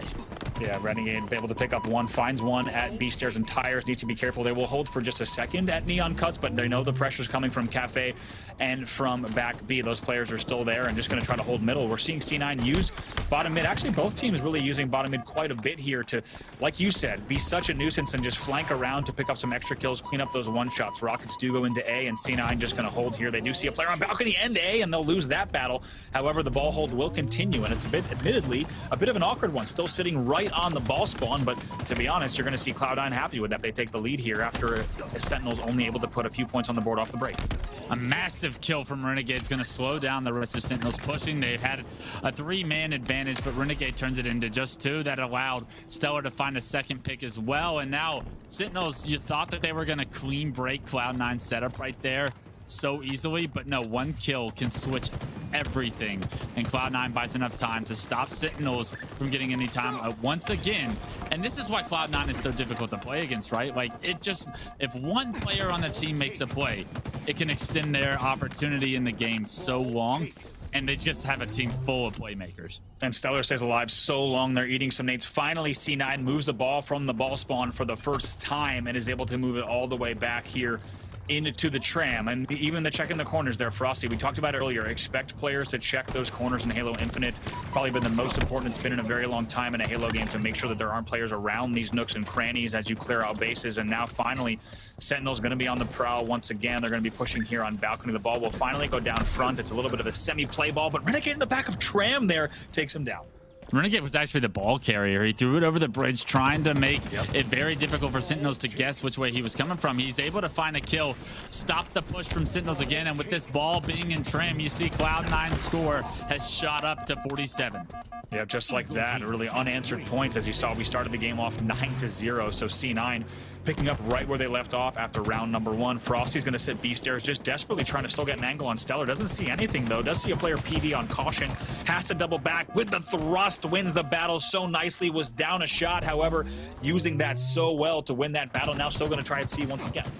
I mean, Frosty is waiting for the rest of Sentinels to catch up so that they can push together into this space.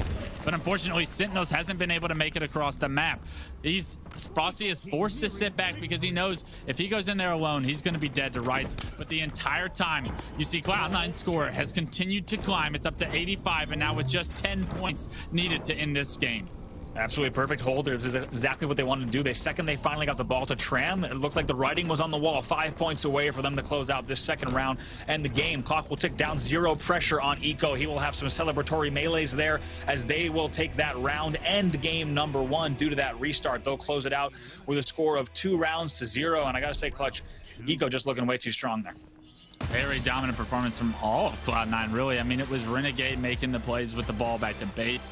The second they got white, Stellar got a few kills when he probably shouldn't have. And because of it, I mean, this Cloud9 team continues to build momentum off the individual plays that they make. They're such a strong, aggressive team. But apparently when they get that ball into the back of Tram, they know exactly what they're doing. And that was a little bit interesting there, Clutch, because admittedly, there was a little bit of strange hold bottom middle where we actually saw C9 get their first 20 seconds or so on the bottom middle hold.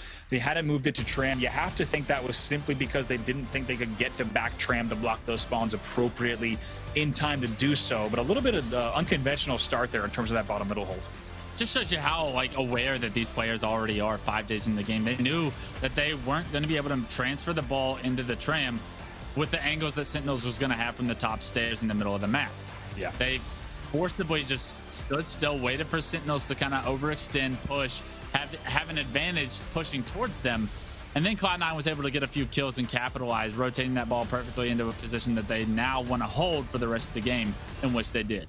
Let's go ahead and take a look at some highlights from that last round that we just saw. And in the end, the score was pretty similar, but as we said, a bit of a different start here. We'll take a look and walk back through some of those moments here. And this was the opening that we talked about. Really strong one this time from Sentinels here. As we take a look, actually, I think we got game 1 highlights as well here. Excuse me, round 1 highlights as well. So we're seeing from the entirety of those 2 rounds as we took a look at, once again, a little bit of an interesting start too, because we also saw a back A hold in terms of back elbow hold from that first round as well. So unsurprisingly, it took a little bit of time for the teams to get comfortable, but once they did, it was really all C9, all back Tram, Clutch.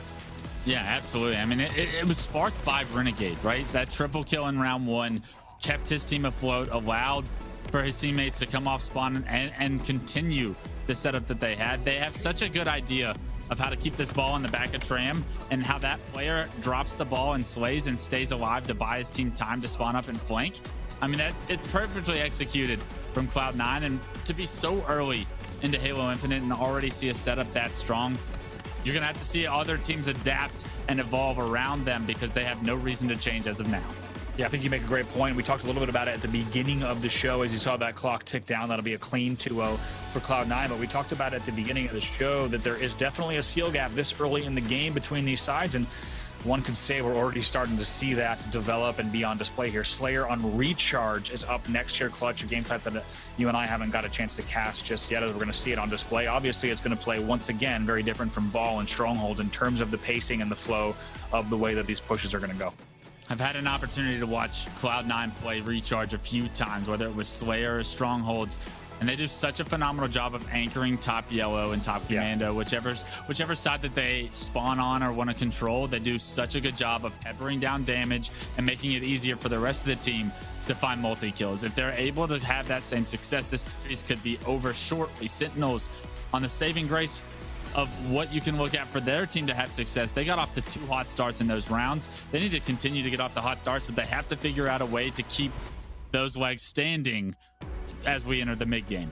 Of course, and now Slayer Recharge. This is going to be a time where we're really going to start to see the power up on display here and become a much bigger factor than it is sometimes in Strongholds or Ball, just because when you do have a lot of priorities like that, camo tends to become a little bit secondary, and then the power up bottom middle becomes a little bit secondary. But instead, we're going to be keeping an eye on exactly how all of that plays out and the angles that these teams will need to watch. You see, of course, Grapple will be on display as well. That camo bottom middle team's going to be gunning for that because it can really create an opening, especially in a map like this where the angles and the routes will be so important. Swords spawning out back behind that C turbine as well, and some manglers on the wall. And we'll have to see if a team like Sentinels can bounce back here and force us into a game 3. We admittedly haven't seen too many game 3s throughout this broadcast just yet here, but Sentinels certainly going to want to send this one the distance if they can. Sounds like we're going to go ahead and get into that game in just a minute. But Clutch, any expectations here off of the rip between Sentinels and Cloud9? You talked about Top Commando, Top Yellow, how important those are in the Slayer.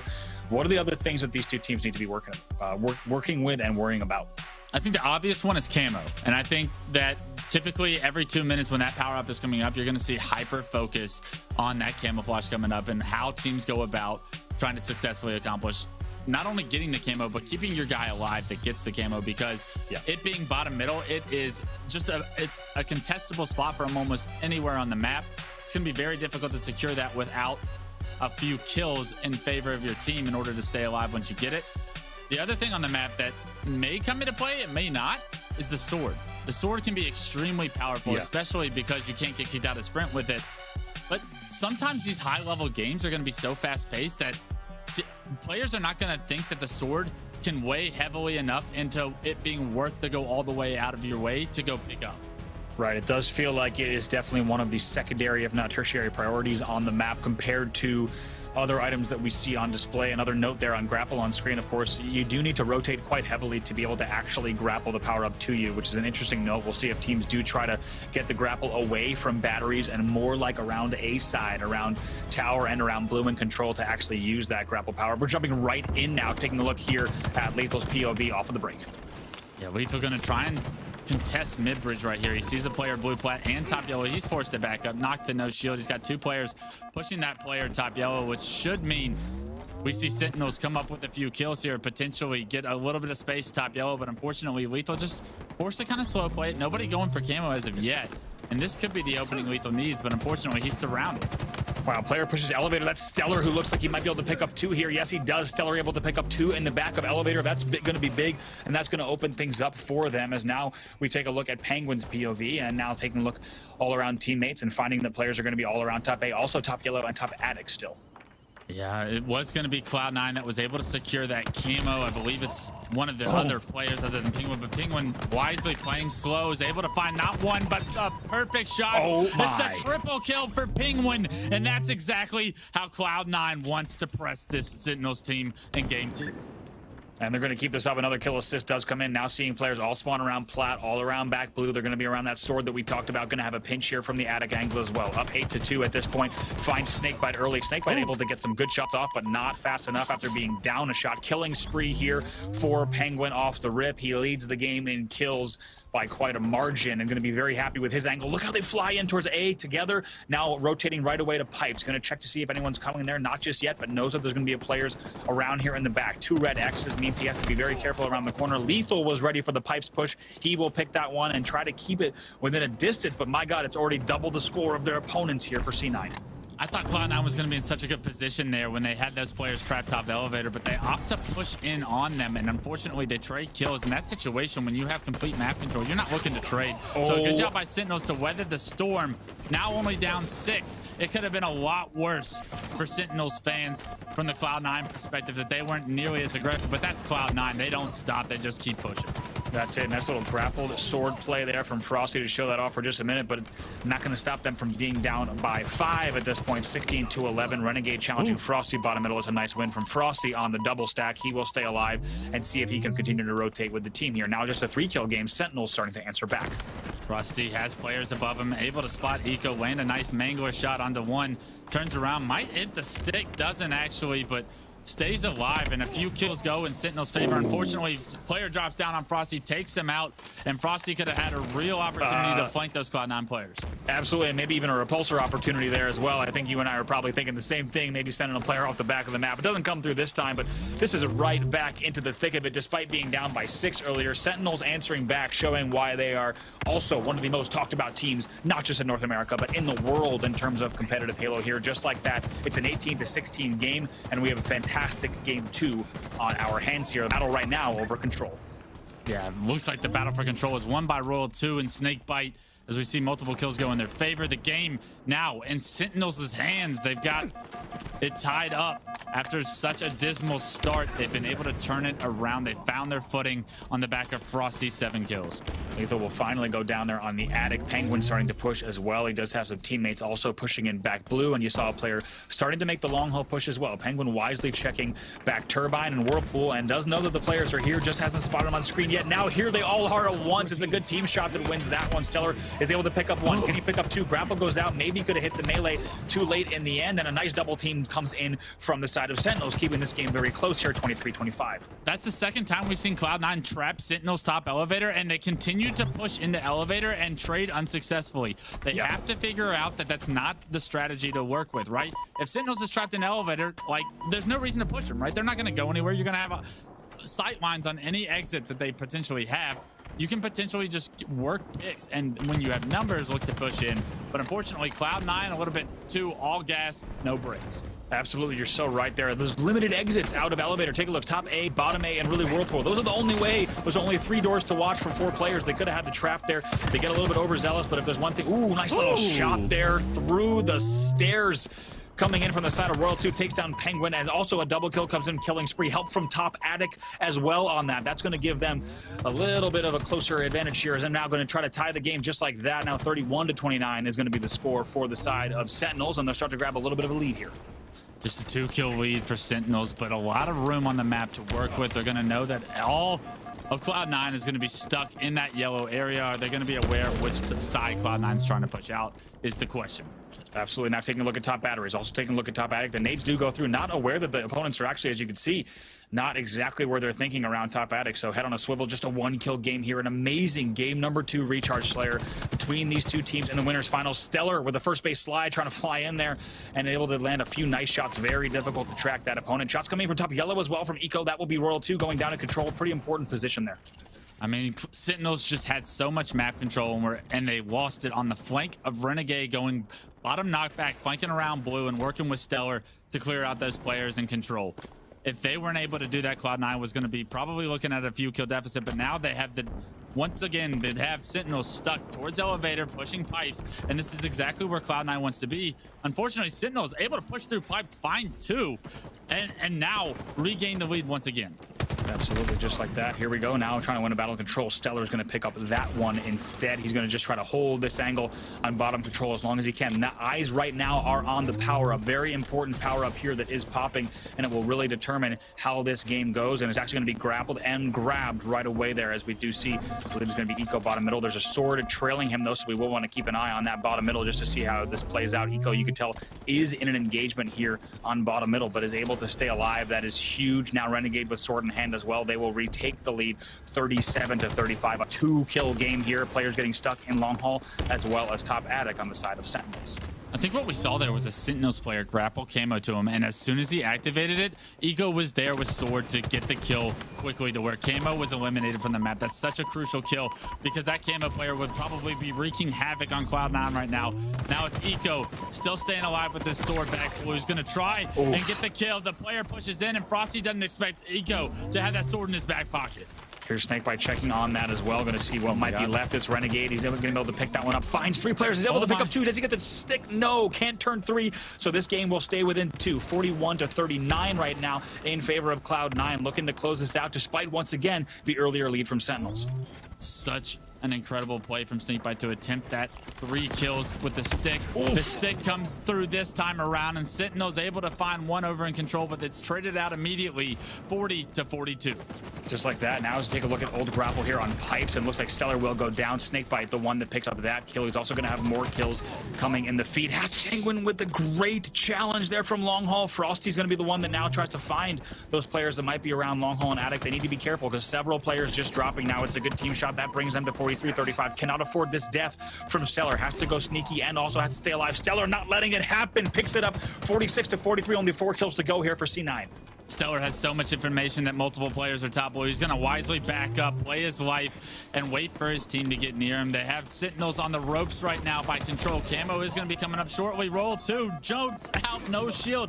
Able to find the kill on his Stellar, but loses his life immediately. 47-46. Just like this, 3 more kills to go, and Sentinels have brought it right back, even looking to tie this game right now as well. All trapped around here, control and Long Haul. Let's see if the push does come in from Eco. He's flying around the corner. They pick up 1. Can they pick up 2? Now 48-46. Now maybe only 1 kill away. Yes, 49-46. Looking for that final kill. It's certainly around Long Haul as well as bottom Attic. It will go in. Frosty will be, looks like, the last one to die. Cloud9 will win this series 2-0. 50-46. They will close it out, and Cloud9 continuing to look good, not only in the skins, but also in the department of the slays there. They will close out the series clutch. Game 2, 50-46.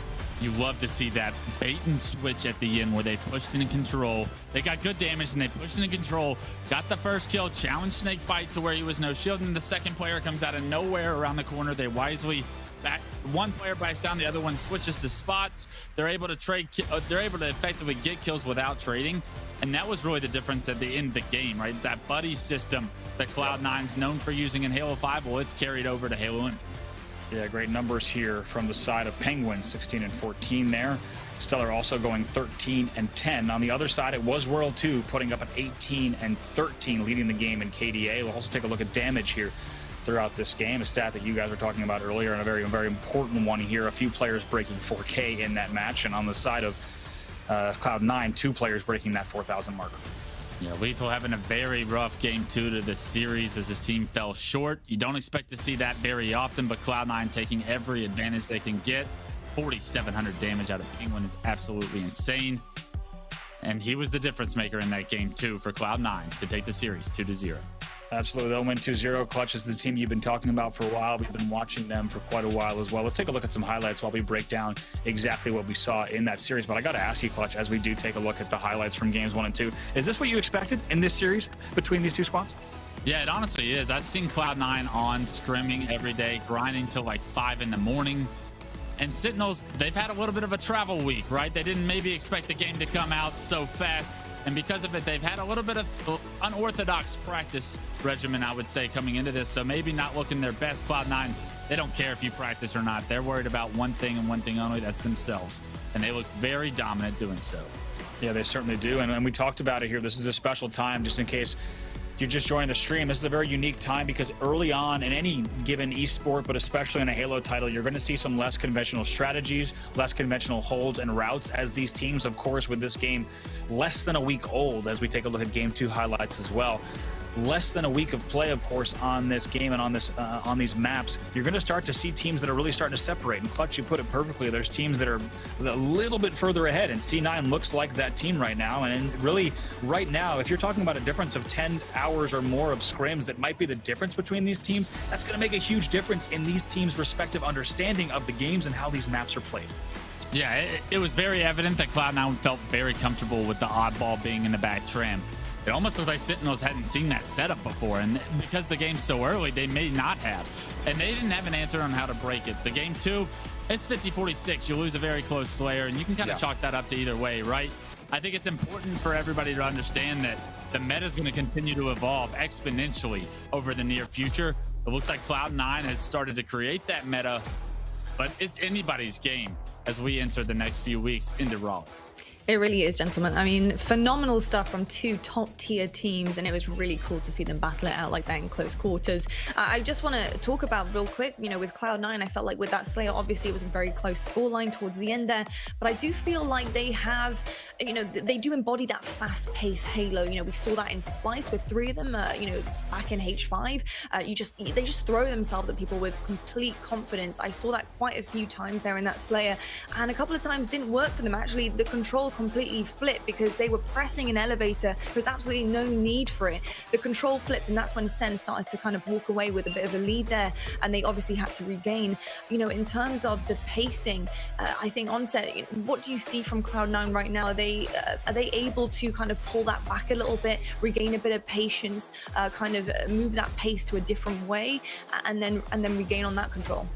I think Cloud9 are always going to try and play at that pace. Sometimes it works, and it works more often than not. And the thing about playing at that kind of pace, even if it fails once, if you succeed once, on the back of that, usually you see Cloud9 get people on split spawns. And when they get them on split spawns and they get an advantage of a 4v2 in any scenario, you'll see leads go from, you know, games being tied up at 14-14, and all of a sudden it's 22-14. That's why they do it. They don't mind giving away a couple of deaths sometimes with this hyper-aggressive play. If they're all doing it together, they can fight again off spawn. They're quite happy with that. But they're all about getting those split spawns. And C9, if anything, I just see him getting faster and faster as they get better and better at this game. They get more accustomed to how it works.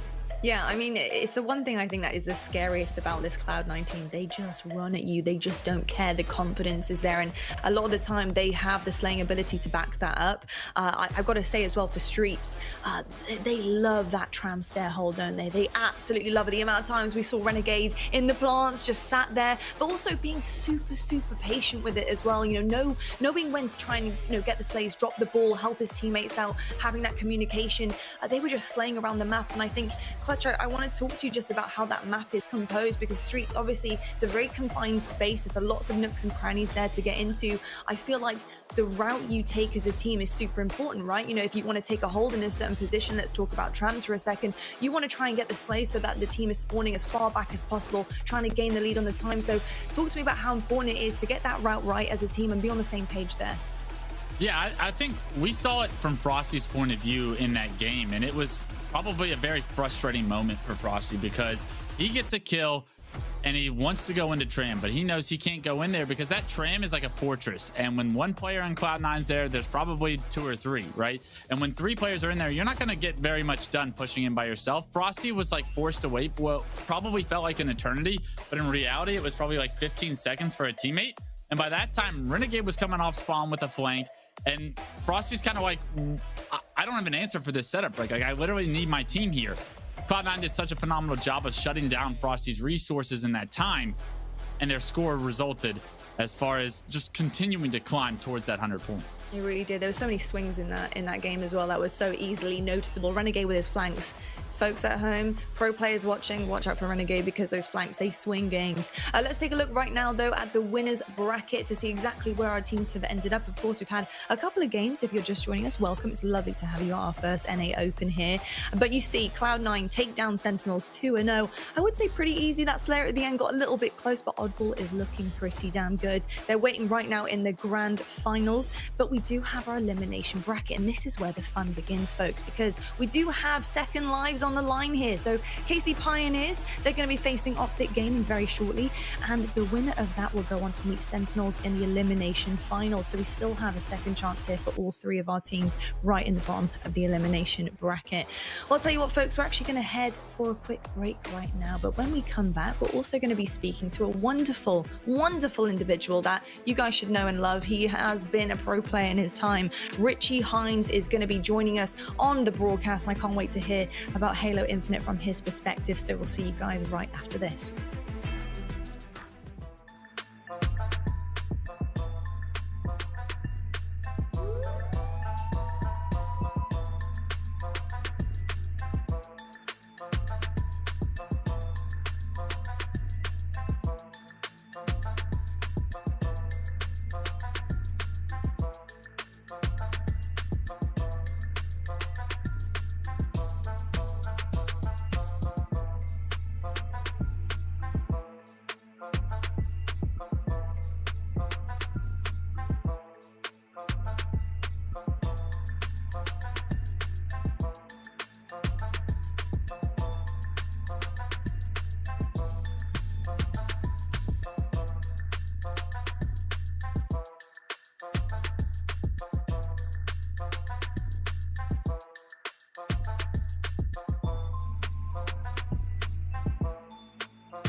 Hello folks and welcome back to the North American Open Series #1. We just saw the winners finals and Cloud9, they sent Sentinels right down to the elimination bracket. They're going to be playing in the elimination finals in a 2-0 fashion, and boy, what an epic series it really was. To see honestly some of the most incredible Halo talent duke it out like that was absolutely wicked.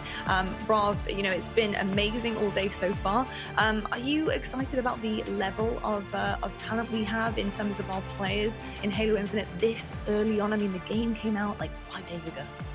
It is crazy, and it's amazing to see a lot of these teams picking up exactly where they left off. Cloud9 definitely the best example of that so far through this tournament. But yeah, it's been fantastic. We also have some interesting mix-ups like KCP coming in through losers, so going to be a fantastic rest of the day as well.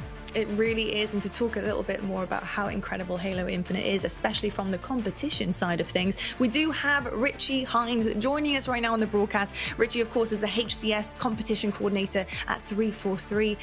Richie, it is so good to have you joining us on broadcast, man, and it's good to see you back. I'm loving the Halo Infinite jersey there.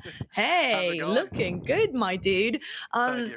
Going really well here, loving every second of the game. And Richie, obviously, you know, you have been behind the competition here at 343, and you know, to see Halo Infinite like this right now, like, you know, it literally felt like yesterday that the game came out. Having a competition, having qualifiers right now is absolutely amazing. But I want to know from your perspective, why was it so important to you to have an open bracket like this? Yeah, it was ambitious, but I think going out through 20 years of Halo, open bracket has always been synonymous with Halo, and we're not trying to really reinvent the wheel here. We just want to take what Halo has made great and just improve upon it and make sure that we always give every single player the chance to like be the best Halo player. Yeah, I mean, Richie, like, you know, on that, I mean, you and I, first of all, great to see you, brother. Yeah. You and I have been lucky to grow up on open bracket Halo for a long time, and I think just to see the appetite here at 400 teams, like on a tournament with like 48 hours notice that you had to sign up in, is crazy. I think for this next weekend and more events, we're going to see even crazier numbers. In terms of just when you look at all of Infinite, of course, for people who don't know, first of all, congrats on the new role as competitive coordinator here. Thank you. But you know, you also helped develop this game from a pro team competitive insights perspective and working directly with design to make this game what it is today. And there's so much hype and excitement around the gameplay. I'll say it right now, the fact that equipment is not just in the game, but balance and something that people are excited about. And we're seeing clips like it's a design like miracle, to be completely honest. If you told players a year ago that, oh yeah, equipment's going to be huge in Halo Infinite and pretty much everyone's going to love it, everyone would have said you're crazy.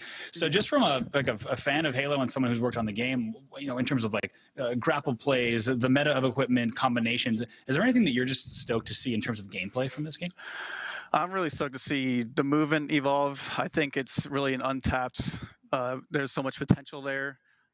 Chaining grapple or repulsor with any, like a multitude of weapons, sure, and like how much potential is there. It's going to be amazing to see. I think we're only at the tip of the iceberg right now. The game has just come out.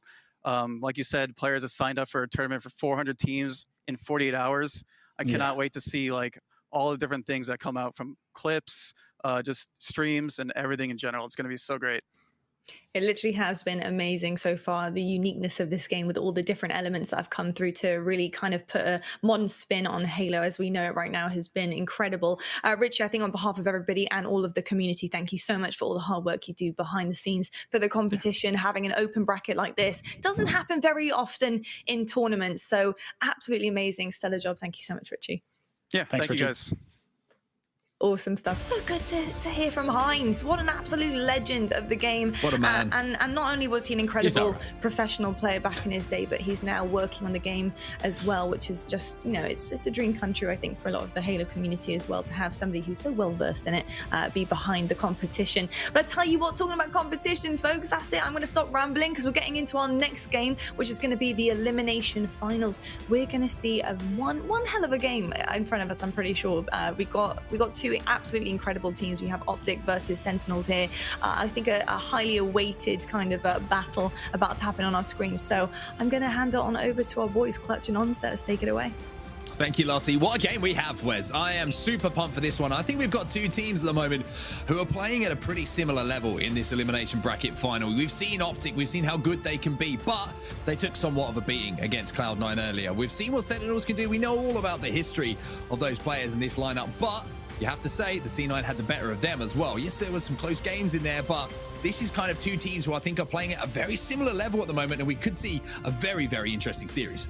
Yeah, I think for the first time today, we're going to see a game 3 here. I think both these teams, to your point, are about at the same point in their Halo Infinite mindset slash like meta understanding as we go into the series. It's honestly emotionally like strange for me to see OpTic Gaming versus Sentinels, because when I coached Sentinels, like those boys on Sentinels, they were OpTic Gaming, and now they're playing against OpTic Gaming. It's a whole mishmash of brand.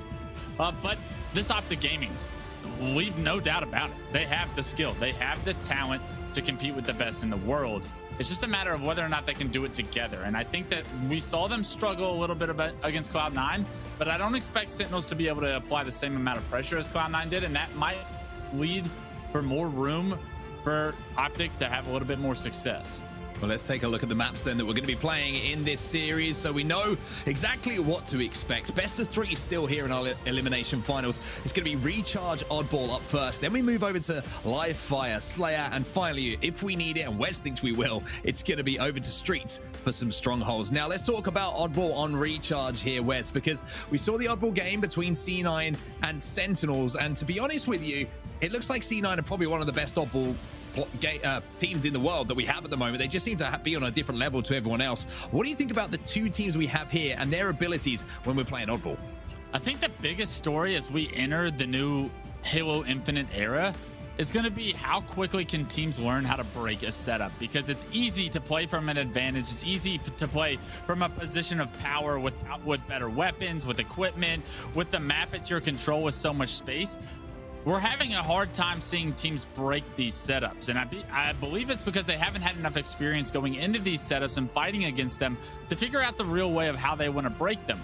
It's going to be up to both of these teams once they're against a full setup. How can they break this as quickly as possible to make sure these score lines don't get too lopsided? It's a great point, and a reminder to everyone as well, the winner of this will move back to have a rematch against C9, and with some experience under their belts, maybe there'll be an opportunity for a little bit of revenge in that grand final, and maybe to send it to that bracket reset as well. But I mean, what are your thoughts on this series, Wes? Talk to me about these two teams, how they're going to match up against each other, and honestly, who do you think is going to come out on top? Because for me, I think this is a really, really tough one to kind of decide. There's a lot of storylines going into this series, right? We have Big Brother, Little Brother. We have Lethal versus APG, a story as old as almost time at this point. Lethal, I feel like, always gets the better of them. We have Frosty versus Lucid, and they had a little bit of a rivalry where I don't think they get along too well back in the Halo 5 days. I'm sure that that's continued on to here. They're tired of hearing each other are better than the other in their streams, and I'm sure that they want to prove themselves today. And then we have Snakebite Royal 2. I mean, they're as classic as it comes. Trippy, I mean, he's got an opportunity here to really step up, and then one of the GOATs of all time with Ola. So, I mean, there's legends across the boards, a lot of storylines to compete with, and only one team's going to get to the better of the other by the end of the day. Who is that team going to be, Wes? Putting you on the spot right now. Who's going through to our grand finals for another shot against C9? Who do you think it's going to be? OpTic? Do you think it's going to be Sentinels? Come on, pick your poison. I'm not letting you sit on the fence here. If we're talking about the first Halo Infinite tournament, it's only right Sentinels and Cloud9 are in the finals. It does sound if right, OpTic doesn't it? Gaming wants to upset that, then they're more than welcome to create that kind of a show. But right now, I think Sentinels has what it takes. Sometimes things are written in the stars, but sometimes the upset is always going to happen. You couldn't really call this one an upset if OpTic Gaming do take it home, though, because they've been playing some phenomenal Halo Infinite over the last couple of days. We're going over to Recharge. We're going to be playing Oddball as our first game of the series, and we've already seen how strong a couple of these setups can be, Wes. Yeah, it'll be very interesting to see what kind of control one of these teams can really apply once they get that full setup, like I was saying.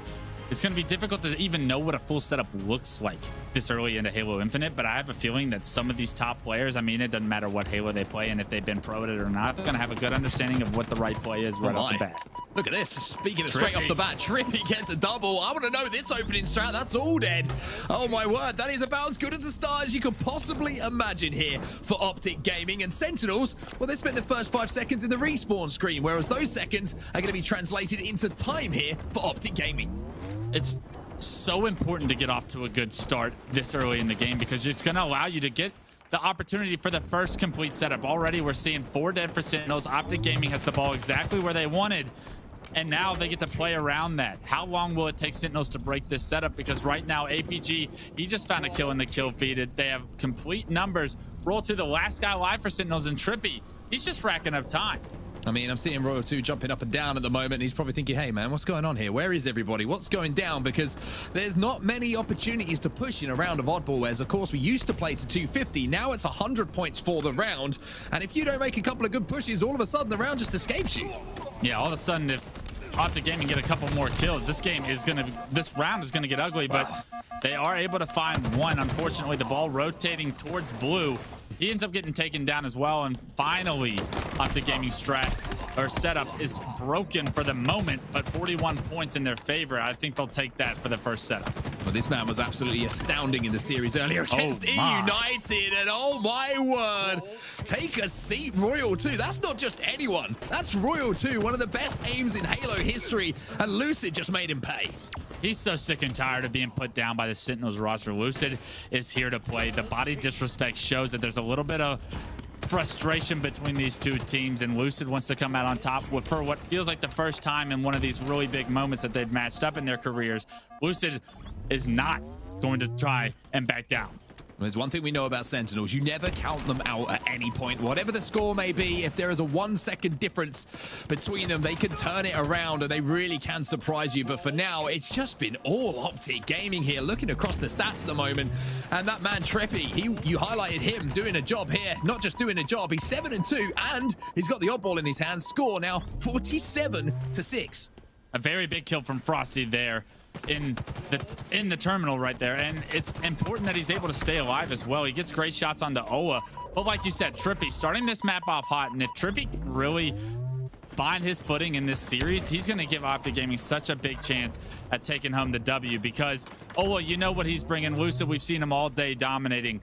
If he can step up, that's Trippy, by the way, they're going to have a very great chance of getting to the finals. Well, good job there from Sentinels just to make sure they shut down the camo player, and that's going to be finally the ball being transferred over here to Sentinels. And if you kept your eyes on the top left on the new score feed, you'll see that 3 or 4 players all fell in quick succession for OpTic Gaming. So this is going to be an opportunity here, Wes, for Sentinels to set up, and already you're seeing it. Look at the score and look how this game has changed.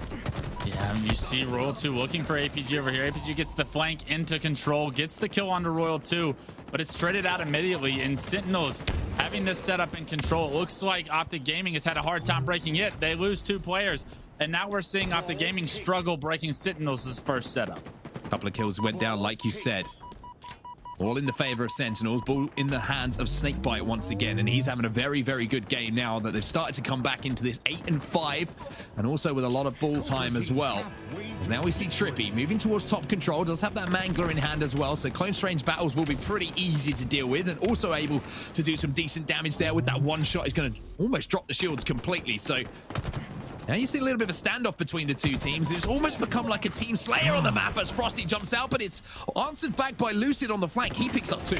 Such an important kill from Frosty to just create a lot of space for his team. They were stuck trying to push across elevator. Camo in the hands of I Got Your Pistola, and already plays being made. It seems like we've seen him do this across just about every single Halo, where when he gets camo, good things happen for his team, and that nade is going to open up the scoreboard once again for OpTic Gaming. Anyone else throws that nade, it doesn't get a kill. But Pistola, just Pistola things. What a play that was from Pistola. I mean, it's true, isn't it, Wes? Anyone else throws that nade, doesn't get the kill. Yeah, I mean, good things happen for Pistola. I mean, it's timing, it's just veteranship. I mean, there's a reason he's a top 3 player all time, and he ain't 3. He's an amazing asset to any team, and he's going to have to be that veteran leadership for this young OpTic Gaming squad. 76 and climbing here. for OpTic Gaming. Stola now on the flank, manages to take down the Sword player. There's going to be Royal 2. That's absolutely huge. Can he stay alive, though? Zola manages, as always, to find a way to do so. But as I say that, Frosty answers back. Double kill here for Frosty in the feed as well. And finally, it looks like the setup will be broken for OpTic Gaming. Sentinels back with ball in hand and starting to chip away at that lead just a little bit here, Wes. 20-point lead still for OpTic Gaming. They got plenty of time to break this setup, but Frosty melting Trippy with the rest of his team, able to find a second kill as well. The killing spree for Frosty is going to deny APG from breaking the setup, but multiple players coming in from Turbine here. Unfortunately, Frosty's going to have to figure out a way to deal with them. They jump up. Frosty with the Mangler finds one, but Trippy, Owen both find kills. A little body disrespect. A stick comes through for Snakebite, and so much action across your screen while kills get traded, but it looks like OpTic Gaming came out on top. Yeah, it's just starting to get a little bit frantic here towards the end of this round. As you would expect, 77 to 61, barely anything between the two teams. But having that 10 seconds advantage means that you don't have to prioritize the ball quite so much. If you're on the OpTic Gaming side, you can prioritize the slays, you can prioritize those kills, but you can also put yourself on the back foot. Snakebite gets the first kill.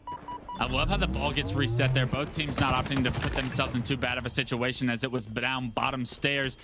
They're able to get the reset the ball once again top middle. A couple of kills come in their favor right here. I believe Camo actually gets picked up by OpTic Gaming through all that chaos, and that's a big blunder by Sentinels because they had numbers during that moment. It's actually going to be Snakebite who picked it up. So a little change of fortunes here. The last two have gone to Pistola. A Snakebite makes it count now. Finds one kill onto APG. Tries to traverse across the map here to try and get some other angles, but also smartly positioning here. Whereas recognizing the situation, managing to get one and almost managed to do the damage onto Pistola to get the second. He was cleaned up. That's all dead, I'm pretty sure, momentarily here for OpTic Gaming. And now they're getting spawn killed as well. Can Sentinels get that ball in hand, though?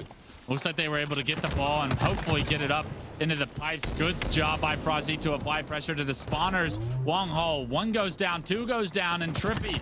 And there's a third player in Long Haul. He gets immediately erased, and now APG stuck, spawning across the map from his team, is going to be forced with one last push. If OpTic Gaming is not able to break this, Sentinels will take round one.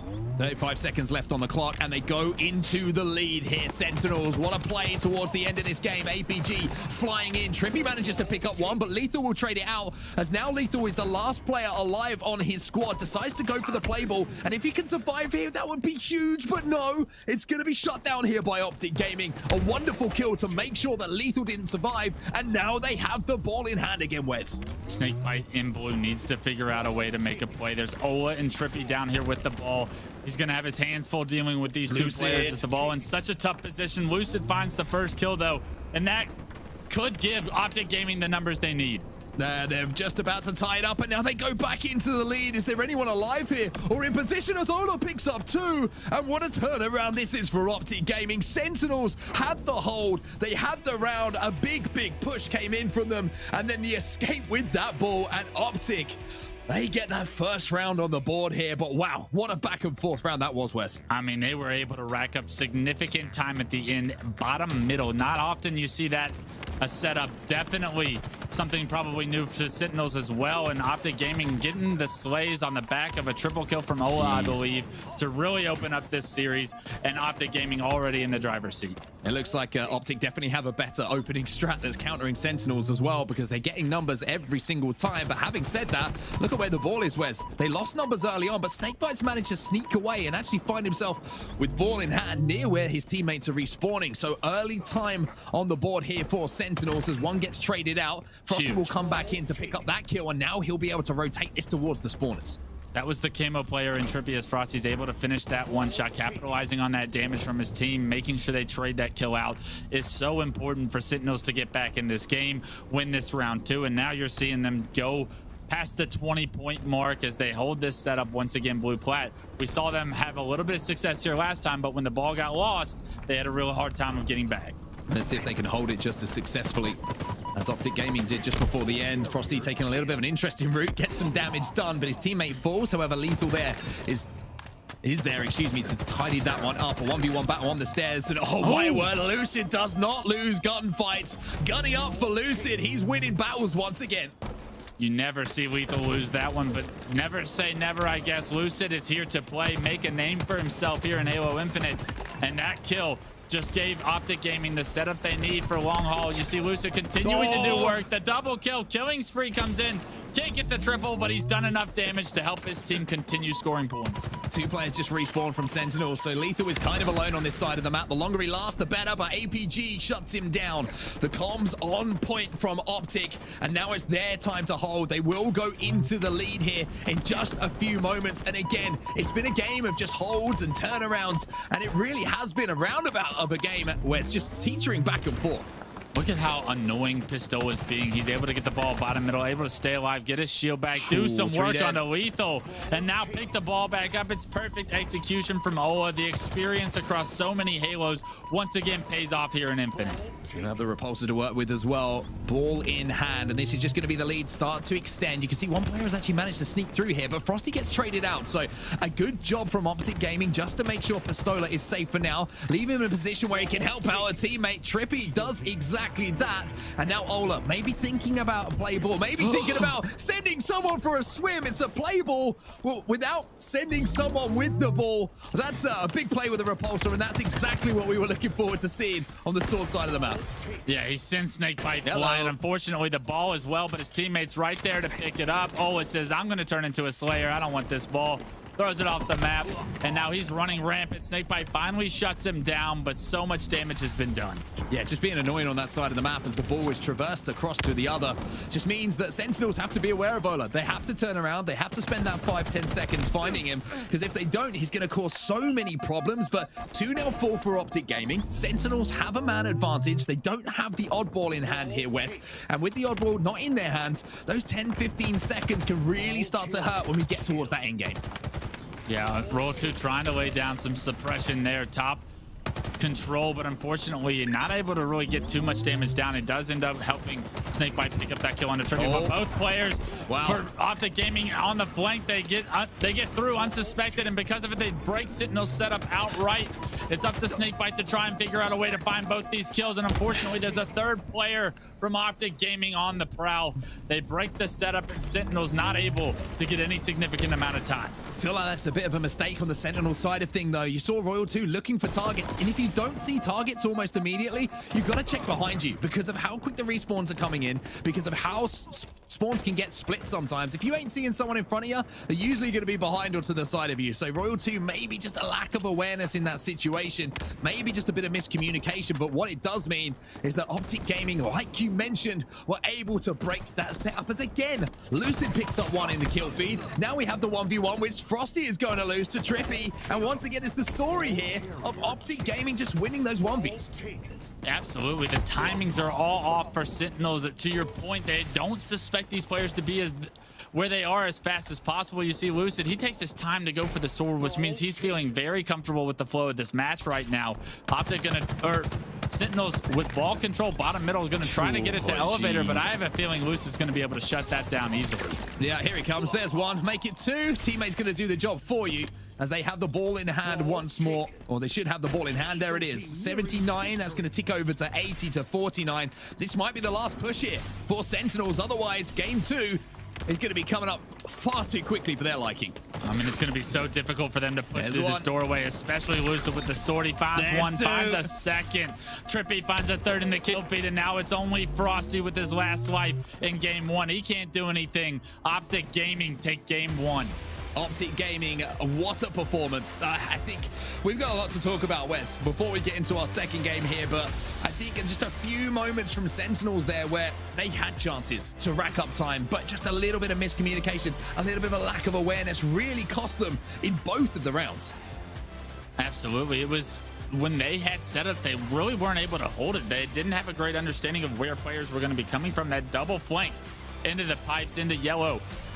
That can't happen, right? You have to figure out, you have to get information on where those guys are and where they're coming from so much faster than when they're already in your face.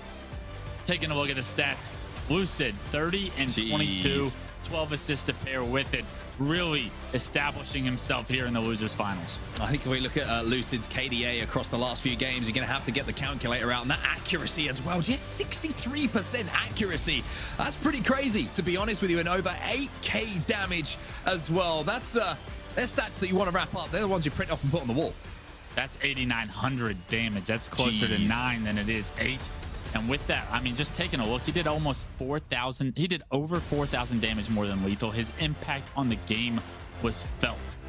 And because of it, his team takes that first win, that pivotal first win in a best of 3 that gives him so much comfortability going into game 2. Really, really impressive from OpTic Gaming then. And as I say, it's best of 3, Wes. We know it's best of 3 until we get to our grand finals. And now OpTic only need to take home one more game. We'll take a look at some highlights from this map that we just saw before we get to game number 2 though, Wes, because there was a few pivotal moments, like we mentioned, where things just seemed to slip through the fingers of Sentinels, but also it was massive plays from OpTic Gaming. I mean, OpTic Gaming, they've been putting in so much time to try and prepare to have a great start to this Halo Infinite run that they're about to go on, and they have done what it takes to get them here. They've done such a good job. The opening strats, they speak so much volumes, Mark. We talked about both rounds. You saw OpTic Gaming jump off to a hot start. Trippy with 3 kills in the first. They're able to secure camo in the second as well and get the slays they need. And because of it, they're just able to find their footing so early on in the match that they're just in control, right? When they can play from that position, this OpTic Gaming team is going to be a problem.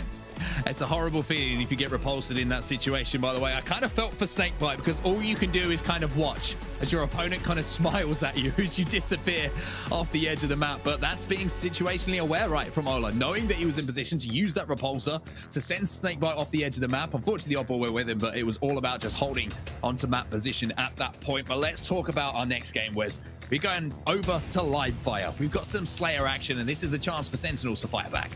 They're going to have to fight back. It's their tournament lives on the line. They cannot lose this game if they want to have a rematch against Cloud9, but we're talking about OpTic Gaming's opportunity to rematch Cloud9 as well.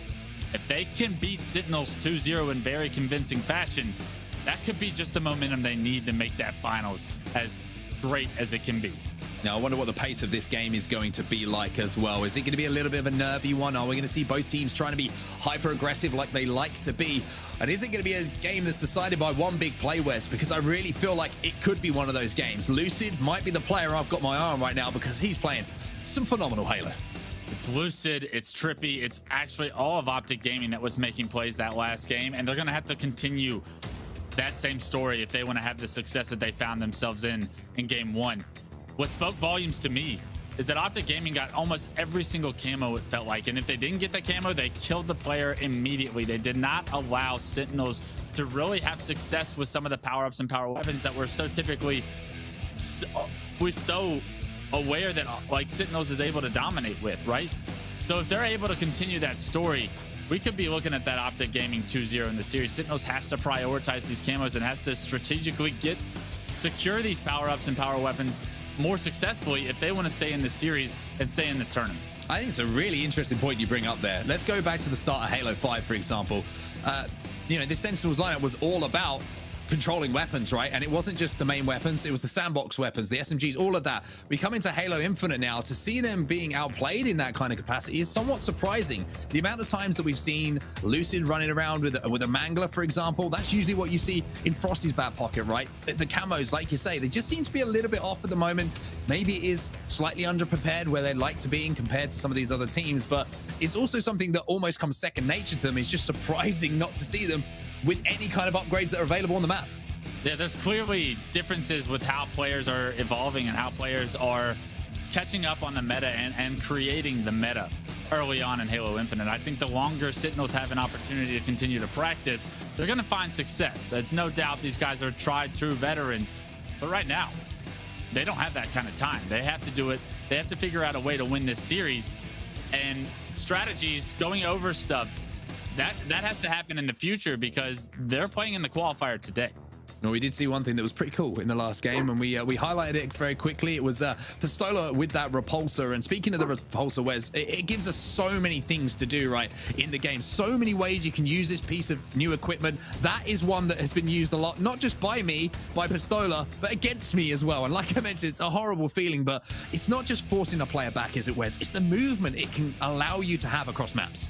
Yeah, there's few better feelings in Halo, I feel, than knocking someone off the map, helplessly watching them float to their death. I Pistola didn't even shoot him. I just noticed as well that he just literally watches him.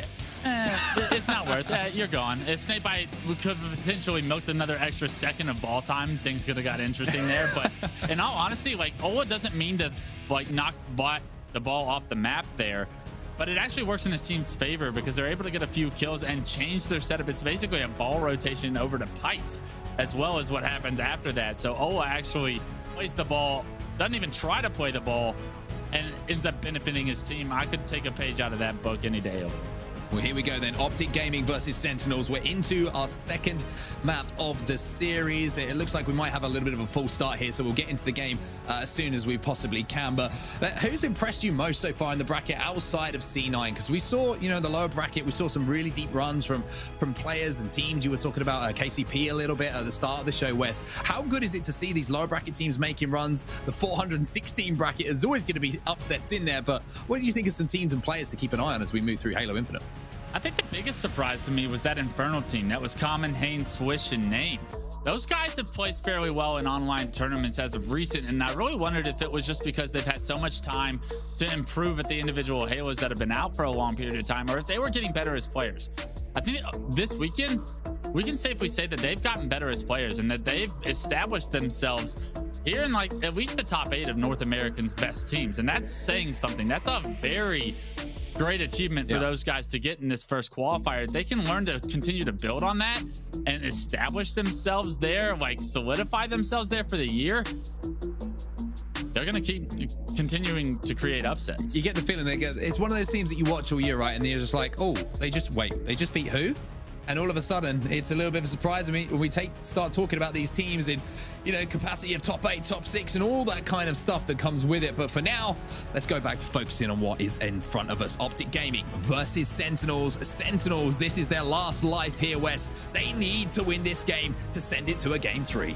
I think it's so important for Sentinels to get off on the right footing here early in this game. We saw how strong OpTic Gaming's starting strats were from both the elevator side and long haul side of Recharge. If they can duplicate something very similar to have the success to get a few kills, get the lead and some map control, they can run away with this series and never look back. Look at the aggression early on as well. Once again, the opening strategy looks to be in favor of OpTic Gaming. Don't manage to quite clean that kill up, but look at the awareness to not chase there. Knowing there might be another player around that corner, this has been a great start once more from OpTic. It's 3-1, make that 3-2 though, as Frosty introduces himself to the game, but they managed to get away with that sniper rifle, and that cam is going to be coming up soon as well. Yeah, massive kills from Frosty to keep his team in this game early. He's going to spot APG Big Door, knocks him down to no shield. And now Camo's up. A little bit of a blunder from Sentinels. No focus, no priority on the Camo. And you already saw a player get away with it. Yes, Snakebite killed him. Snakebite managed to take him down. He goes down, yes, but Sentinels, that should have been a power-up that they had. Frosty and Snakebite were both Camo side of the map with like 5 seconds before it came up, and unfortunately, Frosty gives it up. So does Snakebite. And although they take down Trippy with no harm, no foul, they should have a Camo of their own they're doing work with right now. Yeah, I think it's a very interesting point you raised there. Yeah, kind of got away with it, to be honest with you, but haven't had the power-up, which, you know, we're so used to them having in their hands. But speaking of which, they don't have a power-up, but they do have a power weapon, and it's in the hands of Frosty. However, the pressure coming in from OpTic Gaming did not allow him any kind of easy shot, and now Pistola is starting to put it to use himself. He's got one more bullet here in this snipe, but he's in such a perfect position to just anchor and do damage overall for his team. Love this top tower control we're seeing out of Ola. It's probably the most dominant spot on a map like Qualifier, and now Ola actually choosing to leave and apply some pressure to these players that are open field pillars and silo. You see Ola doing a ton of damage, staying alive, doing Ola things, and because of it, his teammates able to find a kill pillars. And look at this from Pistola. He's just such a nuisance, and I love the way he pushed up first, willing to take the damage that was going to be dealt by Sentinels in order to give his teammates those different angles and make him the focus of attention while they can put those shots in. But for now, we'll go back over to Frosty. He'll be taken into the respawn screen for a few moments. Looking at the score right now, it's 3 kills, the advantage for OpTic Gaming, and here comes that next power-up, and it looks like this time it's going to be Sentinels prioritizing it like we expected for that first one. So much better of a job by Sentinels to have the numbers they need to secure this. Camo is now in Roll 2's hands. He's already found himself 1 kill. What kind of success can we see Sentinels have now with the first power-up of the series for their team? Royal 2 sitting top tower right now. APG comes across to the dummies. APG makes a lovely little play, actually. That's such a big play from APG. Not only getting the damage, surviving, and then Trippy coming in to finish that one off. Phenomenal teamwork coming in from OpTic. Royal 2 thought he had APG dead to rights. APG gets out with just a sliver of health, and Lucid there to trade it. That camo being nullified immediately. But trades coming through either way. Not too big of a deal, but Royal 2 wishes he could have that life back. Even with that play, Sentinels do have a lead for now. However, Snakebite gets introduced to the right fist of an OpTic Gaming player who just flies over the top of that. A little block in front of him. A double kill coming in now for Trippy as well. Will kind of even things up. And now Snakebite's last player alive as the game is tied up once again. 3 players spawning. Now as Lethal comes off the respawn, he'll be on the back pillars, jumping up towards the nest. As close of a game as we could get it as we enter the halfway mark. Control still in favor of, I would say, Sentinels, but APG's top tower raining down terror right now. And Lethal, he's kind of stuck in a tough position here as they're all starting to spawn silo. This could be where the game is won or lost if Sentinels isn't careful. Yeah, this is actually Trippy POV. A little mistake on the overhead there for a second. Apologies for that, everybody who's watching at home. But Trippy managing to stay alive now. But you're quite right. Trippy staying alive here almost as important as it ever could be. 25 to 26. Make that 26 all as the scores get tied up. Ola picking up the kill on Frosty. And at the moment, Trippy's doing such a good job of just staying alive, baiting and waiting for communication from his teammate. He's playing this very slow, but Camo just came up and I got your Pistola able to secure that. So Sentinel's not in a position to really contest for that Camo. They had tower control, but they didn't apply the pressure they needed to. They're hunting Ola down though, and the gang's all here, bottom middle, baby. They're able to take down Ola. A crucial piece. We've seen the damage he can do with Camo already in this series. I was about to say how dangerous Pistola can be with the camouflage. One of the sneakiest players in Halo history. But one way to stop it is to send in the boys. The 2 bouncers come to the door and say, Pistola, we ain't got your ID on file, mate. You're going to have to get to the back of the line. But now Snakebite, having worked with the rest of his Sentinels teammates to pick up the kill on the camo player, is now hitting some beautiful shots with the sniper. But again, the pressure coming in from OpTic. Even though he hit those shots, Wes, they won't relent. They keep coming forward, and it's that man Lucid again who picks up the kill. Lucid so lethal with the snipe, gonna land the one shot he has onto Royal 2. Is anybody gonna be able to pick that up? Yes, the 50 comes through. That means Royal 2's finished. Spots Snakebite able to take him down as well. Spots Frosty, and this information on these players is so important. Lucid with his head on a swivel, able to find all 4 players of Sentinels. They're all starting to lose their lives, and right now the game's starting to go in OpTic Gaming's favor. And well, it's such a rare stat line I'm looking at right now. Royal 2, 5 and 10 at the moment. This man does not go negative in Slayers, but he's found a way to now as Lucid once again wins the fight. That's a killing spree now for him, but the game's still so close here between these two Wes. Still a 2-kill game. Still just 2 kills. It's 25 seconds for the next snipe. You want to see if Sentinels is going to choose to try and push onto this tower and regain map control, or are they going to wait for Camo and Snipe to come up? It's a crucial decision that could determine their tournament lives. 10 seconds to make that decision, and Lucid in a position to watch both of those power weapons come up. Trippy's had to drop. Trippy was trying to play a little bit sneaky with the heat wave, and now he's going to come back around the corner. He gets taken down. This is the push from Sentinels. Frosty picks up another, and all of a sudden the game has now swung into the favor of Sentinels as they pick up yet another, and there will be a sniper rifle traded off to a teammate here. Lethal gives that one up, and I think it's gone into the hands of Royal 2. Now, he gave it to Frosty, and rightfully so. Frosty being the sniper for this team. We know Royal 2 all too often can go off with it, but Frosty obviously feeling comfortable. Getting pressured by a camo player here. Going to be forced to hit an incredible shot. Not able to do so. Loses the snipe, and now I got your Pistola with once again another camo, but the snipe as well could continue this reign of terror for his team and win this game too. 9 kills. Whoever gets those 9 first will win this game. We're all tied up here in this game 2 of our elimination bracket finals here. 1 kill eked out, which is going to be Lucid who picks that one up. Little peek around that corner as Pistola now moves towards his team. EPG picks up 1. Royal 2 picks up 1. Nice. Pistola bodies someone and puts them on the floor. And that's a 3-kill advantage now here for Pistola and the rest of his teammates, OpTic Gaming.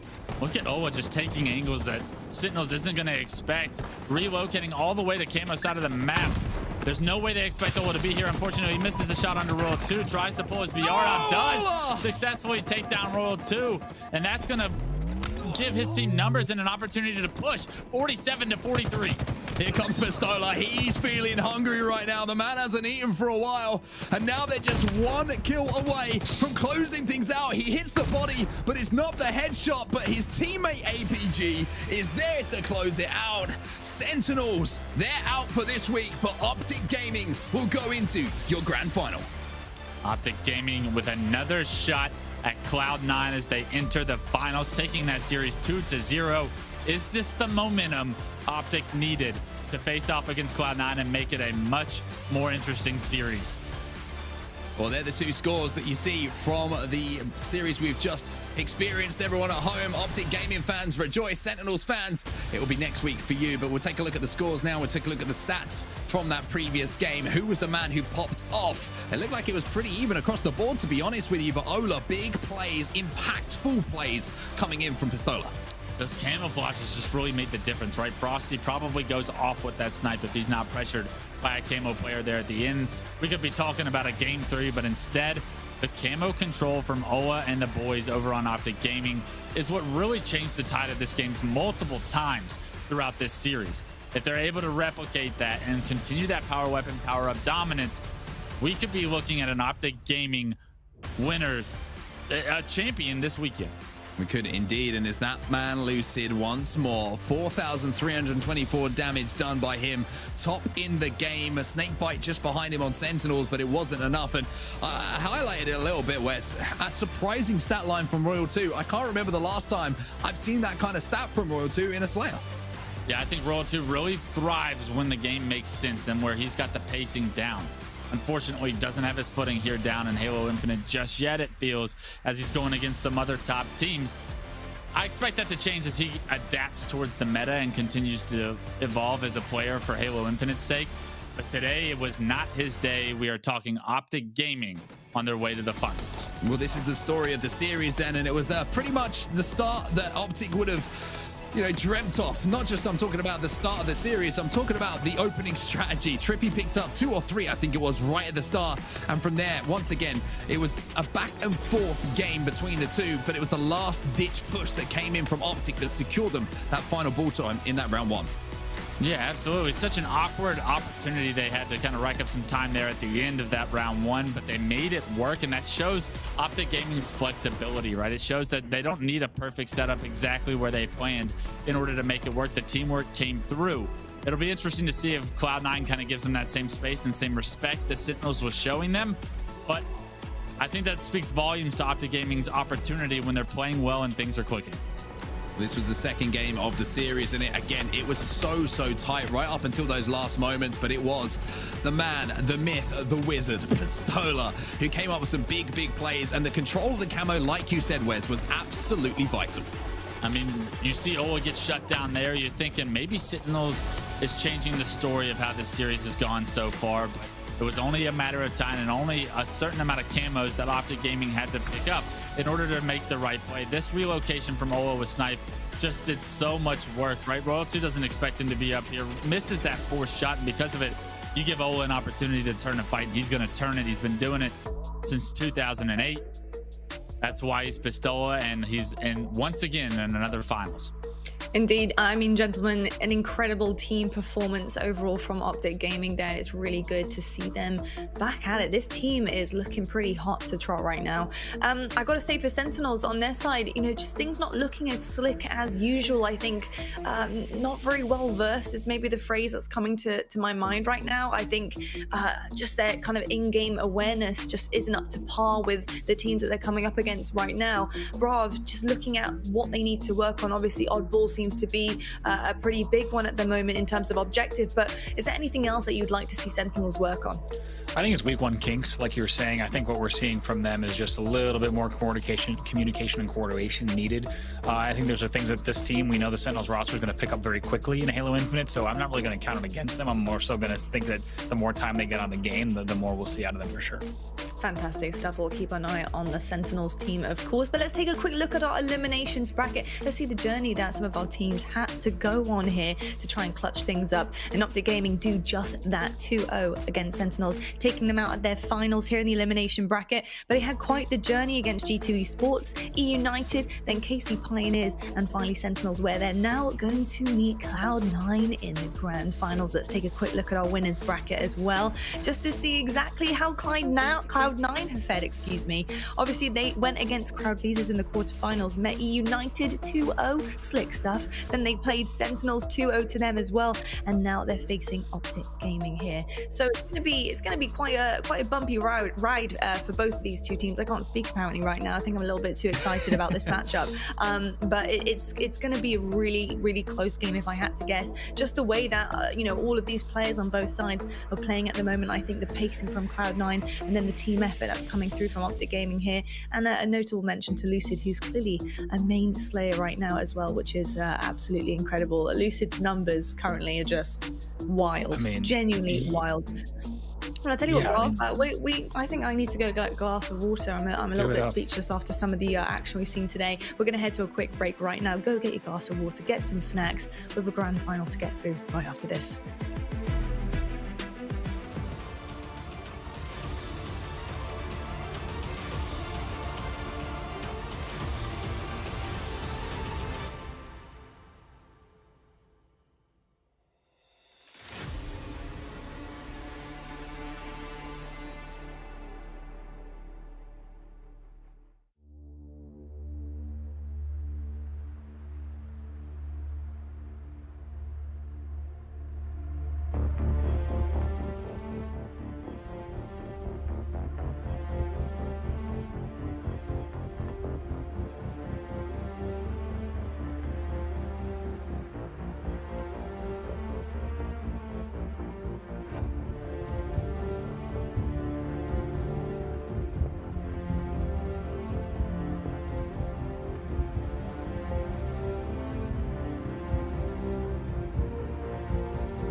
Hello everybody and welcome back to the North American Open Series 1, and we are kicking things off very shortly with our grand finals. It has been an incredible road so far for a lot of our teams, and two have made it to the very end. We have OpTic versus Cloud9 coming your way very shortly, but first I gotta get excited. I gotta get hyped for a second. I hope you guys at home are hyped because we do have our first live event coming around the corner.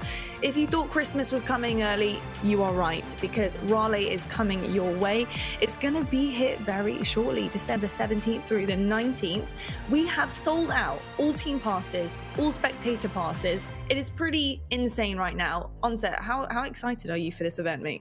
Well, for 2 years, I've barely left my flat. So, I mean, it's going to be a wonderful event. And I think there's a lot of people out there who are probably thinking exactly the same thing. The opportunity for the Halo community to come together once again under one roof in Raleigh to kick off with an amazing event for an amazing game. It's going to be something special. I think it's going to be an atmosphere that we're not going to be able to recreate for quite some time. I think everybody's been waiting for this moment, and the energy in there is going to be, I think, something that we're going to remember for a long time. Indeed. And I tell you what though, Xbox is actually delivering an early Christmas gift to one of our lovely people in the Halo community, and that is actually going to be an extra pass to the Halo event, of course, in Raleigh, which is going to be absolutely amazing. So surprise, we're actually going to be giving you guys one to go to. It's going to be absolutely amazing, and all you have to do to get your hands on this is to sign up for the Game Pass. You go to smash.gg/Xbox, and of course it's a 2-day event featuring 128 teams on the line, and one team will win this to win the grand prize and all expense paid trip to the first Halo Championship Series live event. It's in North Carolina, which might mean you need to travel. Don't worry, we got that covered too, because we're going to be including a flight, hotel and a team pass, so make sure you sign up. You don't want to miss out on this chance. It's going to be absolutely epic. Well, gentlemen, we have a grand final to get into right now. Brav, I want to know though, who are you favoring right now? I know predictions, they're not the most favorite thing for a caster to answer, but I'm very curious. Oh no, we don't mind. You know, us three casters, we don't mind the predictions. How do you bet against C9 right now? I don't know how you do. I don't know if any betting person would do so. And I think right now they just look so strong. And the question is, can OpTic put up a fight? That is very, very true. And Clutch, you can answer that back. Can OpTic put up a fight with their teamwork here? Or do you think the confident C9 are going to close this out? No, I think Cloud9 was as dominant as we've ever seen this roster. I think it's early and infinite, but I think it's safe to say that Cloud9 is going to be a problem for tournaments to come. I think they take this one pretty easily. Okay, and Mark, what are you saying? Interesting. Very interesting. A lot of confidence coming in from Bravo and Wes here, and understandably so. Yeah, I'm going Cloud9. I think Cloud9 have just been, they've looked ridiculous. They have looked ridiculous, but I will say this. Game 1 in this series is absolutely vital. If C9 win it, I think we're done. I think they're just going to ride that momentum, and OpTic aren't going to be able to get back into a series. But if OpTic win that first game, beating Cloud9 is an achievement in itself, right? Beating them in one game, and then that starts to put the doubt into C9. If they can do that, they can get that belief. OpTic win game 1, we've got a series on our hand. Absolutely. I think it is all about that momentum, especially when you face a confident team like C9. But I tell you what, Bravo, Onset, it's your time to shine. So let's take this away. Oh man, I'm so excited. Thank you so much, Lottie. And for the first time in Halo Infinite, Andy, I get to say to everybody at home, welcome to the grand finals. I cannot wait to get into this one, my friends. C9 have looked astonishing so far, with the game only being out what feels like, I don't know, I've lost track of complete time, to be honest with you, with the lack of sleep I've had playing the game over the last week. But to get to the level they've been at so quickly, it's going to be a tough ask for OpTic Gaming, but if anyone can do it with the momentum behind them, it's going to be the green wall. That's right. We'll see what OpTic has up their sleeve. APG, Trippy, Lucid, Pistola, Coach Box in the back, of course. And my God, has Lucid ever looked good. This is going to be a fantastic matchup. Let's take a look at the game types. Oh, this is going to be interesting to see as well. We're starting off, a reminder to everyone, now we're in our grand finals. Best of 5, friends. Best of 5, so we get an elongated series. And starting off with Aquarius CTF, Andy. We love this one. When we're playing, we love a bit of Aquarius CTF. We do, one of our favorite game types, and I bet a lot of people watching at home who have been playing this week, one of their favorite game types as well. Plays like a pretty traditional 2-base, 2-tower CTF map of old. You made the comparisons earlier to the midships, to the heretics, to the onslaughts. It's going to play very similar fast-paced 2-base, 2-tower gameplay in that game number 1. Well, the series itself, as we look at it, I think this is very good for OpTic Gaming. Reason being, Oddball Game 3, I think C9 win any oddball game against any team in the world. They probably beat 2 teams at once at the moment with how strong they seem to be. But that being at, you know, in the middle of the series, maybe gives OpTic a little bit of a chance to get into it, especially with Slayer Bazaar, which is, you know, a game type where you can play at a pace, but you can also get caught off guard quite easily. And OpTic might like to mix it up a little bit there.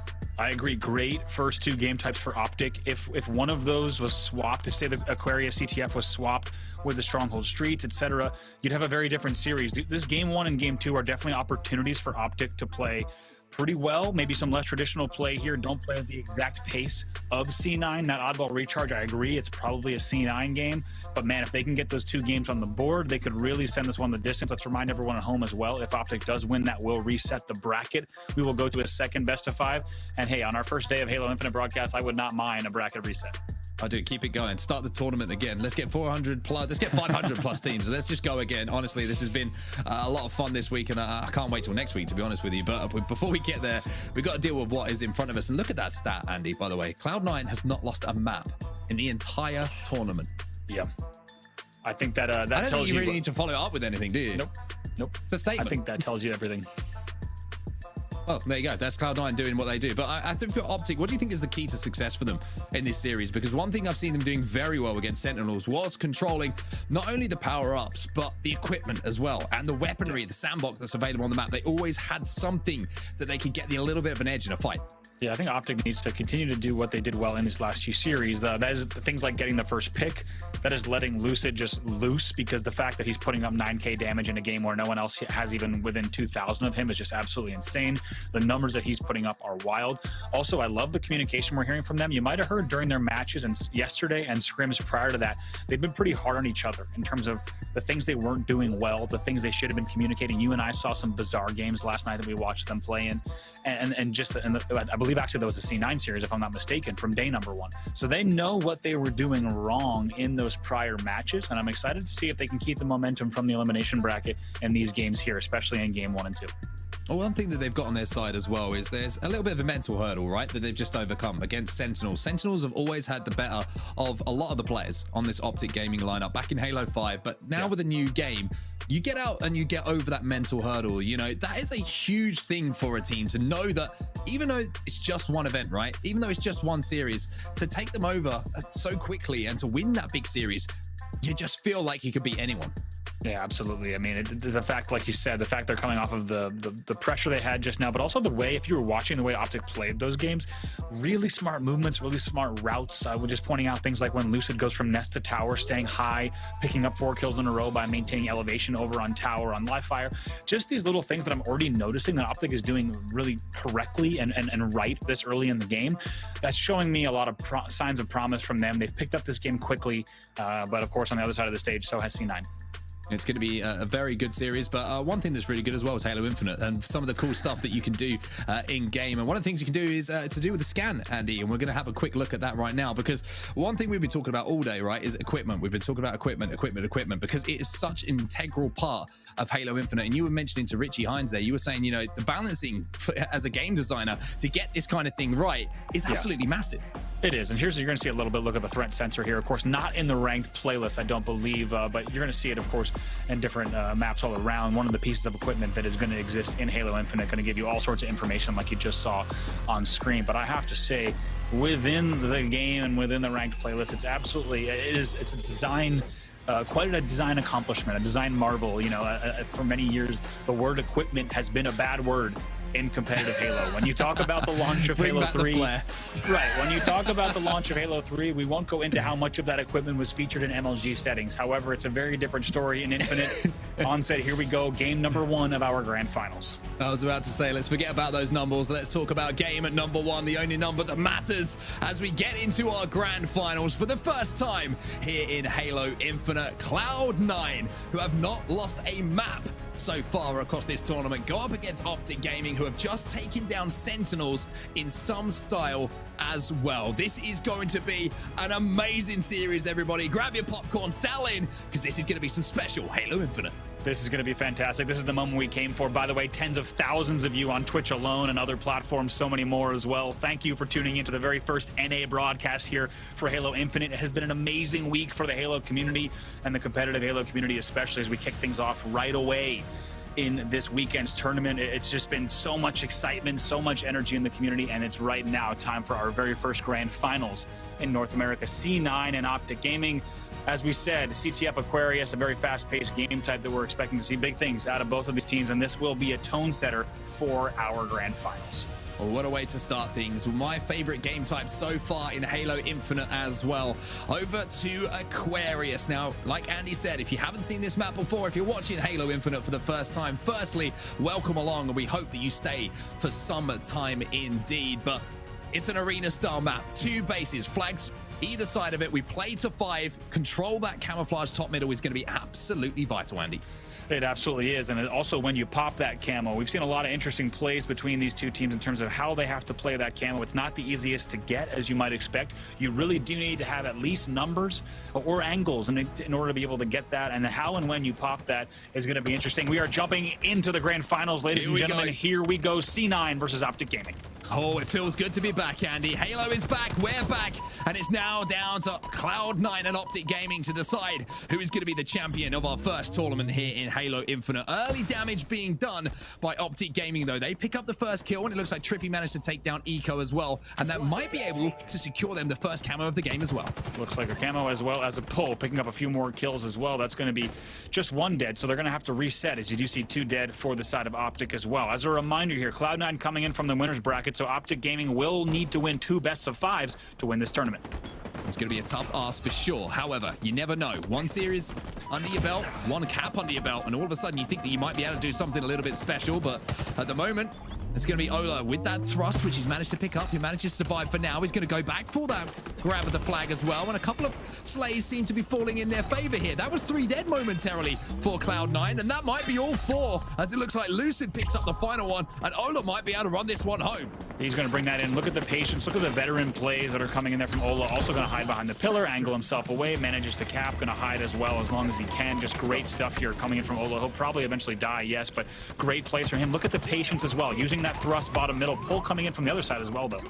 And the flag will go out, but a couple of kills will be traded. So this isn't going to be a clean run here for Cloud9 in response. But I mentioned how important game number 1 is here for OpTic Gaming. Getting out to that kind of start, getting a flag on the board is massive for them, Andy. It really is. It's a great start. They could not be happier in terms of how that went. And like we said, lots of patience from them as well. Pistola using that thrust perfectly. You have to wonder maybe he wanted to get the thrust pull around bottom middle, but even though that didn't work out for them, they're still able to take their time, get that cap in, maintain the slays on the board. Like you said, they go up 1-0 here in game number 1. 2 fall as well, just as that camo is going to be coming up. And who's on it? It's Pistola. Pistola has been controlling those power-ups so well. Some nice shots onto Renegade as well, but he has the thrust to get away. And not only does he get away, 2 kills fall across the map as well, but this is the man who has been a difference maker for OpTic Gaming so far. It's Lucid, and there he is again. Picks up 2 in a row as Eco finally shuts him down. Beautiful swapping there of the wave and the BR bottom middle, just putting those kills together so cleanly, making it look very easy, like he's done for the past few rounds. Jeez. If we're honest here. Great shots coming in once again from the side of Renegade. He'll maintain top control here.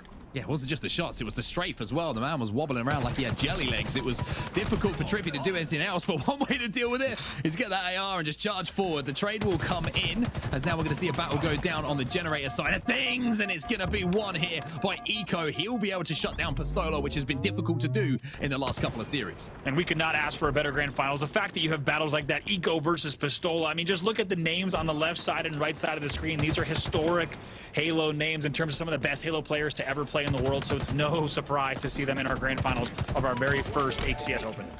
Eco picks up another kill as well. That'll be the first one in the team fight, so it looks like a little bit of a stalemate across the map for now, but map control will be seized by Cloud9 as they move forward. A couple of players dropping from OpTic Gaming, as now you'll see the decision has been made, the flag has been pulled, and Eco will move in to run this one towards his teammate Penguin, who's just spawned up on the plant side. But a little bit of a fumble there. No fumble whatsoever. He knows better than I. He pops out, cleans up that kill, and Eco keeps this flag moving. Yeah, that works out really well for him. I think he did kind of go a little past the flag, but Lucid happened to be bottom middle. They're going to be able to bring this flag tying one in. You have to expect, yes, indeed, we're tied 1-1 just like that. So we have a fantastic game number 1 on our hands already. Looking across the stats at the start of this game, Lucid 10-5. Yep. A hot start for him once more. Ola a little bit slower. And on the other side of things, it's been pretty even across the board, to be honest with you, for C9. Not quite getting the slays they would have wanted, but being outslayed, to be fair, looking at it a little bit more closely, as Eco will do some defensive work on his side, but Camouflage once again will be going over to OpTic Gaming here. And it seems like they're doing a really good job of controlling that. They really are. They've been on top of that. And like you said, Lucid, though, also just making sure that he stays on top of the board. 11-6 right now in this game as we go on board with him, taking his time, deciding exactly when he wants to engage and timing it very well, unsurprisingly. I mean, right now, making a statement in this event, you would not be crazy to say that he's one of the best, if not the best player in the game. Based on the stats, look at the stick as well on Eco, making this look way too easy. It's almost as if you set him up for that one. One of the best players, if not the... There's the stick. Now we'll find Renegade in the base as well. Well, that was shocking to me to see him miss one bullet. And it cost him. That is the level of Halo that we are playing right now. One bullet is all it takes as his life is thrown away. And now it'll be up to Renegade to jump back up to top middle here to top needles, try and get some damage, but he's being swarmed. The thrust back though might help him out. And oh my Renegade! That is nasty from you! You have got to be kidding me there. That tells you just how valuable that thrust is there. Perfectly times it when you've got a player as skilled as Renegade plus a piece of equipment like the thrust, able to string together plays like that. They're also trying to string together another flag run. Off the back of that huge play, Renegade opens the door here for Cloud9 to maybe get that flag running. He'll be checking the front of the base now, making sure that nobody sneaks in behind. A touch on the flag is going to come in, but nobody's looking for Renegade, and now he will be able to get that touch. High IQ play there, but will be shut down momentarily. Yeah, very good flag bait there. Both flags are going to be out, so we'll need to be careful. Good double kill there from Trippy, and Penguin's also down low as well. This is huge. Battles going down once again. The thrust having an impact, and Ola manages to get the flag returned by the looks of things, and they are keeping it alive as well here, OpTic Gaming. Renegade will slow it down for now, but look at Ola. He's coming up, pick up the crumbs. He gets the flags in his hands, and Ola, who picked up the first flag, will be putting in the second here by the looks of things for OpTic Gaming. I love that play. Take a look at that. Really important moment there as well. Trippy was up top, and I was expecting, you might have heard me say it, going for that flag toss. No, Trippy stays up top base and actually picks up a double. So that tells you just how important slaying and even overslaying is in Halo Infinite already. Penguin going to be caught out though. Lucid, he's going to pick up two, and this man has just been on a different level, it feels, since the last time we saw him on our screens. That'll be 3 falling by the looks of things, even though it will actually be 3 from his team. So at the moment, it's going to be him just trying to stay alive with the wave, which, by the way, I like as a thing to call this. And he's going to be looking to fire some shots across the map. There's one. There's another deletion into the kill feed as Lucid is once again going wild. Picks up 2 again. Another spree for him. 19 and 11 on the map for the OpTic man.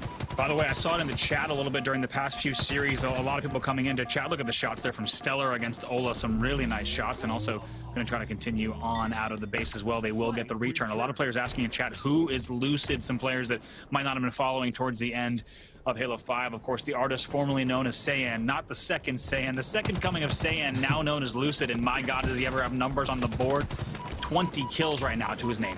And one thing I love about that name change, he said he wanted to create his own era. He wanted to be his own player and not be compared to a former pro. Well, if he's starting off this way as Lucid, I think everybody who's playing against him will want him to change his name back, because he's just absolutely beaming at the moment. And so is Pistola too. Great shots on the player bottom middle to clean that one up, and some decent shots on the player top plants as well. The score still 2-1 here as we have around 4 minutes and 15 seconds remaining.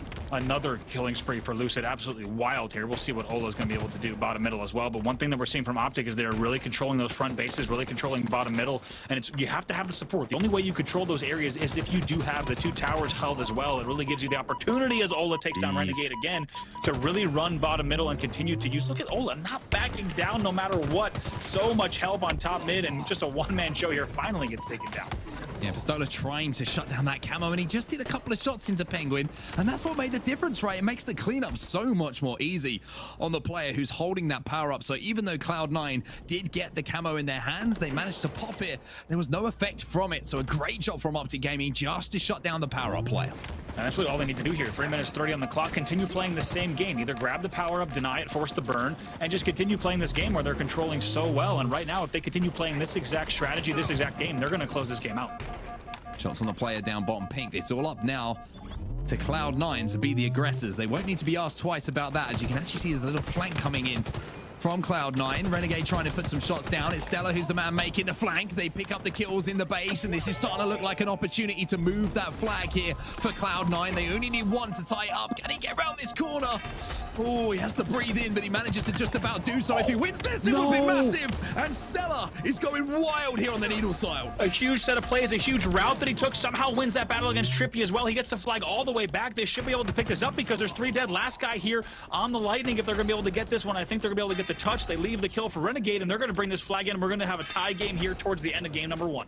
What a way to start the day here in our grand finals, 2-2, as Cloud9 answer back. And Lucid manages to pick up a kill in the feed with a sticky grenade, but at the moment, you have to say that was all about the flank and the setup for the execution from Cloud9. It was beautiful to watch. Absolutely beautiful. Renegade played that so well to get around the corner the way that he did, and the fact that he's able to pull that out and then even get that kill on Trippy. Trippy's going to be wishing he had that moment back because he actually had Renegade taking the time to throw the nade wall one-shot the whole time. Trippy needs to brush that off, though, get right back into it because here we are. Tie game, 2 minutes left in game number 1. 2 minutes left, and those shots from Penguin, ooh, they're starting to warm up a little bit. One thing to point out here, one player struggling just a little bit is APG. He's 7-19 at the moment with 10 assists to his name, as Penguin is just raining down shots on everybody who's dressed in green. I do want to say, we were giving so much love to Lucid earlier in the game, but as you point out, Renegade is now the player to watch. 26 kills. He will now take the lead for most kills in the game, just over Lucid. Looks like there might be another flag pull coming in here for Cloud9 as well. OpTic have got to pick up kills, and they've got to pick them up quick here. Eco is going to find one, though, for Cloud9. Penguin gets taken down, and that is what was needed. Here comes Renegade, though, flying forward to take over that position here. Top plant, such a vital spot on the map. Yeah, 2 are dead for both sides just now, so you should see a little bit of just tug-of-war here as players on OpTic kind of clean out their base, and they're able to pick up at least 1 kill in the back, so we should see them regain a little bit of control around top mid here, and now really this next push onset could win the game. Overextension coming in here from Lucid. Has the sidekick in hand as well. He's going to go for the pull towards a teammate. And keeping our eyes on the feed here and keeping our eyes on who's alive and who's dead. There's 4 alive at the moment as Ola has gone down, which means he's going to have to run it towards a teammate here. They get it back into their engine here, Andy, but they've got to be so careful as they will have to wait for those respawners to come in. Cloud9 swoop in, though. They might be able to get this return. They do indeed. That will be sent back home, and now OpTic have got to be careful, so careful of the counter cap. Man, C9 perfectly times that I mean, you have to wonder, OpTic really didn't have numbers up top. They were kind of trapped there in that bottom corner, as you saw, and it really came back to bite them. That flag will get reset, and we will stay just like that, all netted up 20 seconds before overtime here, still tied 2-2. 14 seconds remaining. Will anyone be able to get a flag moving? That's the question here. Or will we be going to overtime? It looks like that might be the case, Andy. No one really in position unless we hear that siren very soon. Players flying forward, trying to see what they could do, but this is the kind of game we wanted, Andy, right? We wanted this to be close. We wanted this to be tight, and it's looking like that is the case. Sudden death is where we go, Andy. Add some more time on the clock. There we go, and like you said, this is exactly what we want to see, right? We want to see more Halo. We want to see more rounds, as much as we can get out of these 2 teams, because my God, this is one of the best days in a long time. As we will continue on here, sudden death overtime for game number 1 here, Aquarius CTF between C9 and OpTic Gaming. Map reset completely. Dynamo Nade's going to be picked up here by Stella. Such a strong, impactful weapon.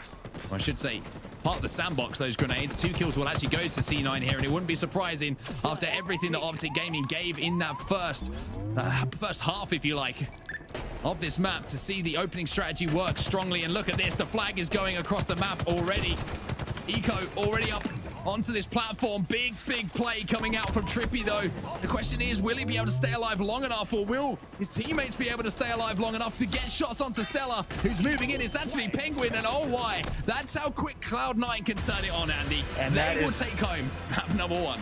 That is the Cloud9 story, right? That's what we're used to seeing from them, and what an amazing game number 1 it was. And then we go to sudden death OT, and C9 just strings together that run. They put the kills on the board perfectly. They closed out game number 1. They'll close that out in sudden death overtime with his final score of 2-1. And I don't even know what to say. So that's what Cloud9 does, I think that OT was less than 2 minutes as they close that one out. Well, this is the stats from the game. We'll look at damage dealt and damage taken, as well as some of the other stats that are going to be popping up in front of us right now. And it was a battle between Renegade and Lucid by the looks of things, but I did mention the outlier a little bit here. APG struggling ever so slightly in that game, Andy. But, I mean, it's got to be a bit of a heartbreaker, that game for OpTic. You know, up 2-1 for so long, and just at the end, they give that flag away. And then the opening strategy from C9 too strong. Absolutely. We'll take a look at the kills, deaths, and assists as well in that one, because in the end, it was Renegade and Lucid going tied up. Wait a minute. 30 kills apiece, 22 deaths apiece, and 8 assists apiece for the exact same KDA. You do not always see that in a CTF that lasts over 13 minutes. That's very, very true. We'll look at the accuracy as well. Maybe that's the one way that we can split the two players. And it's, hey, Lucid gets it, but just. He gets it just. And he fired more shots, so I think you got to give it to Lucid. But I mean, let's be real. You give it to Renegade because they came out with a win. Yeah, absolutely. Those two players really standing out on their respective sides and stepping up big in a big way. Lucid was running the game for a while, and you could say that Renegade, of course, alongside the whole team, but Renegade was the one who turned it on the most for that C9 side and was a huge part of the way that they closed that game out, because for a while we did not see Renegade on the board in such a big way as Lucid, and then slowly catches up to him. So all of Renegade and all of C9 and Renegade especially turning it on there in game number 1, they'll take game number 1. Well, let's take a look at the replays of game number 1. As we say, we went to overtime. We went the full distance pretty much on Aquarius, capture the flag, but it was the hot start that came out from OpTic Gaming. This is what they needed, Andy. It was almost immediately they got that first flag on the board, and all of a sudden you felt, hey, these guys are really onto something here. They're matching Cloud9 shot for shot. Yeah, and what's brutal for OpTic is it's exactly as you talked about on set. They needed to come out strong here. They needed to come out hot here.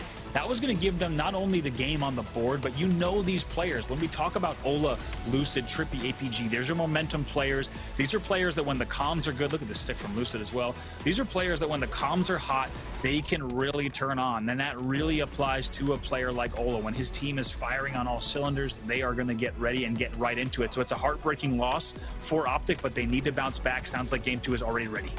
Well, I was going to say, I'm going to borrow a phrase from you. Get ready, we're ready.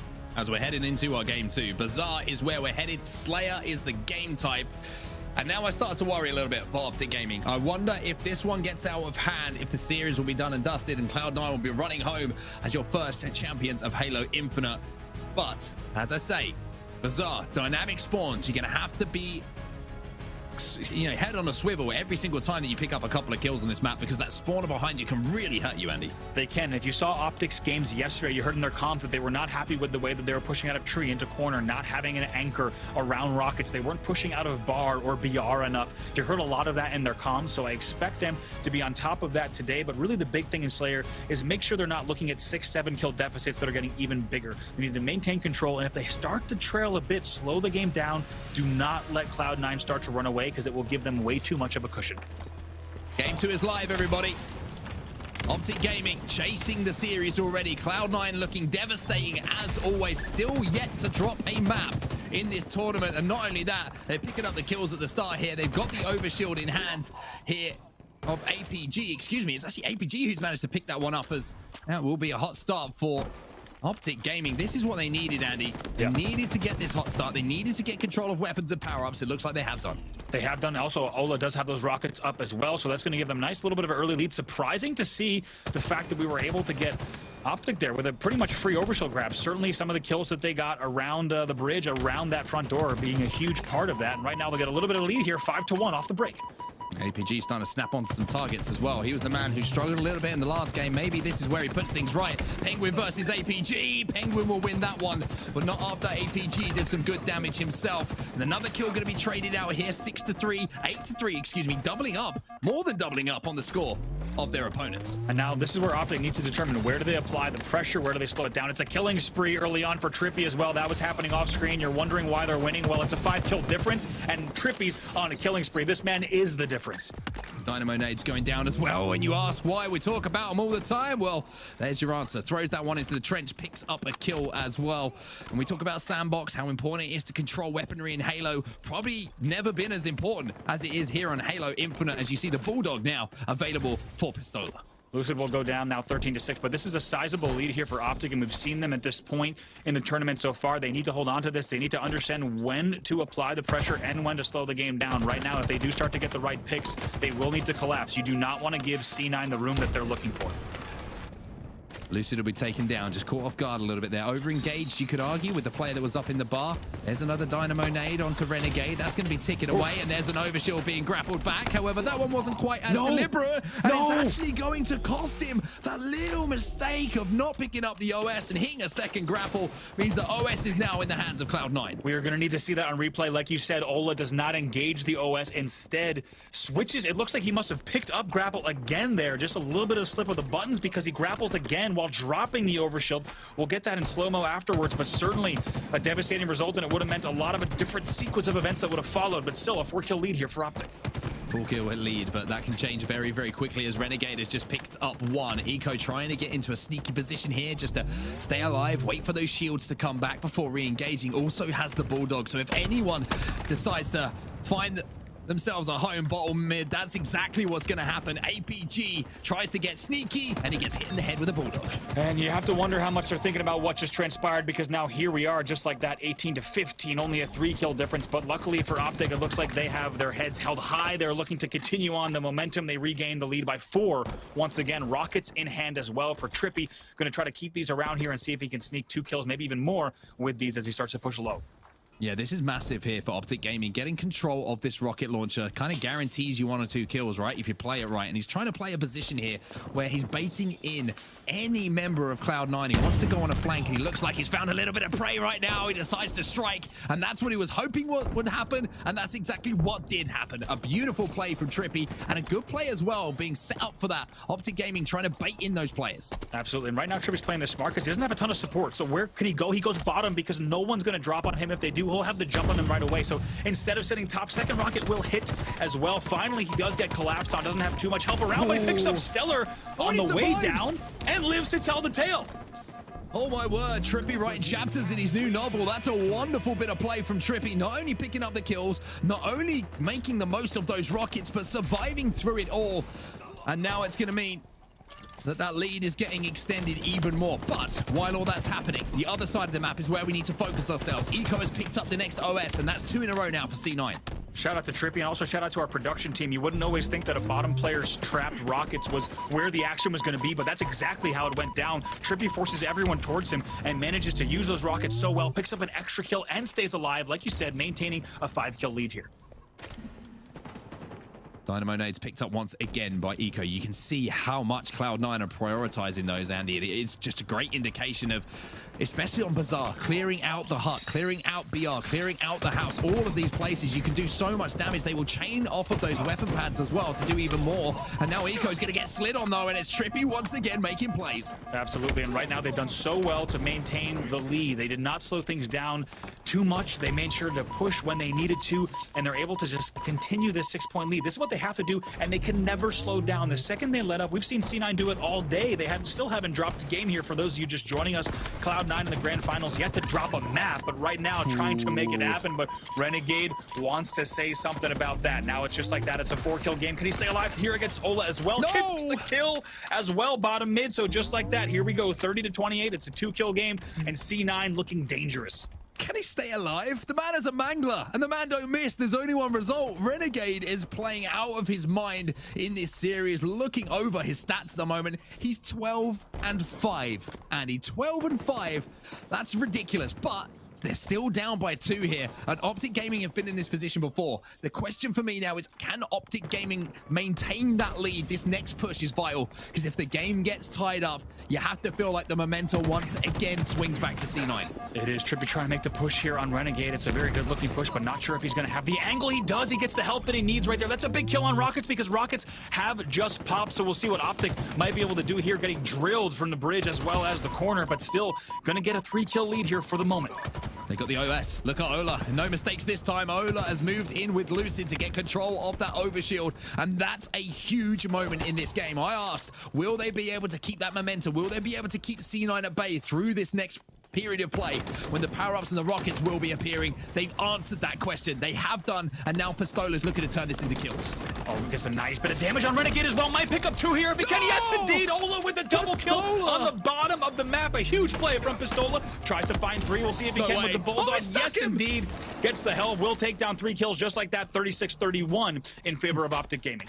Oh, but it's great to see Pistola back doing what he does best, and that is quite simply taking over games of Halo 36-31. But even with that, Andy, you can see how hard you have to work just to eke out any kind of lead, as now you can see OpTic Gaming trying to capitalize 38-33, although it looks like here Trippy will be able to pick up another one, so that lead is starting to extend a little bit more. Like you said, just like that, still a 6-kill game, and my God, has OpTic ever had to work for it. They have pulled off miracle plays time and time again, but they managed to string them together in a way that's given them this lead here, 39-33. The Slayer has been playing out incredibly. Picks up another kill on Penguin with help. Looks like they're going to continue working on this BR side as well. That's a double for Trippy. Oh, if he could have survived there by sneaking through the doors, it would have been even more impressive. As a look at the kills, by the way, Trippy? Trippy? 20-7? You read that right, folks. 20-7 for Trippy, and it's only right that we're watching his POV right now. Absolutely. He's only 15 kills shy of the entire team, by the way, with numbers like that, 20-8. And not over yet, though, folks. We're talking about how good OpTic looks right now, but let's not forget, this is a 42-37 game, and C9 is going to look to make sure that this one goes the distance. OpTic needs to make sure they play this well. 2 red X's on Lucid screen. Trying to clean up this player on the balcony as well. A lot of players trapped down bottom mid here for C9, and opportunities if they want to push it for OpTic Gaming to clean them up. They do manage to pick up 4v4 on the map now. Now they make that aggressive push. Lucid working so well with his teammate, and all of a sudden we're just a few kills away. I think C9 might be resigned to this one now, because OpTic have roared back into this series, and it's all down to the likes of Trippy and Ola with those huge plays when it mattered. Lucid plays that so well at the end, just doing so much damage as a solo player on rocks, manages to get so many kills and so many lighting up players all around, bottom overshield, bottom mid, and then works with his team off the respawn to get those kills just like that. They're only 4 away from closing out game 2. Trippy's going to drop down bottom mid. He's going to find Renegade. It's always a tough battle, and Renegade makes them work hard for this win. He stays alive for now as they cross the 40 kill mark themselves. 47-41, but Rockets in the hands of Cloud9. And we've seen them do things like this before, Andy. They can make these crazy comebacks. Wow, look at that. It looks like Renegade, he does get taken down. He took the time, looks like he took the time to ping the Bulldog on Rockets. I'm not sure if it was necessary, because in the end, he will go down, but Eco picks up that one. So just like that, 48-44, this is still not over. We've seen what C9 has done all weekend long, and they could come back here with a heartbreaking victory. OpTic needs to make sure they play this well. Eco just playing the vents, playing the rat spot, and waiting for any opportunity for a player just to poke a foot, an ankle, a toe, whatever it might be. And that Rocket will be trying to find home extremely quickly. Just 2 kills to go for OpTic Gaming. Ooh, Eco's gonna get that one. Doesn't get the grapple. Wrong. And it's gonna go wrong because Cloud9 cannot close out. OpTic Gaming see the opportunity to push. They do so. We're tied up at 1-1. Boy, we got a series. Wow, off screen there, both of those kills coming in as we saw what Renegade was trying to do, grappling across, and my God, you know that he knows that that works, and that's something that he has tried in practice this week. This time he doesn't get the jump. They will lose that 50-45, and here we are with a tied series 1-1 in our grand finals. Now we head over to Oddball on Recharge, and I have already stated I don't think anyone's beating Cloud9 on Oddball right now. I just think they're too good at it, quite simply. We'll take a look at the stats from that last game before we start looking forward. But Trippy, I mean, he couldn't have done much more for his team. A positive 12 ratio for him, 22 and 10. On the other side of things, Renegade, again, a huge performance from him. But it was a super tight game right up until those final moments, Andy, where we saw just one push change the game as OS went into the hands of OpTic Gaming. Yeah, let's take a look at the damage as well, just to see exactly how things went down, since we have so many deep stats here. So take a look, Renegade, like you said, on 4,000 damage, but Lucid also on 4,500 damage as well. Those two neck and neck in the damage department. Yeah, Trippy, 5K. Not too bad if you ask me in a team slayer. That's what you want to see from one of your players. So impressive. Accuracy on the right-hand side for you as well as shots fired, which is always a stat that I love to see, Andy, because you know if someone's shooting their gun, you know if they're holding angles, pre-shooting little angles and doorways that people might be coming out of. I always like to see shots fired being right up there. I tell you what, you and I have had a few teammates in ranked, and we've wondered after the game on set, how many shots were these guys shooting? And it turns out not a whole lot of shots. Yeah, I wonder if they actually spawn with a VR, but you know that's a question for another day, Andy. Because you know, as you've seen already, me and Andy, anyone in the playlist we can handle. But let's talk about the next game, Andy, because Oddball, like I mentioned, C9 just looked dominant, absolutely dominant on it, and it would be a surprise to me to see OpTic take this game type away from them. I agree. I think OpTic needs to come out. Bizarre Slayer afforded them the opportunity several times, as you saw, to play a little bit slower, and it looks like OpTic is excelling in those areas. C9 not as comfortable with those moments that do slow down.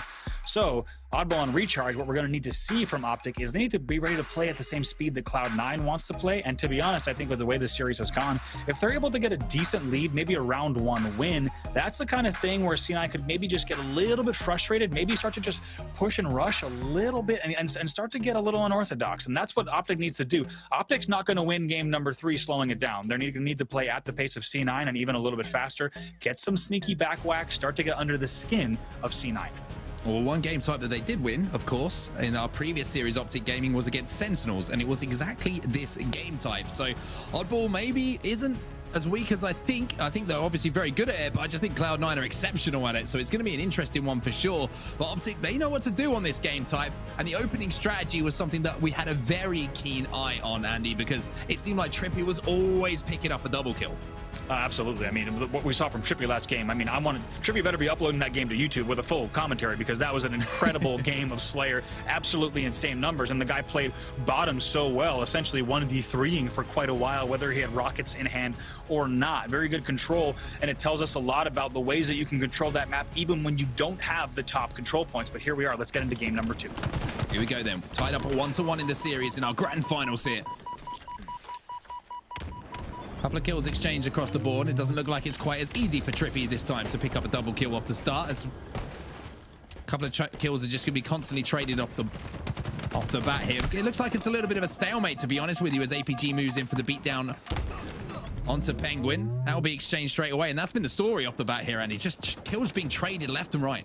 It really has. And what's interesting in our game number 3 here on set is these two teams showing a little bit more mutual respect for each other. If C9 was up 2-0 in the series, you might see them maybe just getting like a cheeky ball pull and just trying to get the ball maybe top bat, maybe bringing it back to Whirlpool. Instead, these two teams, now that they've exchanged games and there's a lot more on the line here, and C9 can't play with that cushion, we're starting to see teams go for a little bit more slays early on. Get a little more control before you go for those grabs. Well, it's going to be 2 who fall here for Cloud9. So OpTic Gaming picking up those initial slays, but you can see just a little bit hesitant to move towards that ball. Maybe wait until they see those spawns come in, and that's going to cost them there. Trippy just not being as proactive maybe as he could have been in that situation. The rest of C9 are now trapped over batteries, so the push is coming in, but the kills are falling to Cloud9 at the moment. The ball's still not being picked up by anyone at the moment. Only the 5 points on the board, but they are C9's points. Yeah, this really can happen. I mean, you and I have seen it in the playlist, certainly in scrims as well. This can happen off of the rip here on a ball on recharge. It's not too uncommon where teams really want to get a little bit of slaying control. Estella's going to pick up another kill on Lucid before they do get that ball time. So very few points on the board relative to the time played here. Renegade up in this power position, overlooking the big door, the garage door, towards long haul. Waiting for any targets to pop around that corner. He'll find Ola, but Ola returns some fairly aggressive fire, and it looks like Renegade saying, all right, okay, we'll back down from that one, Ola. You win this battle for now. And that's going to allow them to push now as Renegade is back down. Great communication coming in. Pistola and team trying to move, but it looks like Cloud9, even though they don't have the ball, they've rotated away as the 1v1 with Eco breaks out, and Eco will win that one. Yeah, those two players not catching each other right away. Eco is the one that comes out on top, but like you said earlier, like Ola with great shots from top yellow to give them the opening, and that really is the name of the game in Infinite. Can you anchor down the spots you need to give your team the openings on the routes, especially on a game like this? Lucid's going to want to do everything he can to stay alive. Reach! Oh my god! Repulsor's up with the camo to stay alive, drops down, gets a kill, picks up the ball again. This man's putting on a clinic. Absolutely massive. However, His teammates just weren't close enough to get to him to pick up the slays that were required. But what a play that was. Not only, you know, getting into a position to get the camo, but then also getting into a position to repulsor up away from a player with the oddball as well, which has kind of been the name of the game at the moment. Get the oddball off of its spawn towards any kind of setup. And even though he made a big play, as you can see on the score, Cloud9 still not that far behind, but it looks like a setup starting to slowly form here for OpTic Gaming. They have the pipes, they have yellow, and Stella's trying to make a sneaky flank behind the ball carrier. Yeah, the question is where are the OpTic spawners right now? It looks like they're going to be plat, and that's going to be a big contributing factor of where exactly this ball lands and ends up, because they're going to spawn plat, they're going to push pipes right away. It's a very good piece of pressure from them and going to result in no ball time so far for C9. They need a few more kills here, though. They got to reslay. OpTic going to have to do too much, however. Mangler in the hands of one player will be a trade as APG comes in to pick up that ball. Moving away from that little window there by the commando to make sure that he doesn't get taken down, but he is taken down anyway. Renegade on the chase after this player who goes back to the grapple. Oh, no. However, he won't get that kill. And Stella will move away with that ball. I think it might have been Ola there on batteries, able to pick up that grapple for a second and also stay alive on grapple, which is huge. And just like that, on the scoreboard, here we are, 34-13. It's a great play from Trippy as he pushes in as well.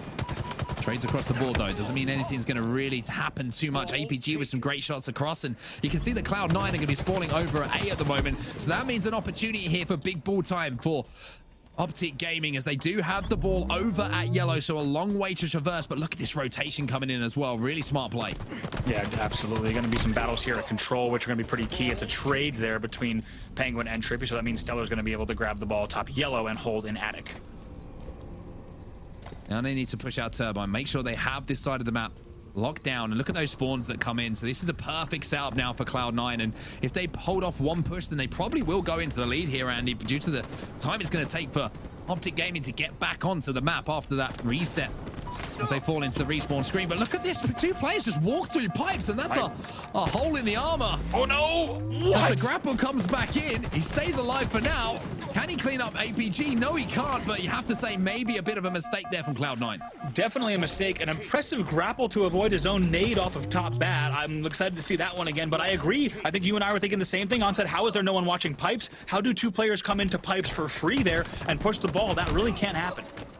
Crazy as it sounds, though, they've managed to somehow get the ball out, stay alive, and rotate. So this is ridiculous from Cloud9. Everything's worked out in the most chaotic of ways. Another nade will go down here around the control tower, but Penguin's just kind of gone in there, picked up the pieces from the carnage, reassembled it into the shape of an oddball, and said, I'm quite happy to pick up this time, 62-48. And how many times have we seen this from C9, down, I believe, by 20 or 30 points earlier, and just like that, they've turned this into a run. And like you said, they turned chaos into composure just now as they're able to continue this hold for what feels like an eternity in terms of a 100-point oddball round. They're already at the 75-point mark. Just trying to survive for now, but Lucid comes in and will manage to pick up those kills. Eco will trade one out, though, so 2 dead momentarily for C9. As I say that, APG starting to heat up as well. He picks up another. Where's that oddball, though? That's the important thing. And where is Lucid? Lucid's here, and he picks up yet another kill with some assistance from a teammate. Survives as well. Ola will pick up another, and now it's a case of get that oddball in your hands because they need this time, OpTic. That's a camo grab you see bottom middle. Curious where they're going to rotate this ball, though, as well. It's going to be straight to pipes here, as you're actually going to see Ola there. So it's a very good rotation. And honestly, rotation is something we haven't highlighted enough during today's broadcast. Very, very important when you're playing ball to have those rotations ready, just due to the speed of this game. You can absolutely win games on rotations alone. Eco's the player to watch, though. With that camo, here's the ability to break a setup. He breaks some necks as he drops down there with some help from teammates to pick up that first kill. And that's just disrupting everything. And you can see at the moment that OpTic Gaming are just chasing shadows. And that shadow is Eco, and he cannot be found. Absolutely great stuff for him. And look at the scoreboard, just like that, 75-75. What was a 20-plus point lead for the side of C9 has been now totally negated. We are all tied up with only 25 points to go in round number 1 with 34 seconds on the board. These next holds will win the game. Yeah, I think if APG gets grappled from that far away, Eco, I think something's wrong with your grapple, to be honest with you. That is a heck of a shot once more. Grenade comes in.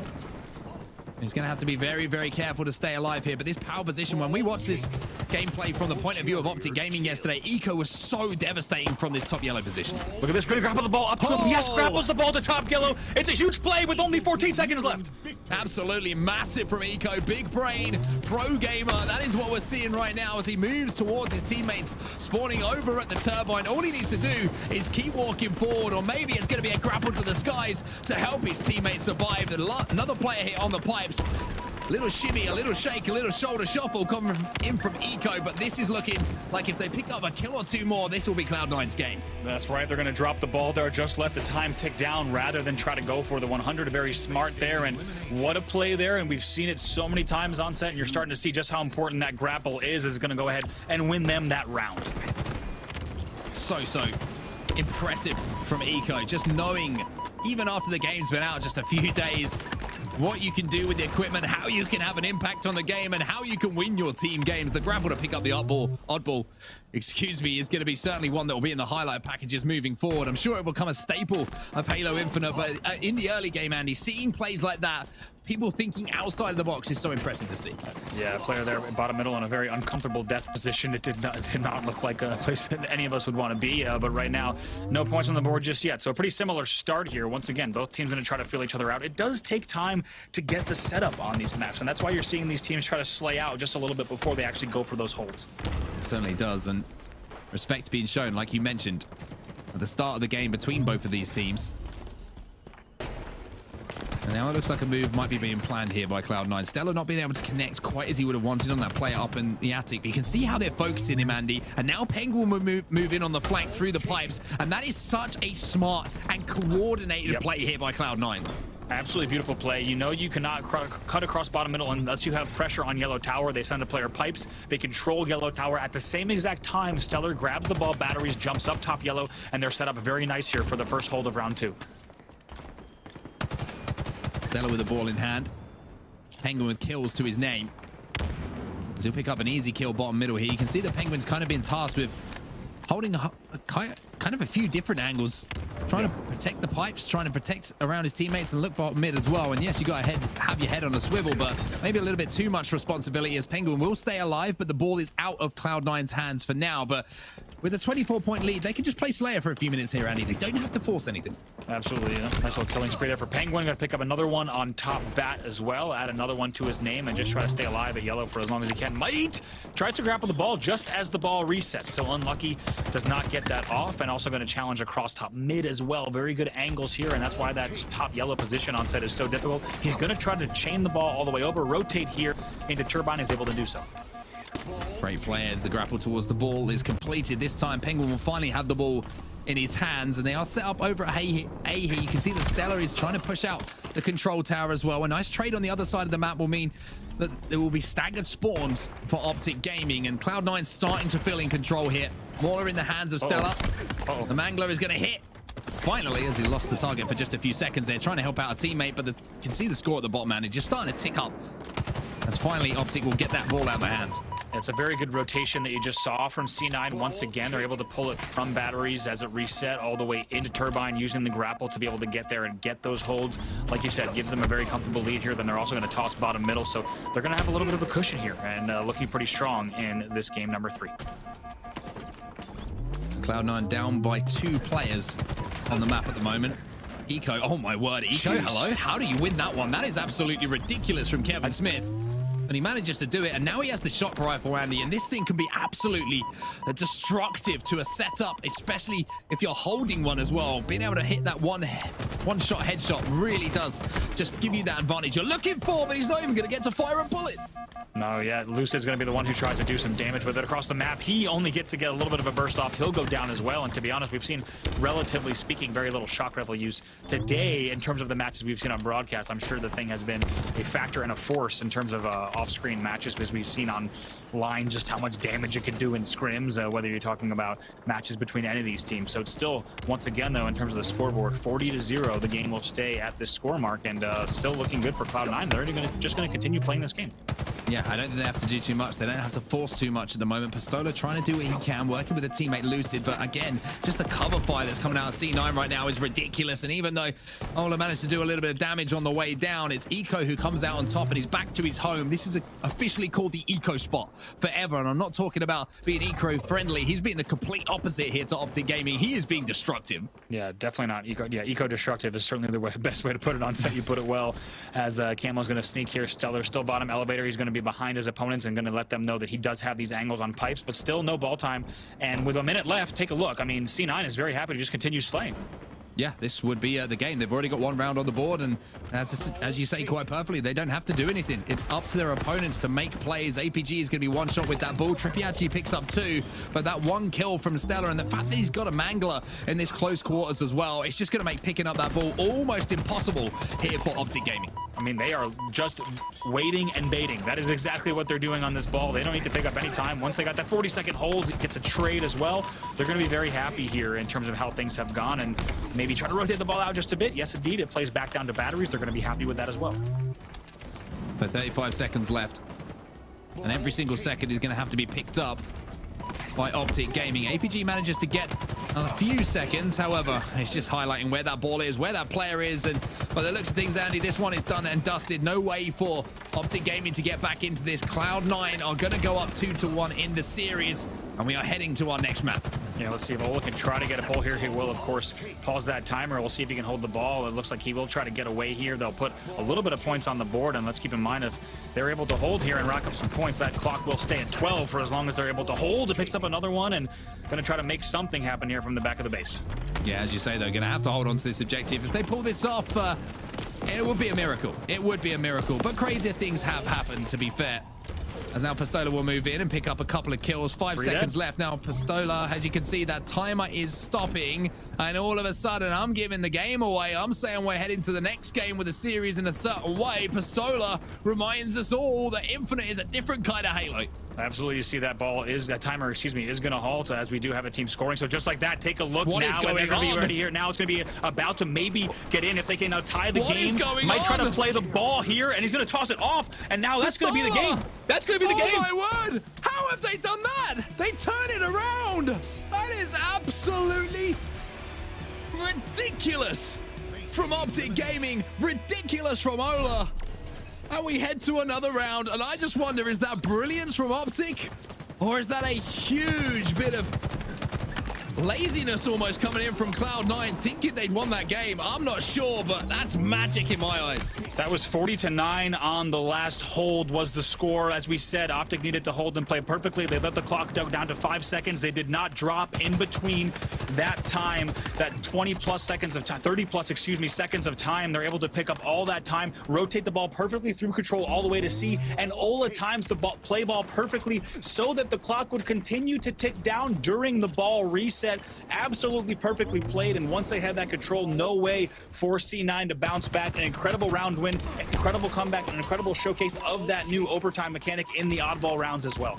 I'm absolutely shook. I got to be honest with you. I am shook as a commentator that I've just seen that happen in front of it. I don't think you're allowing that to happen if you're C9. Pistola says, hey, as long as there's a second and there's a chance, there's always a way to win a game and win a round. And Pistola, his experience, that never say die attitude on display once more. And all of a sudden, it looks like OpTic Gaming are coming back to life here, Andy. I mean, they are, and now they have the bottom C hold as well. They're going to be rotating the ball down there, and right away, it's Lucid who has to check top control. He's got the sword out, just needs to watch this doorway. Already baiting the doorway one. Repulsor's up! Let's see if he can get the double here. No! He does get the double. A Lucid once again showing the sandbox, showing the equipment, and showing all of the skill to everybody who's watching right now.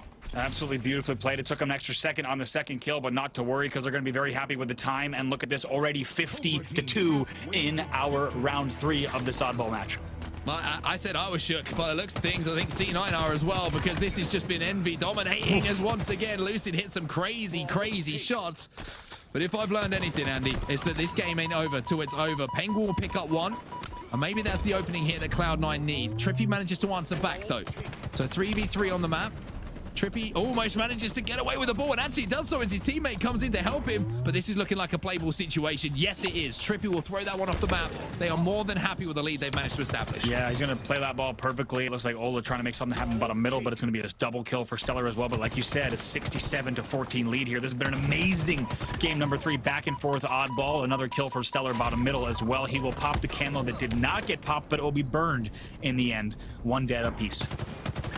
C9 will ball in hand for just a few moments here, holding it around batteries. And look at the cover fire that Eco's managing to pick up from his teammate. Not only that, he's hitting some decent shots himself. And when you're holding the ball here, Andy, and you're getting cover fire and you're managing to rack up time, that is a great example of the angles that C9 are taking and the positions of power they have under their name.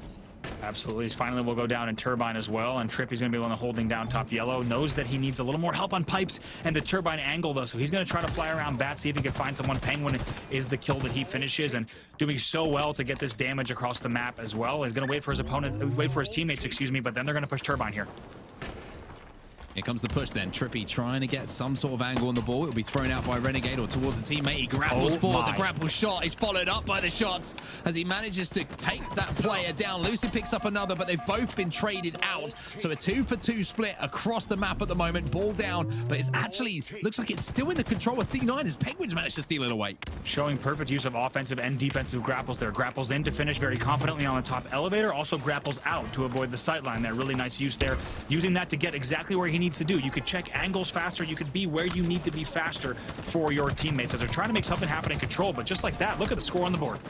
Yeah, the score is starting to swing one way after it started another. Penguin, that's 2 for you. Easy cleanup duty, but you're still going to hit your shots as you pick up your prize, which is a flaming oddball. And now we are going to see that lead change, Andy. It will be Cloud9 who go into the lead. And a reminder, this is like a micro best of 3 oddball now on Halo Infinite. If they win this round, they will win map number 2. Map number 3. This round wins the game, just as Onset said. It will be a few deaths coming in for OpTic once again. As you see, Lucid's the one taken down. What does Renegade do with this camo? This is a pretty big one. He's been found out, but can he get away bottom middle? Looks like the answer is yes. Cover fire, wow, from Stella. That is so impressive. Coming in from C9, he will not get the trade though, as APG manages to take him down. The ball is down as well, so this is not all done yet, as OpTic Gaming manages to move into a position as they pick up some kills to maybe move back on that ball. They do have a little bit of a lead here, OpTic, by the looks of things, and they just need to hold off now and not make those mistakes that C9 made. Yeah, it doesn't get the trade there, bottom control. We'll have to see if they play this. Penguin just keeping an eye on ball, but he'll die from control as well. So OpTic will maintain the control side. They'll be going up against C9, who right now has the yellow and the attic held down pretty well. Some trades being exchanged in long haul, but this, once again, this next ball grab, so important here. A very different round in terms of the pacing of the scoring here, but right now, only 2 points separating these two. Oh, the awareness of Ola. He saw Eco for just a second. He realized he could get underneath him without being in his line of sight. He then spins around knowing that he might have flanked, and then he hits the shots. Ola is doing some insane stuff at the moment here in our game number 3, and he seems to be just dragging the rest of his team forward. As we said, these are just Ola things that he's been doing all day, and right now starting to do some nice damage from top yellow. Has to check pipes as well, and it's going to be Stellar, the first one that he finds. Ooh, big win though from Stellar. That's going to slow down Pistola for just a few seconds. Once again though, looking at stats, 17 and 10 for Lucid. A big performance, but this is just a couple of point game here. As Trippy will pick up that ball, he'll throw it towards the attic as well, and it will be picked up by his teammate Lucid. And now we see OpTic Gaming with an opportunity to maybe get back into the lead, but have they just presented the ball back to C9 in a position where they cannot access it themselves? And look at that, Lucid tries to play the ball off of attic, but it doesn't slip all the way off, so actually Renegade actually able to stay alive in attic this long, which is huge, and also I think it's a great need. We'll trade with Trippy. It's a big trade for Renegade, but just like that, here we are, 87-88. You could not ask for a better grand finals here. 1 second, but it's 88 in the favor of Cloud9 here, Andy. And it's going to be up to OpTic just to get their hands on that ball once more. C9 have just about done enough, but they have got their hands on the ball, and now it's a 1 second lead here for OpTic Gaming, and they have control of long haul too. Look at this now, 91, only 9 seconds left here if they're able to close this one out. They need to just get the slays here. They're already seeing players coming bottom long haul, top long haul. It's a grapple out. Renegade's not going to see Ola. He might be able to swing behind and get these kills again. That grapple is absolutely massive from Ola to get into that position to stay alive. There you go. With that, OpTic Gaming, who were down and out just a few moments ago, somehow they turn it around. And if you weren't a fan of Oddball, well, you might be now. The changes have been brilliant as OpTic Gaming go up 2-1. Unbelievable game. We're going to see what Lucid's stats were there. I believe he went 18 and 12 in that game. He is not letting the foot off the gas, and man, what was certain to be in terms of anyone would have guessed that Cloud9 was going to close that out with that 30-plus point lead towards the end of that second round, but it's a reverse sweep within the oddball game type itself to win that. Let's take a look at the scoreboard. Here's the total kills from that entire game, and The way our eyes go is going to be Lucid 44-39, Penguin there 43-30 on C9. Yeah, I mean, it's tight between everyone, right? Everybody's putting up numbers there. It could not have been tighter, Andy. I still don't know.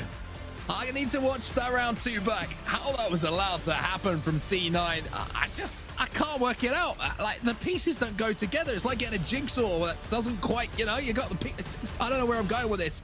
Basically, I don't know how it worked, but it worked. And OpTic with a comeback that will be remembered for some time. And now we move into another game. Absolutely wild. Take a look at the damage dealt. Several players hitting 1,000 there. Penguin and Lucid, unsurprisingly, being the ones. And let's take a look at the highlights from that oddball, because what a match it was on set. Yeah, absolutely crazy stuff. I mean, Lucid's movement has been something that has been a standout, I think, for everybody who's been watching, as well as his shots. I'll be honest with you, everything he's done has been pretty damn good and pretty damn impressive so far today. And this round 1, this was a little bit back and forth once again. It was just a final hold from C9 that gave him that round 1 win, Andy. It really was an unbelievable set of plays for C9, the way they started this game. I mean, once they started this game the same way they did, they looked so strong. Let's remind everyone who might just be joining, coming into these grand finals, Cloud9 had not dropped a map. By the way, huge play from Eco to close out this game and end up winning it. But Cloud9 had not dropped the map. They've dropped the last 2 maps in an incredible series of games from OpTic Gaming. Yeah, I mean, this is the round, though. This is the round. I thought it was done. I thought it was dusted. I was getting ready to move forward. Move on with my life. Hey, I should know better by now. Halo Infinite's been out, what, 45 minutes, it feels like? But we're already getting history being made, and I just want to see what happened at the end. Look at this. When you hold the oddball, the timer doesn't tick over. It's 42-17. Pistola went insane. With 5 seconds left, able to hold that down, and they needed to hold it the entire time. Then look at this from Lucid as well. Early on, Repulsor jumps to top, anticipates the top jump from Renegade. The first slice doesn't hit. The second swipe does, and look at that, picking up even more kills. OpTic, my God, what a comeback win from them.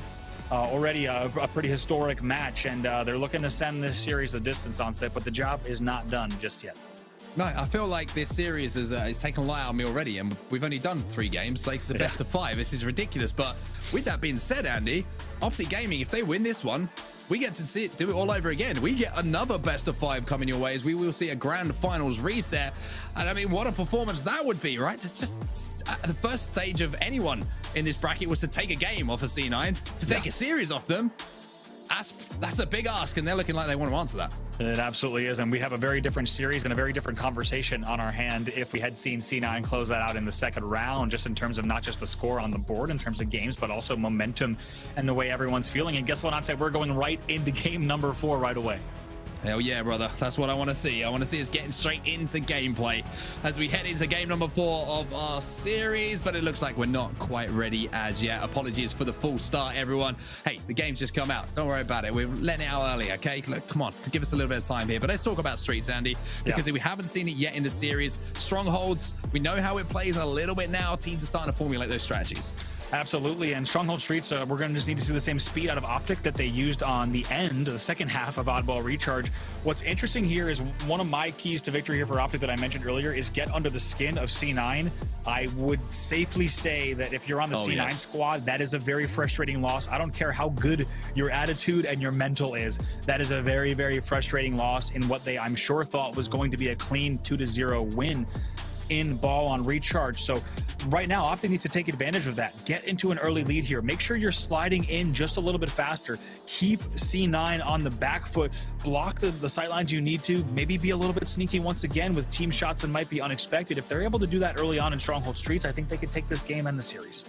I think a very interesting way to put it is that I want OpTic to be asking questions of C9. Put them on, like you mentioned, put them under pressure. Take a 1v1 fight. Make them hit those shots. And if they do so, and they come out on the good side of things, that OpTic Gaming could be sending us to a bracket reset. It has been a wonderful grand final so far, but now it's up to the streets, and it's over to the streets to decide who is going to take this next game.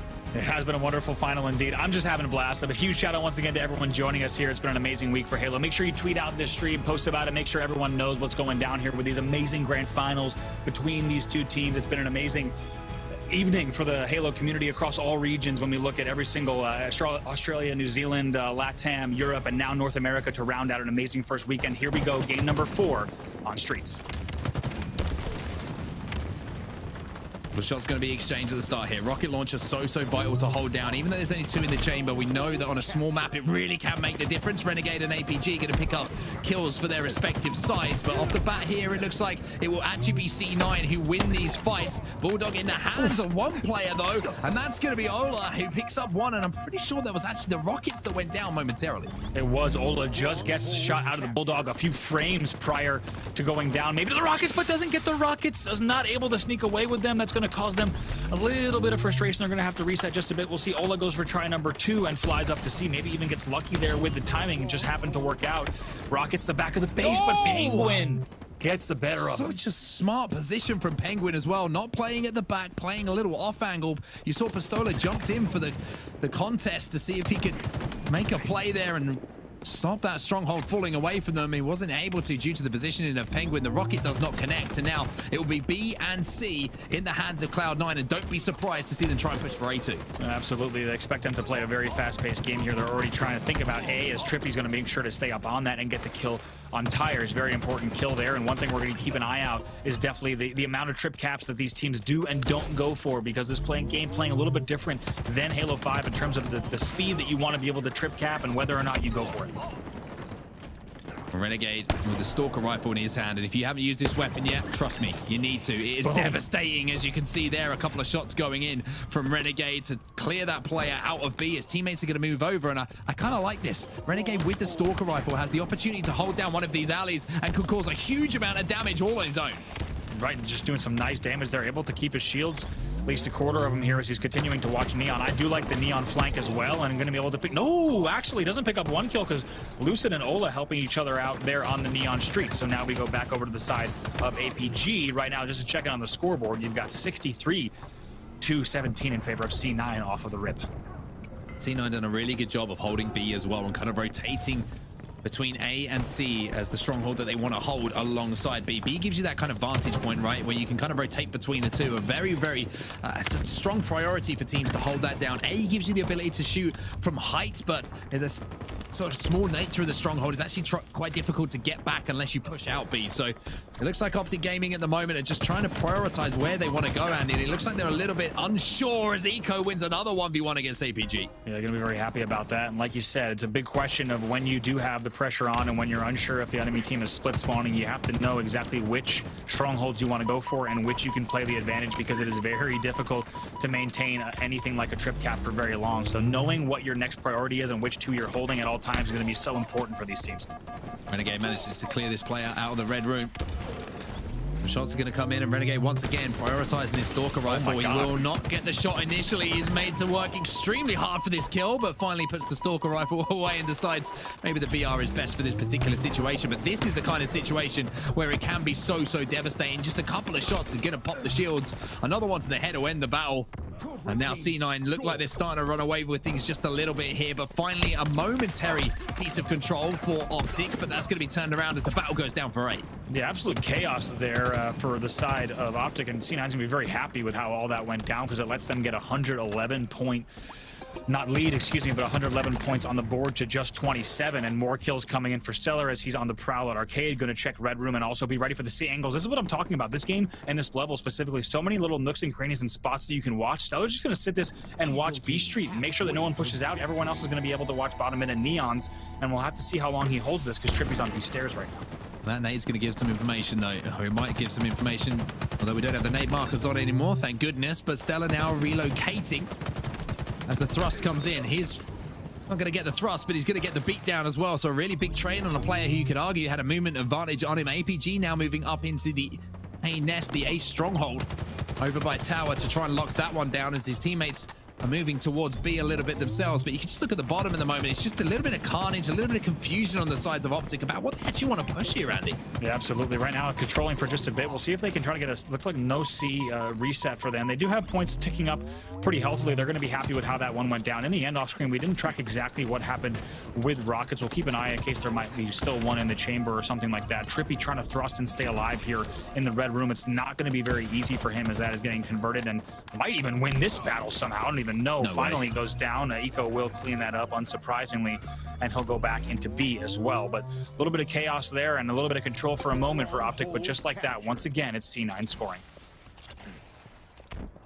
Point of view of Eco, then a couple of plasma grenades can be thrown towards the back of A, and that's because the call out has come that it was a cafeteria spawn. It looks like they want to try and defend C together here as one player on his team will fall ahead of him.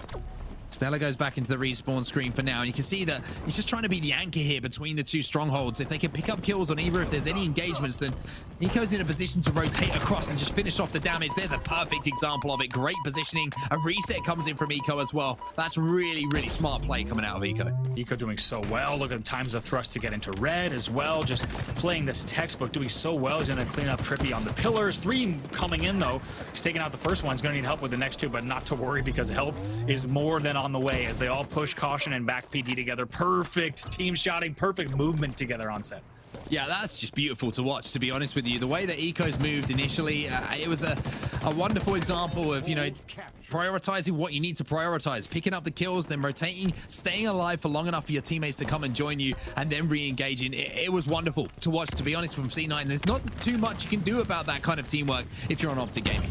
Renegade with the rocket grab into Arcade. The first one looks like hits, but Red Room's going to be chased away, going to stay alive, and have to use the second, not the way he might have wanted that to go, because Trippy and Ola work together here as they're going to be converting 2 of them. This game not over yet, but getting very, very close, only 13 seconds away. Stella picking up a big kill, though. 2 have fallen now. As like you say, this is looking like it might be a Cloud9 game, but I've said that one before, and OpTic surprised me. So OpTic, they've got to pull the rabbit out of the hat once more here. A couple of grenades going to go down from Lucid, but it's going to be met with about 300 coming in from the rest of Cloud9. That will be the end of the game as Cloud9 answer back, and we go to a game 5.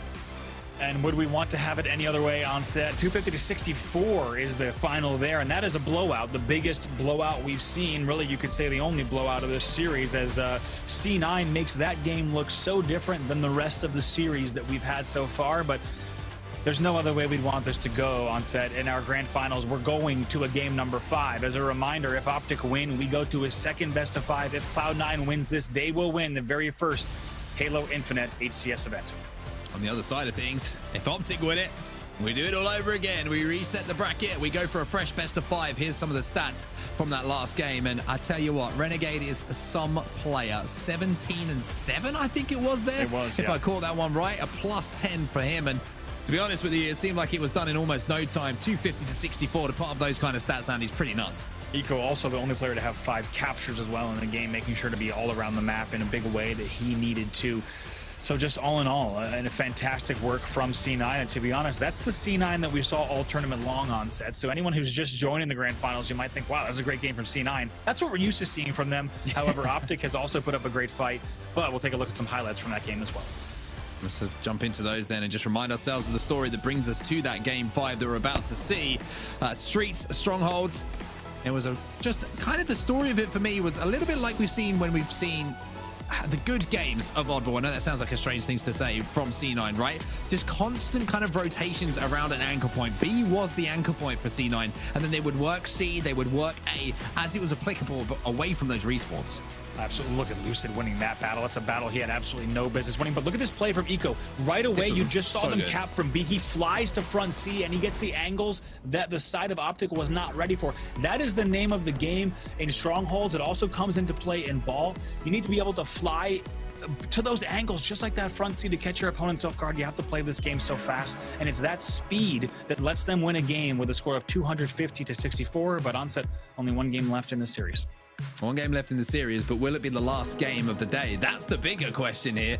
Will OpTic Gaming be able to send it to a reset? And we're going to live fire for Slayer now, Andy, which I got to be honest with you, this game type can be very fast paced. It can be a little bit all over the place if you're not on your P's and Q's. And I don't know who that kind of prefers, you know, what team is going to prefer that at the moment? Because Cloud9, they like playing a high intensity. OpTic Gaming, we saw them on the Slayer earlier on Bazaar when it got a little bit fruity, it got a little bit interesting.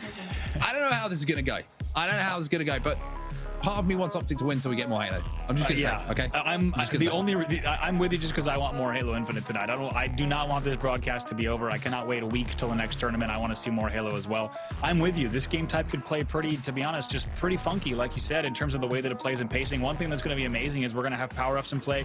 We're going to have Sniper in play. And when you put these two teams together, it's just going to be an amazing match. And this game's going to really ebb and flow. You're going to see moments of speed where teams are trying to collapse on areas like the base, like tower. You're also going to see things slow down to a halt where players are waiting for a power up to pop. Maybe they're waiting for a player to go on the flank with a bottom mid route, timed in combination with something like a top mid push, as well as pillars and dummies. So you're going to see a lot of coordination here, and really this game's, like I said, is going to go through different kind of levels of speed, and it's really which team can control the majority of that will come out on top. Game 5, Cloud9 and OpTic Gaming coming up right now. Well, here we go then. Everybody watching right now, this is what we wanted from a grand final. Make sure you tweet the stream out. Make sure you get all of the eyes that are available onto this Game 5 because it's Cloud9 versus OpTic. It's all tied up. If Cloud9 win, they will be your champions, but OpTic Gaming have already shown so much heart through this bracket. They fell down to that lower bracket early to the hands of Cloud9. They've beaten the likes of G2. They've beaten the likes of Sentinels to get here, Andy. And I tell you what, the revenge story against Cloud9 sounds like a pretty good one if you're an OpTic fan. It does indeed. Here we go. Game number 5, ladies and gentlemen. We'll have to see which team is able to get the first picks, get that first advantage on this push. Looks of things, it's going to be Trippy who gets the opening kill. However, traded out straight away. Penguin and APG will trade out once more. So a 3-1 start here in the hands of OpTic Gaming. So the green wall looks like it's growing strong right now at the start of this game, but a long, long way to go. Yes, indeed. We also welcome to everyone here, hitting some great numbers also across the board in terms of viewers here. Welcome along to the grand finals. You picked a perfect time to tune in as it's a 5-1 lead here off of the rip for OpTic Gaming. And almost a trade that doesn't come in, though, surprising. So C9 will pick up another kill on the board, but look at OpTic here off of the rip, 7-2. 7-2. That's Penguin fall as well. Make that 9 now, and all of a sudden the sniper rifle has fallen into the hands of this tower play here. Eco picks up one in the kill feed as Trippy now has that sniper. Looking over towards the nest. Eco playing this one nice and slowly, though. You can see just in the outlines there, not giving anything away. But Renegade, I think is actually the player. It might be a little bit of a harder bug here who has the sniper in his hand. So Renegade's that top tower at the moment. Pistola having a little look around the sandbag, seeing he can make a play. But nobody poking at the moment. This is almost as if nothing's happening as finally the shot does come in. It will only be a body shot, though. That won't count towards those kill totals. Absolutely. Just staying alive here. Top tower as long as you can here. Trying to see what might be happening towards the outside as well, and just going to stay alive. Knows that players might be pushing pillars here, but this is what we talked about. This game can definitely slow down and go kind of in these different bursts of speed, and that's what we're expecting to see. Trippy just still hanging out up top, just staying alive here on top tower. Yeah, this is going to be OpTic Gaming with the tower setup. Trippy has an opportunity to hit some shots. A little bit of a poke of a shoulder, a little bit of a poke of a head. Around the brute pillars, just narrowly misses that shot as well, but turns his attention away straight away as two of his teammates now have fallen by the looks of things. So a 2-for-2 trade, 17-9, and this is perfect now for OpTic Gaming because they have the opportunity to control the pace of the game, but what they have done is let Penguin slip away and get that camouflage, and that's a big push now from C9. They have camo and they have sniper in the hands of Penguin. And you have to wonder, he's going to rotate snipe. We thought about it, but instead just going to maybe go for the backpack. Does find two players back tower, and they're going to be able to collapse on that very well and stay alive. Yes, so that's big. Now here we are, just like that, a 6-kill game. It looked like the deficit could get even stronger, but Penguin doing so well to stay alive with this camo and the snipe. Only one shot left in the snipe, but they do bring the game within 6. One shot left in the snipe, but if he hits a headshot, don't be surprised to see the rest of C9 just collapse almost immediately onto the other side of the map where they have those numbers in their favor. 21-14 the score. As he will be taken down by a grenade, so there's still one magic bullet left in that sniper rifle for now. Trippy tries to put the pressure onto Eco. We'll stay alive for now. Eco's going to reach out. And he will lose that fight to Trippy as well. So 23-14. Still close between these two teams, but a 9-kill advantage now for OpTic Gaming. Absolutely, and they're going to be very happy with that. And they have the garage trap spawns. I love this. He fakes garage, maybe goes back to top A and just going to check these angles. They don't need to force that, and this is great discipline from OpTic Gaming. He doesn't push garage. He would have faced a triple team, and now instead they know they can't push out. So right now Renegade has a chance to open this game back up, though, but they are down by quite a margin. Oh, this is such a nervy game. You can feel the adrenaline just running through all of these players right now. There's going to be some shaky palms, some sweaty ones as well, to be honest with you, and every single bullet is going to count. Renegade just trying to find any opportunity that he can to hit a shot. As that camouflage is going to be popping in around 10 seconds or so. So this side of the map is Cloud9's for now, but here comes the push now from OpTic. Look at this double push coming in now on garage door. This is going to spell disaster here potentially for Renegade. He's only going to try to stay alive through these no-scopes. No-scope, but no! He does manage to hit the kill. He does manage to at least trade 1-for-1. It's maybe not what they would have wanted, but at least it's something. Stella now moves in to pick up another. 28-20, make it 21, and that's the kind of push that C9 make. Cama's still up. Also, Ola's in trouble on dummies. We'll have to see if Trippy has the help that he needs. And APG with the bottom mid flank. That's a huge route from APG. Massive from APG. So smart to take that extra second. But look at this. Renegade's jumped over the top of one player, but that player's turned into a ghost. And now Renegade can't finish it off, but finally manages to do so. 31-23 the score. Still a lead here for OpTic Gaming, who have picked up the camo as well. That camo was up for 45 seconds, if not more. That's such a late camo grab, and that tells you just how much chaos there was around the outside of the map. No one was able to grab it. Now we have Lucid here. He might repulsor to top middle. Yes, he repulsors up with the wave. That's a great play. Now getting the angles top middle with the heat wave in hand, as well as the camo, and he can just do things like this. It's beautiful movement from Lucid. He's not done yet as they extend their lead by just a bit here. Now up by 8. This is one shot though, and he does go to try and repulse that player back. That might be a little bit of a misstep, even though the stats are looking good for Lucid right now at 13-6. Those kind of kills, if you secure them, it just makes you feel a little bit more comfortable, but comfy is how OpTic Gaming will be feeling for now. They have 37 kills to their name, almost a 10-kill advantage still, but never, ever count out C9. Lucid tries to push that. They do get the trade with 1 kill, though. Let's see if Trippy can win this. Will be big. That's a trade. OpTic's going to be happy with that, just given the trajectory of the game. They're still up by 8 here, 40-32 with 6 minutes left. OpTic just needs to continue playing the way they've been doing, and they'll win this game. C9 needs to make a change of pace. It's a very un-C9 performance at the moment. It's been slow, it's been methodical. Usually they're the ones who try and be the aggressors, but they're just not being allowed to at the moment just because of the shots that are being hit here by OpTic Gaming. Lucid now trying to move up on that sniper rifle, and he should be able to grab this one uncontested as well. So escapes down to bottom middle, and he'll find the wave as well. So double weapons in the hands of Lucid here. Hits a nice no-scope to the body, but he'll be taken down.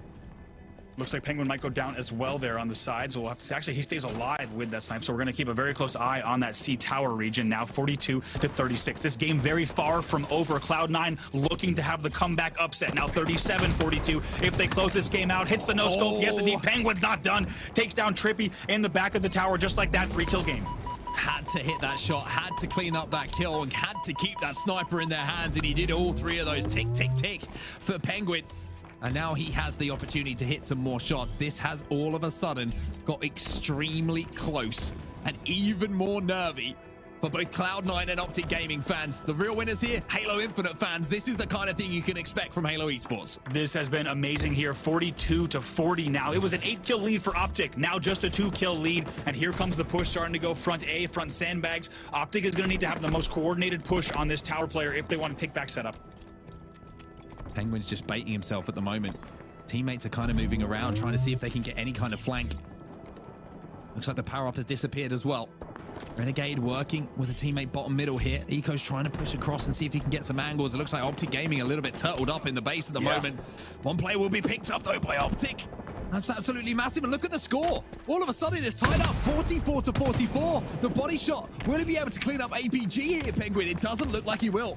Just like that, these kills being exchanged. We're only seeing it from the tower POV. A few kills going in down there, bottom middle as well as front A, and still neck and neck. And here we are. This next camo is going to be big, up in 15 seconds, and we still have Penguin here watching pillars, and this next camo grab could decide the game. All eyes on the camo. All eyes on Penguin. APG knows there's a player back here, but look at this angle. Penguin not showing anything.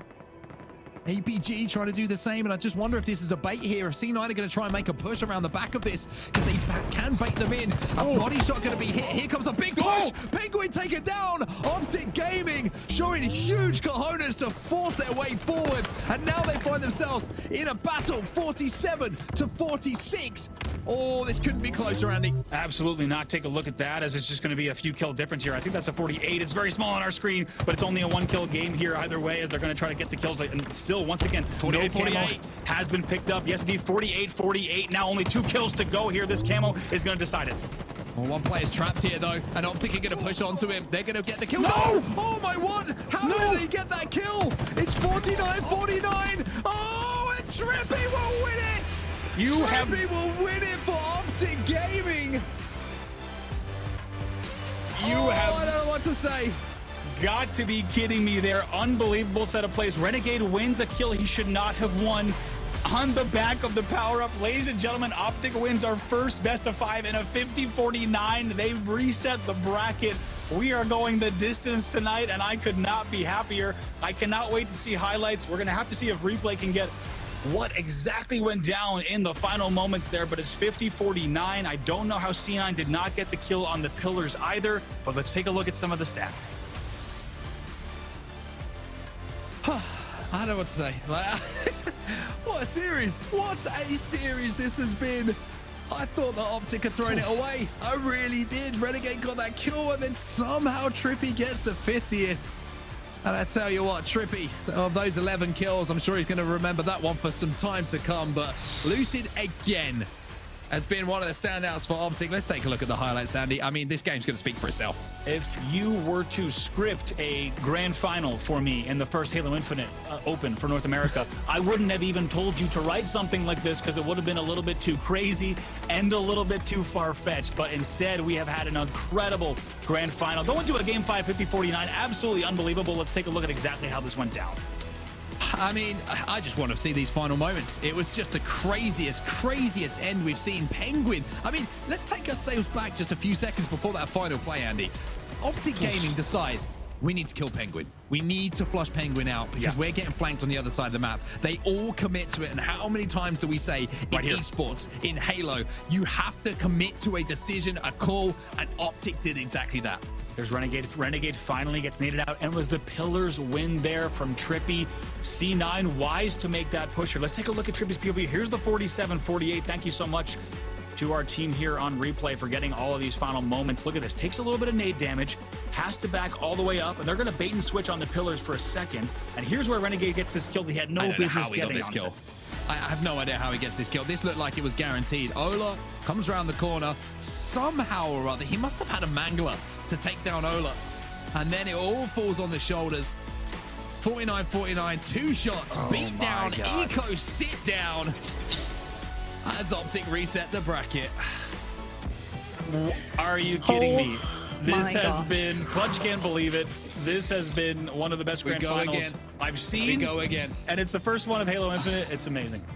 My heart rate, I can't explain my heart rate watching this series so far. It's been absolutely incredible. I just got to say, the fact that Trippy managed to get Eco that smack, like, you know, in Brute Hall like that, the moments that were happening in this game were just unbelievable. We're going to have more. We have our bracket reset. We've got another best of 5. My mind is blown. My mind is blown. Honestly, something that I can take away right now from the game is small margins at everything in this game. They have been in Halo for a long time, but specifically in Halo Infinite, missing a kill, missing a power-up, getting a kill, these are all so significant for the swing of a game in terms of momentum, or in this case, to reset a bracket. I mean, the most incredible Halo Infinite is being played on our screens right now. I know it's only been out for 5 days, but you can just see how incredible these guys really are and how much they want this win. Let's take a look right now at our bracket though, because it has been phenomenal so far, and as you can see, it has indeed been reset. We saw the placement potential here in the bracket right in the start of the day, and I am so happy to say that we're resetting it. Halo is going through the night, and I'm here for this. I mean, gents, the stuff that we're seeing, Clutch, what did you make of those final moments of that Slayer? I mean, absolutely unbelievable, right? The pressure's on, camo is up. Somehow Renegade kills Pistola behind the silo. Cloud9 take that 49, like that lead.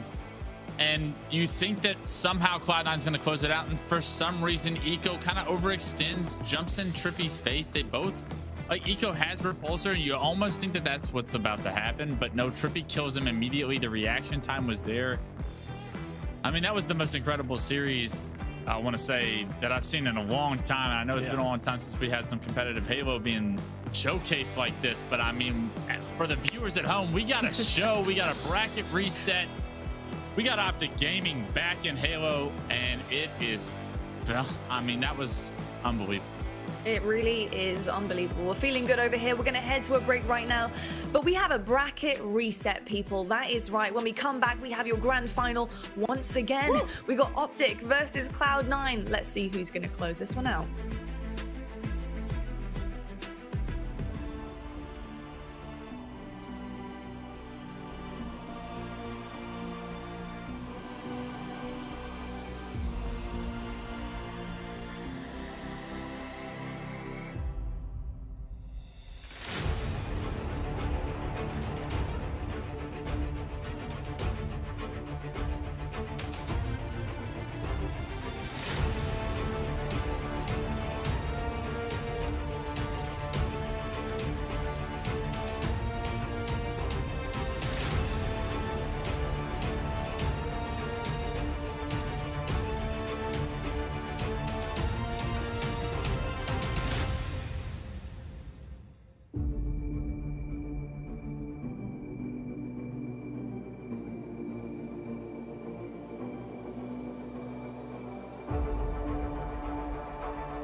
Hello everybody and welcome back to our first ever North American Open Series. We have a bracket reset, and if you're just getting up and you're about to turn your TV off or your stream, don't stop right there.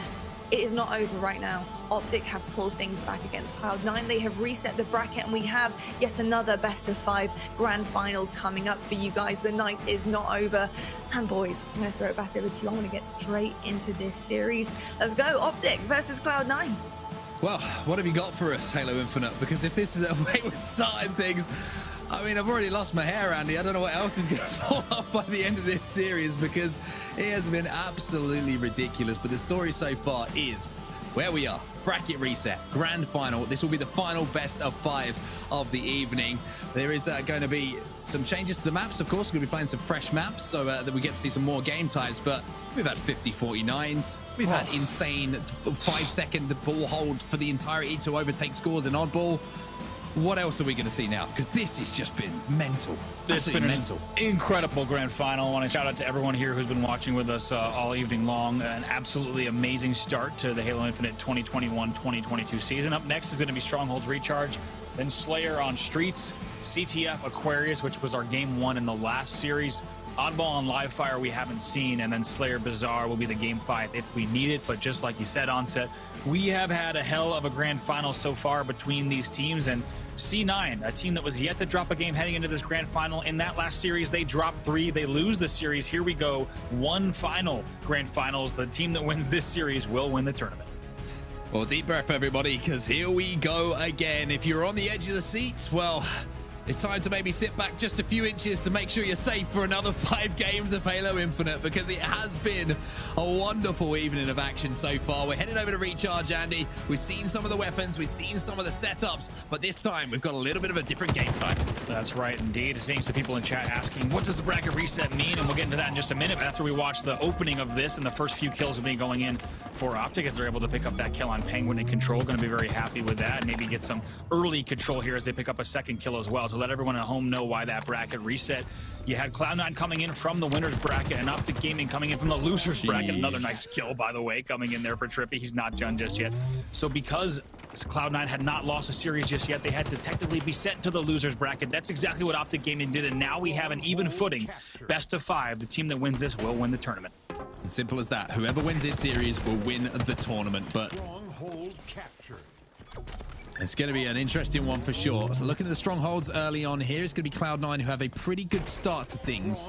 They do have control, I was going to say, just for a moment, but as I say that, it gets flipped back to OpTic Gaming. So OpTic Gaming have control of A and C right now, as we're going to be watching Trippy trying to trap them on the yellow side of the map. And even though this might be good for Oddball to be over here, it's not so good for Strongholds, as that B Stronghold is going to be slid into. Finally, Trippy will be slowed down. 21-5, the start here for OpTic Gaming that they would have dreamt of once more. Yeah, certainly they're going to be very happy with that, and it's going to be a little bit of a melee battle. Actually, he's going to see Renegade go down there, a little bit of a trade in the back of the base, and needs to be very careful to push. Ola picks up another kill as well, and it's going to be Stellar, who's top yellow right now, finding players in bat, and just going to try to hold this down, presumably for a little bit, to try to get a little bit of control. Those shots are absolutely stellar from Stellar. As now Trippy is going to be moving in. Unfortunately, he'll only be moving to the floor for a few seconds to give that a little bit of a closer inspection as he gets taken down. Eco now taken down as well, and just seems like everywhere we switch, it's carnage, bodies falling, and nobody really having control. But as we say that, control momentarily falls to Cloud9. An A and C setup here, so they'll be controlling across the map, but it's up to APG to try and disrupt that now as he moves towards A, but he will be alone here, so you're gonna have to be very careful of anyone sliding through this door. Absolutely gonna want to watch everything he can. He does find a player on top Control, top A Cat. He's able to get the cap though, and does very well. He also did really well earlier at Batteries too. Was very happy with how those melee battles went to get that B Control. So once again, points on the board for the side of OpTic. They're gonna be happy with the scoreline so far, 65-17 at this point. A bit of a contention going over at the B Stronghold right now, but C has been secured here for OpTic Gaming, and the standout for me so far in this game has been those rotations, Andy. On Strongholds, it's not about the hold so much anymore. It's about making sure that you're taking advantage of any space on the map, and if the Stronghold is there for you to cap, you jump in and then you look for those split spawns. But APG starting to warm up a little bit. He was somewhat of a question mark, I would say, early on in the series for OpTic Gaming, but look at the stats now. Bradley is starting to come to life. Oh, he is, and look at the shots for the triple kill. Perfectly timed there, Onset. APG lighting up. If you watched their games yesterday, you might have said that APG was definitely a bit of a question mark. I'll be the first to say it as well, but he is stepping up here in these grand finals. Everyone who wants to see APG at his best, and he's starting to pull out that kind of performance now. OpTic Gaming trying to turn back over control here. In the Turbine, there's a 1v1, and Trippy's going to absolutely dominate that one. A double kill for Trippy as he looks across towards the window here to see if he can catch another player off guard. That'll be 3 dead here. There's a repulsor, and here's a Mangler, and there's a play from Trippy. Add them all together. It's simple arithmetic for him, but he's got the right results. We are not kidding when we say the potential here for equipment and routes and the plays like that to hit a repulsor, jump, Mangler, back smack, killing spree there from Trippy. Absolutely beautiful. Look at the scoreline here. I was not kidding when I said getting under C9 skin was really OpTic's way to victory in these grand finals, and they would need to do it over the course course of potentially 10 games. They are doing it so well now. Trip Cap here on Strongholds on Recharge in game number 1. They're playing so strong. They certainly are, and there's a little bit of desperation you can see coming in as well from C9. Just everybody committing to that C stronghold, and if they don't get the kills, well, they're going to leave the camo available, and that's what's been picked up now by Trippy as he moves back to C. This total control has been here for a while. Finally, it looks like some pressure is going to be applied by C9 as they now have control of A and C and will start to score, but Trippy, he's still on the prowl, he's still invisible, and he's still got that mangler. I mean, look at APG 12-5, Trippy 14-3 now. I can't even keep up with the stats as I'm talking about. A little Guardian Angel across the map as well, and they'll finally secede control, however, not before doing huge damage on the scoreboard. C9 with an opportunity to score here, though. The question is, can they hold in the same way that OpTic Gaming did? What a win that is from Trippy, though. The man is winning every single individual battle that he's involved with at the moment. Confidently jumps out as well to see if he can help out his teammates. He'll finish the B capture. And one thing to point out there, the communication, Andy. One player started the stronghold. Yes. Trippy moved in to finish it off as they cleared the space in front. That's such a great point you make there on set. Such great teamwork, and they know that that's going to save them just a little bit. Are you kidding me? 10 in a row for Trippy. That's caught me off guard, and now he's got another!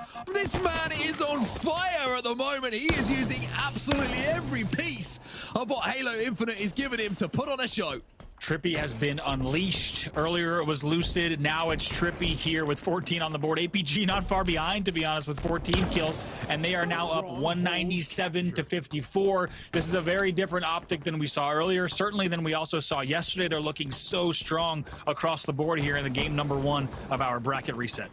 AC Strongholds, though, were momentarily and still are in control of Cloud9, so they have to be careful here, OpTic Gaming. If they've learned anything from their own successes in the last series, is that you cannot give anything to Cloud9 because you never know how quickly a game can turn around here in Halo Infinite. Chuck rifle shot will be missed. Oof. Camo will be dropped and not burnt. It'll be Renegade who goes in for it. He won't be able to pop it either, so all the attention at the moment on the power-up as Trippy once again hits some crazy shots. The man is 19-4. 19-4 in this first game. Absolutely unbelievable stats in any game, let alone a grand final against C9 and in a second series at that. This man is showing no signs of slowing, and we're not also seeing any slowing down on the scoreboard either. They're continuing to tick up here. They've broken the 200 mark, more than double that of C9, now just running control. Trippy's not done, he's not backing down.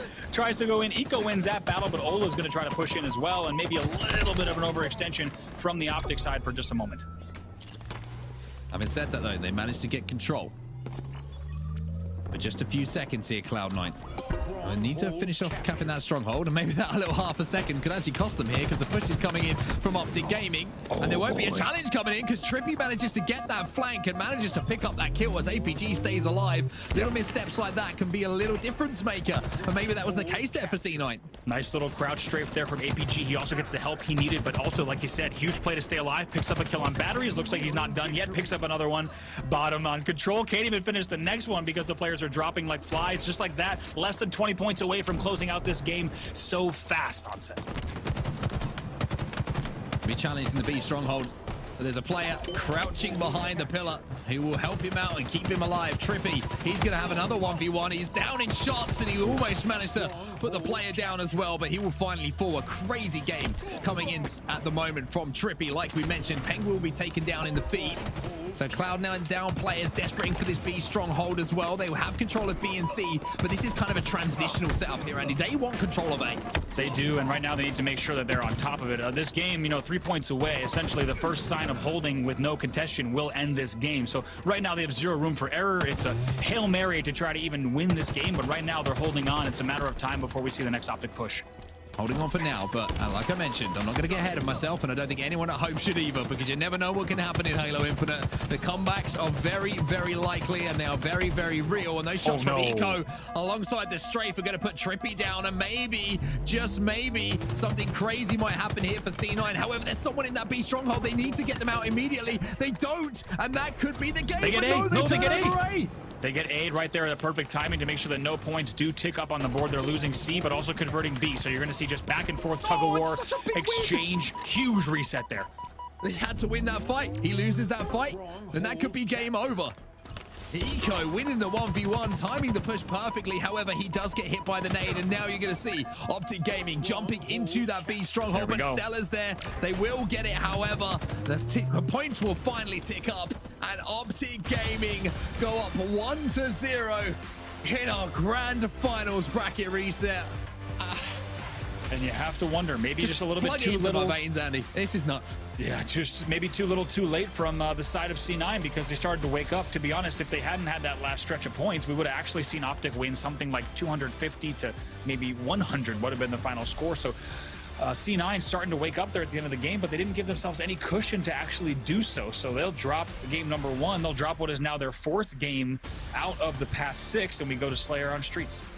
One thing to point out as well, the players who have been really stepping up for OpTic Gaming, Trippy and Lucid. They've played together for so long now. They broke into the scene. There were some questions maybe about their ability under pressure.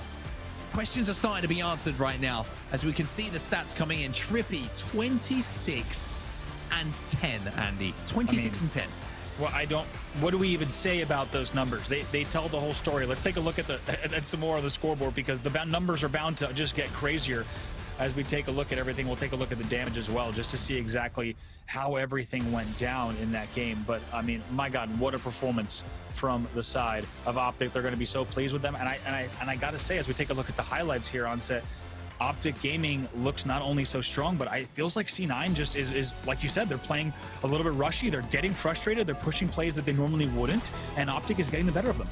Yeah, I agree with you. It's not the C9 kind of duos that we usually see running around the map together, right? It's someone trying to make a little bit of a hero play. There seems to be a little bit of miscommunication, and all of these things are being taken advantage of by OpTic Gaming. This would play, by the way, once again, just a showcase of some of the things you can do in Halo Infinite to get an advantage on your opponent. But Trippy, the man was just kind of marauding around the map, just picking off players left, right, and center. And every single time we saw him in a fight, he would be the victor.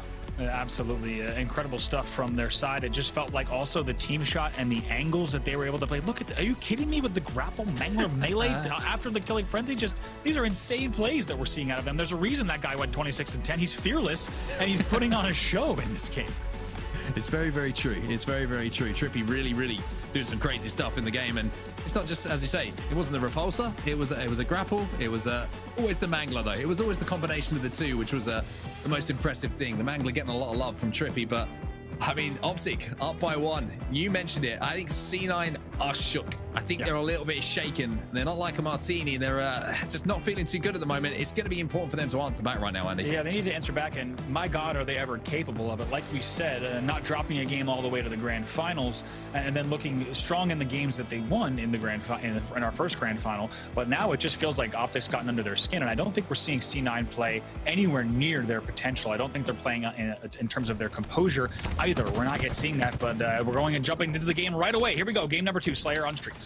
Slayer on Streets. First to 50 once again. Stella going to pick up the first kill. Trippy, no surprise. He gets his kill. And we're watching the point of view of the man who popped off in that last game, but he'll be popping back into the respawn screen for now. An even start for both teams here. Renegade going to come in with a hot challenge, and it looks like Lucid is going to win that battle. And that's going to give a small lead, just one, here to OpTic Gaming. Battles like that, though, are so important. What you just saw from Lucid. Oh, I thought he was going to get the thrust, turn, fade away with the rockets. Instead, the rockets will go down bottom middle, but those little kills that you eke out, they will continue to frustrate your opponents.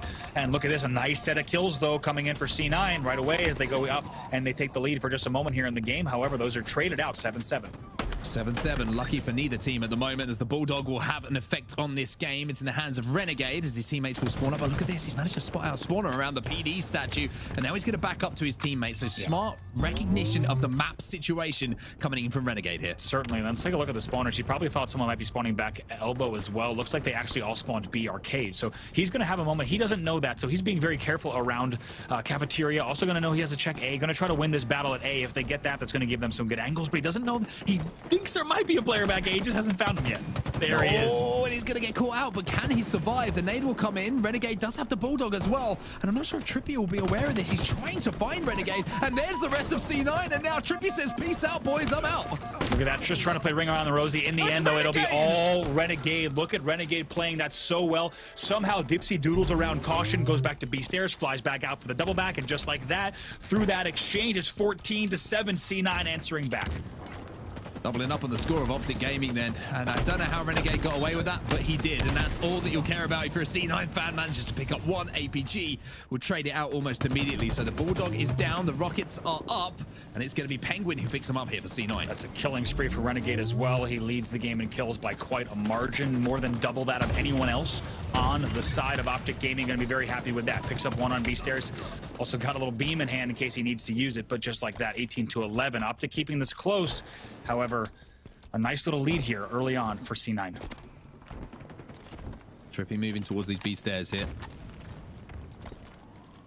Got the Sentinel beam in hand as well, and let me tell you, that thing will melt away at shields very, very quickly. Cloud9 starting to play on the back foot a little bit here, but there's some shots from behind. There's a player who's been a little bit sneaky. That player manages to pick up a couple of kills. Here's OpTic Gaming then. Pistola picks up one as well. He'll get taken down almost immediately. So it's just trade for trade for trade at the moment. But Cloud9 are going to be absolutely fine with that. They have the lead to play this kind of game, Andy. Ooh, Trippy going red room. Stellar did not have eyes on that red room, so we'll have to see what happens at Arcade here. And it's going to be a battle. Trippy does well to win that one. He has help coming from APG as well. Look at Trippy winning that battle there. The area you see on your screen right now, folks, if you haven't played a lot of Halo Infinite, it's called Tires. Very, very important, crucial control point here. Really, you're going to see a lot of action revolve around here. That's why the game's slowing down just a little bit here now. 7-kill game. Bulldog gonna connect, but not quite as much as he would have wanted it for. Stellar will be taken down. Trippy trying to work his way around this B arcade structure in order to stay alive and wait for his teammates to push up. He manages to do so as well. So now there's gonna be a push coming in here from OpTic Gaming. Couple of shots into the back here from Trippy. A couple of grenades go down as well. He's going to manage to pick up one. He could pick up two. Yes, he does. Trippy laying down the landmines, and he's going to make it three. A triple for Trippy. Are you kidding me? It's not the first triple we've seen from Trippy. You're going to start calling him Triply because he's picking them up back to back to back to back. C9 still putting points on the board, so they haven't brought it as close as they might want. However, a lot of kills going in there for Trippy as he cleans that up, trying to win on the B stairs. Finally gets taken down, on the B streets. But just like that, 6-kill game. Rockets do come in as well. Penguin's going to be on the receiving end of that one, and it's a 5-kill game back and forth between these two squads. Rockets in the hands of APG, though.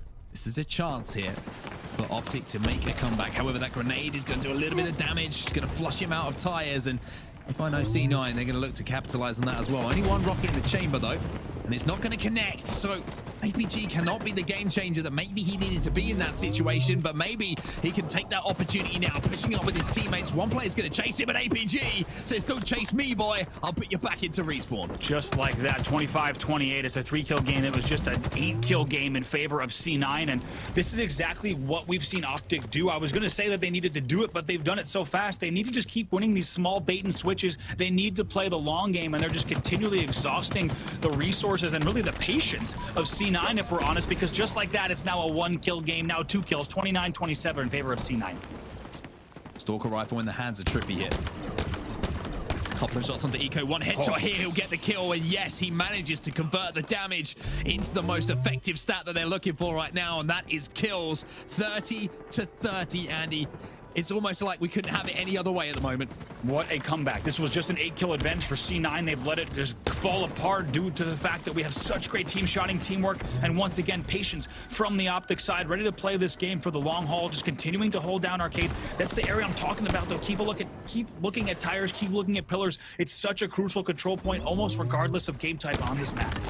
Look at this push coming in. Oh my word, Trippy is holding things down, and once again, it's a double for Trippy. The Stalker and the BR combining to make a beautiful cocktail for him that results in kills. Trippy 12-5 right now, checks all his corners and tires, finds a player back a court, only gets taken down by the player that finally jumps up to tires as well. But just like that, it is a 1-kill lead for OpTic during the home stretch, and these two teams have been neck and neck all evening. Been an incredible series so far. Here we go, last 15 kills of the game. 1-kill advantage here for OpTic Gaming. You can see they're all stacked over the map as well, and APG's got the rockets again. This could be massive now. Can the story be slightly different to what we saw last time from APG with these rockets? He's going to pick up one, so that's big from him. 2 rockets, 1 kill, but an opening at least. His teammates are going to be trying to move up as well. And those kills will be traded out, so still that 1 kill advantage. You have to say for Cloud9, they're going to be more than happy with that. They need to clear out back PD. They know there's a player here. He saw a player that went balcony to back PD, but they clear it out. So now instead you're going to see some tower, some tram spawns. A player bottom middle as well does get the 1 kill. So now here we are tied 37-37. APG just on the prowl at the moment, has a 1v1 with Stella, does 3 shots to him. His teammates there and will be converted into a kill. So an assist for APG. Just needs to keep his head on a swivel here, because you know that C9 are going to try and do something. You know they're going to try and push. They're going to try and get an angle, put pressure back onto you. But OpTic Gaming have held strong throughout this grand final. They absolutely have, and now up by 2 here. That's going to just give them a little bit of cushion now. APG's getting curious, and here comes the push, actually, with all 3 players coming in. The first one's going to go down. Luce is the first one to drop, so they need to play this very carefully. Make sure they're at least trading out at this point. APG going to jump up the dumpsters here, and he might have the god flank, but he might also be in a position where he could forward. Just a trade here for APG. Trippy comes back around the corner, picks up 1, and he's now going to scamper away towards his teammates here just to try and live, but Eco will not let him do so. It's tied up again here, 42-42, as a lead is eked out now for C9. C9 trying to get it on lead by 2. They're not able to do so. They have to retreat, and that's not how OpTic wanted that tram push to go. They're not able to really trade out. Instead, they essentially go down by a kill, and that's not how they wanted that push to go. They are the ones that instigated a tram, so they're going to be looking back at that, but no time to think about that as Penguin just doing whatever he can to hold tram, but nades himself. Somehow stays alive here in tires, as you see 2 players in tires, and C9 picks up 2 extra kills along the way. Now make that 3, 47-43. Yeah, big plays, big holds from C9 as well.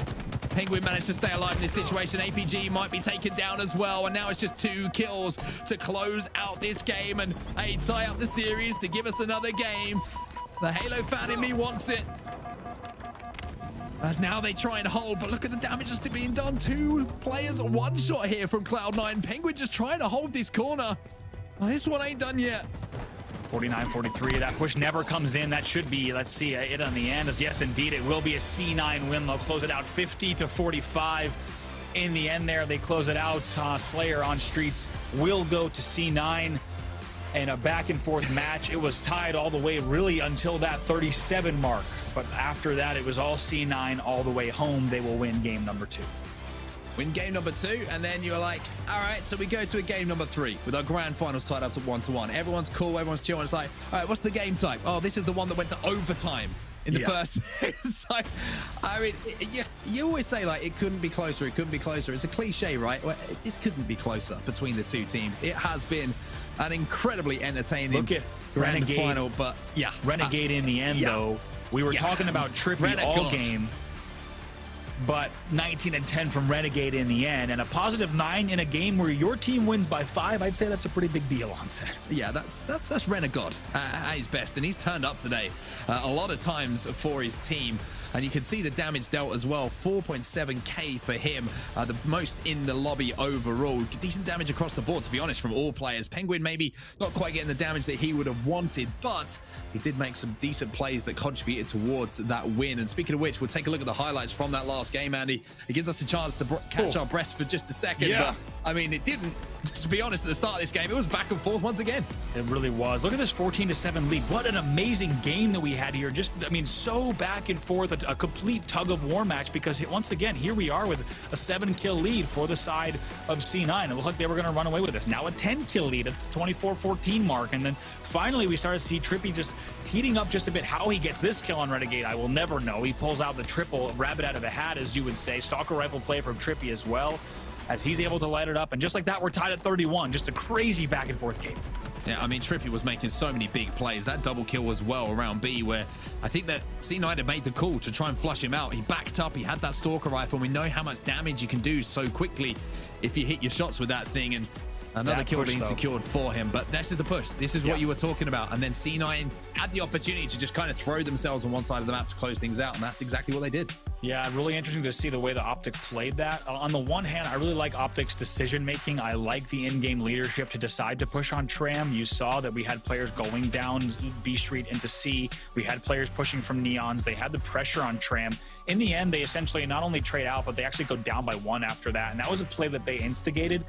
So if you're an OpTic fan, it's tough to watch because they're the ones that decided to make the push. And you could argue that it maybe lost them the game because they weren't able to collapse in that way. So I expect them to hopefully just kind of keep their heads high because they need to keep making those calls and execute. In that play, they just didn't. But if you're an OpTic fan, you hope that they don't kind of slow down and maybe second guess themselves. They're able to execute. In that play, it just didn't go their way, and it may have cost them the game. I always feel like it's usually when it's the team who try and make the play that they have the most success. So I don't hate it from OpTic whatsoever. You know, they tried to take the initiative. If they win that game, they're feeling good in the series, right? They're 2-0 up, and all of a sudden they find themselves on a map where it could be back and forth from what we've seen in the previous series. But speaking of which, we need to look forward now to our game number 3. Like we mentioned previously, it was tied up 2-2 after regulation time.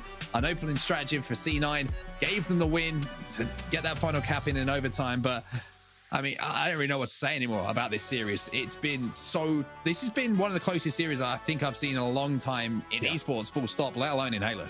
Absolutely. It's been an incredible series. And like I said, if I were to have been told to write the script of how I'd want the first evening of Halo Infinite tournaments to go, I wouldn't even have written it this well. This is amazing, and it's just a pleasure to be a part of. So, Mark, you and I have waited for this moment for a very long time to sit next to each other, and of course, alongside Lottie and Wes as well. And to be honest, all of you in chat, this is an amazing time to be a part of as a competitive Halo fan. So let's get into our next game, going to be CTF Aquarius.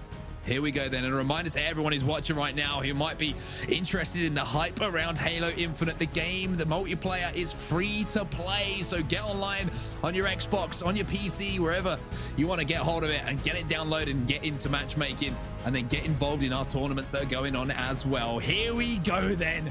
Time for me to catch my breath is over. We're back into the action. It's Aquarius capture the flag in our grand final reset. Cloud9, OpTic Gaming.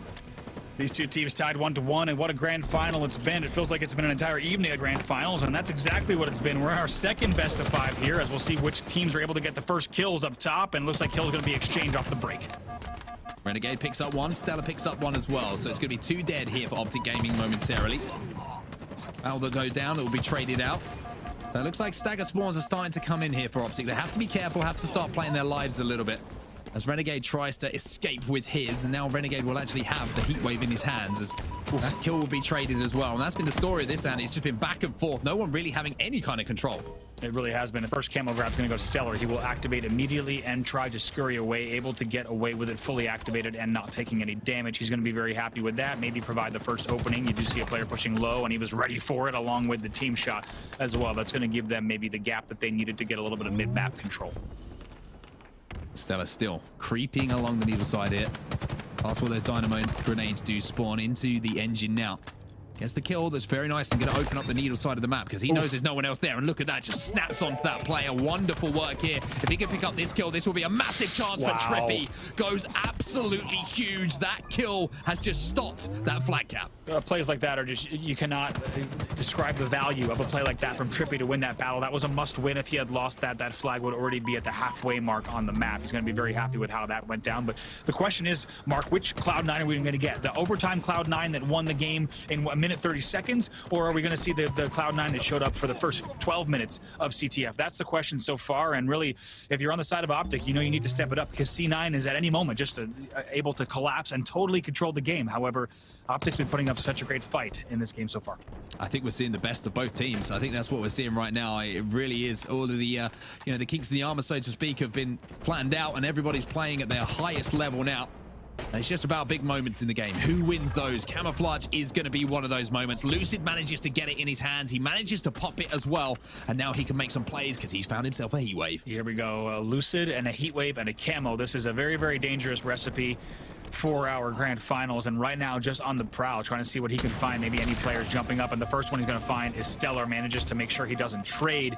And one thing we got to talk about Stellar is earlier today the stats that are coming from him were crazy, and I don't want to say he's been silenced, but certainly the side of Cloud9 has definitely slowed him down just a little bit. So we'll have to see if he can step it up even more. This could mean a victory for OpTic in the end. Lucid's kind of creeping forward here, and they're managing to get kills and managing to get control. And by having that heat wave, I think it's actually starting to scare the likes of Cloud9 actually off of this plant side of the map, because they know if they push into those close quarters that he's going to be a problem. So he's just picking up kill after kill, and by doing that, OpTic are starting to creep forward towards that flag. However, when he's picking up these kills, his teammates unfortunately have started to fall. If you're a C9 fan, OpTic Gaming doing a good job of just... Oh my God. Holding for now, but Lucid, he's just on a tear right now. I don't know how he's alive. Finally, he gets taken down there. He will eventually fall, but just running train. And we talked about just how important that heat wave is, especially when you're running circles around the base. Nice job here from Penguin now with the heat wave in hands for him, as he's going to continue to come back. Penguin had the chance to try and recreate what he just had to experience and his teammates had to experience. But while he's doing that, he's going to be running the flag here across the top of the needle side of the map. He's going to get it into his closet as well, get it back to his gem by the looks of things. And with one player dead, two players dead for OpTic Gaming, this is going to be, by the looks of things, the first cap of our game. Number three. No! Why did I say that? Because I know these things aren't as easy as they look. A double kill for Stella, though, might secure things here for C9. Right, because two were spawners, so that really should secure it. A spawner should cap this, yes, indeed, right away, so Eco is able to come back for it. So it's a really important double kill there from Stellar, because you might have noticed the two were fresh respawners. So him getting those two kills essentially recontrolled their base. So looked like it might have been a goal line finish for just a moment. Instead, it will be 1-0 in favor of C9. They will lead in game number 3. Eco with a heat wave, Eco with a kill to his name. Manages to push back through the gen. There's another player in front of him, and he'll manage to trade that one off as well. So double kill here for Eco. Unfortunately, his teammate can't win that fight, which means that they won't have as much of an advantage as they would have wanted. 3 players fall, but at least they fall being aggressive here. They will have the opportunity to respawn pretty comfortably. One thing I do want to point out that a lot of players, whether you're playing in the playlist or you've watched enough scrims or tournament play so far, some of the best players right now are avoiding melee range just because of how clunky trades can be and how easy it is to get traded out kills and melee kills, etc. Some of the best players in the game right now that are really succeeding are keeping a distance, and they're only getting into melee range when they absolutely have to. Otherwise, they are really racking up their kills outside of that melee range. That's another example right there of the traits I'm talking about. We're seeing a lot of that, and the teams that are doing the best are making sure that their players are avoiding the melee range when they can. Trippy into the base. Trippy picking up the flag, and Trippy getting it moving as well. 3 players have now fallen. He's going to double back just to get that final play. The rest of them on spawn. The last player, excuse me, is going to be bottom mid.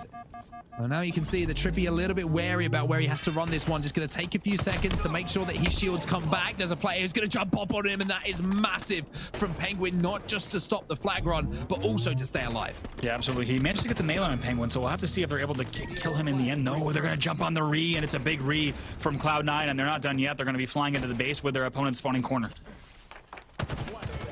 Nades go down into the plant side closet. Shots are coming in. You can see they're trying to fight back, but they're fighting through a tunnel when they're fighting into the BR of Stella here. The flag has been moved off the stool, but the problem is he's going to be taken down for now. Eco keeps moving, though, as they had to come back for Stella there, OpTic Gaming. Not as easy as it would have seemed. And Cloud9, who have already managed to put 1 flag on the board, might be able to put the second in here. Oh, nice job with the thrust there to come right back and just wait and bait with the flag instead, not get taken out. But look at the re. It's already halfway through. APG needs to be very careful here. The heat wave's going to help him out. Not sure how much help he has from top mid. Going to try to time this kill if he can. Yes, he gets it. And going to jump on the return again. Does he have the help he needs? No. Tries to maybe go for a pull. That doesn't come out either. 2-0 in favor of C9. Look at that. Pistola has managed to steal away while all this is going on and get that camo. He's managed to do some damage with his teammates. That's 2 dead. They might have an opportunity here to counter cap. Although they lose that flag, they need to take advantage of this. Pistola doing a huge amount of damage across the map. Can the pool get moving, though? Can they get the flag going? Eco's in a position. I think he's just spawned up above Lucid. He survives long enough for the respawns to come in. And this is now looking like a difficult ask for OpTic. They fall like dominoes, and you have to think that Ola just wishes he was truly 1 second, maybe 2 seconds earlier with that camo. It could have helped with the stop and could have just been a little bit earlier. And then you see the rest of his teammates still try to force that, and they will go down 1 by 1. So now here we are with a 2 flag deficit for OpTic, a 2 flag lead for Cloud9 with just under 5 minutes left in the match. Trippy moving back through the engine once more. C9 know that he's here, but he's avoiding these grenades really, really well. If his teammates can get in position here to just do a little bit of damage or maybe flank up on these players, then it's going to be an opportunity for Trippy to move in and pick up some pretty easy kills. However, none of C9 are being easy kills. None of C9 are easy kills.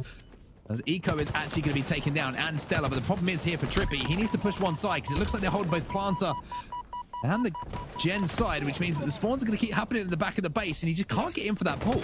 By the way, huge credit to C9, the way that they've run the flag this game. Finally, Olo will stay alive here, but the way that C9 has run the flag this game has been so patient. They've been slow off of the pull to make sure that they have the coverage, but once they hit top mid, they fly. They go straight through top middle. That has made such a difference, and they're patient on their own flag stand once again. Another kill from Ola here, staying alive. Now he has the heat wave in hand, hoping that his team's going to be able to push up, but no, several red X's on the screen. Penguin managed to pick up 2 there in the feed. He's looking to make it a triple as well. He gets 3 in a row. It won't be the triple medal, but he'll be more than happy to take down 3 members of OpTic Gaming in a row. Renegade manages to steal away with that camo, manages to pop it, and also manages to stay alive here, but only for a few seconds, as he will be taken down, and that's going to be Stella getting the trade. Ooh, here Trippy staying alive once again. Look how hard that they're pushing utility. This is the 3rd spawn in a row that we've seen OpTic desperately trying to control this area. This is their strategy. They go utility, they try to hold that, then they wait for the help to come. It hasn't paid off just yet, but they're still going to try to force this and see what they can do. But right now, a little bit of a base trade. Yeah, base trade. Flags being moved on both sides of things. Trippy and Stella both seem to be doing the same job, but only one of them can win this, unfortunately, as Stella will pick up yet another one. Trippy has to win this fight. He does manage to do so. Interesting, no heat wave out there from Trippy at that moment. You have to wonder, maybe opted for the BR. Could he have gotten that read? Good shots on flag, though. Flag still moving. He's got the heat wave now. He needs to win this fight, but Renegade will win it. Is anyone in position for C9 to keep this flag moving? Of course, we do play to 5 flags, so this won't be the end of the game. APG going to move in, but this is such a risk for him. Penguin in position. He gets taken down as well, as it's going to be Ola who comes in on the flank, but he'll be taken down, but without sending the flag home first. Big play from Ola there. You could see just how much he was flashing, just how much shields and health he had. He's able to get it at the very last second. We'll keep this game manageable, but if I'm honest, with only 2:20 left on the clock, with the way this game has gone, going to be a very tall order for OpTic Gaming. Lovely headshot coming in from Renegade, though. Just managed to swipe across. He then gets the help from top mid as well, but big damage being done by that heat wave. There's the thrust. There's more damage as well, as he almost manages to take down yet another player inside of the base, but Trippy will be taken down by a Penguin who's just trying to stay alive for now. But this is getting a little bit scrappy, Andy. Neither team really has had control more than those 2 occasions that the flag has been pulled. This is, I want everyone just to quickly, as we're here at this point in the game, take a look at the kills and deaths column. This game has been so back and forth. These players, a lot of them are essentially even. Trippy, the one really standout, but these players just going back and forth in terms of kills. However, it's been such stronger objective play from the side of C9 all game long now, with only 1:35 left on the clock. Trippy coming off the respawn then, and it will be 4 alive here for C9. APG trying to move in, manages to do so, manages to take down Renegade. Good communication and good team fire coming in for OpTic Gaming, and we've seen them do some crazy things so far, Andy, with 1:20 left on the clock. Is there enough time for them to do one more? I would say with 2 flags on the board, it's going to be the tallest of orders. I don't know if they have it in the tank, but they certainly have surprised us before, picking up a few kills here and now trying to make something happen towards the back of the base as well. But that stellar spawn is going to cause disaster for APG's push. 60 seconds left. We've seen some crazy things, like I mentioned, but this is looking like it might be just too much of an ask with 54 now left, and those seconds ticking by are going to feel like they are just flying by for OpTic Gaming. They're trying to overextend where they can, but this is just leaving space for Renegade to move behind enemy lines and just cause more problems. Ask more questions of OpTic Gaming. Do you want to come back and deal with me in your base, or are you going to have to go forward and go for that flag? Yeah, Renegade just goes for that little pull there, going to force a player to even go front, comes all the way back to his corner to help out with that kill. It's a beautiful play, and as we see the clock go down under 30, it's just going to be C9 continuing to control mid-map, continuing to control the slays, and look to close this one out. 2 players do fall for C9, however, they will be able to respawn at the back of the base, and with Renegade giving this cover up top, and with a heat wave in his hands, he's going to be able to do enough damage, you would imagine, to keep OpTic Gaming from really causing too many problems. Stays alive for now, reinitiates as well, and that's big from Renegade. The flag is out. Well, that is going to be game, as OpTic Gaming will fall to Cloud9 in our game 3, as Cloud9 go up by 2 in the series, 2-1 in the series, excuse me, and now just need one more game. Yeah, and that was the C9 that we saw earlier in the overtime of CTF Aquarius from our game number 1. A dominant performance from them. They controlled everything they needed to. OpTic Gaming continually forcing utility and trying to make that happen with only 1 player alive and not able to do it. And we just saw simply OpTic getting out teamwork there by Cloud9. A very convincing win, if you ask me, but even though it was just 2 flags on the board, they're going to be looking good. Let's take a look at the stats from that game. Yeah, let's look at the KDs then. Stellar 23, 24, but I think, like you were saying, Andy, it's pretty much equal for kills and deaths across the board. Like you mentioned, the only standout really being Trippy, but even then, I mean, you're looking 26, 23, not a big discrepancy between them. The one standout stat for me, though, Pistola, 17 assists. The man was shooting anything that moved. Absolutely. Let's take a look at damage dealt as well. Big numbers across the board, as you said. And now it's one player who hit the 7,000s. That was going to be Trippy in the end. So you have to wonder, a great bit of damage and a great bit of slays coming in from OpTic. However, to get outclassed like that on the scoreboard 2-0 really tells you about just how important focusing on the objective is in Halo Infinite and the specific nuances of each game type. Let's take a look at the highlights from that game.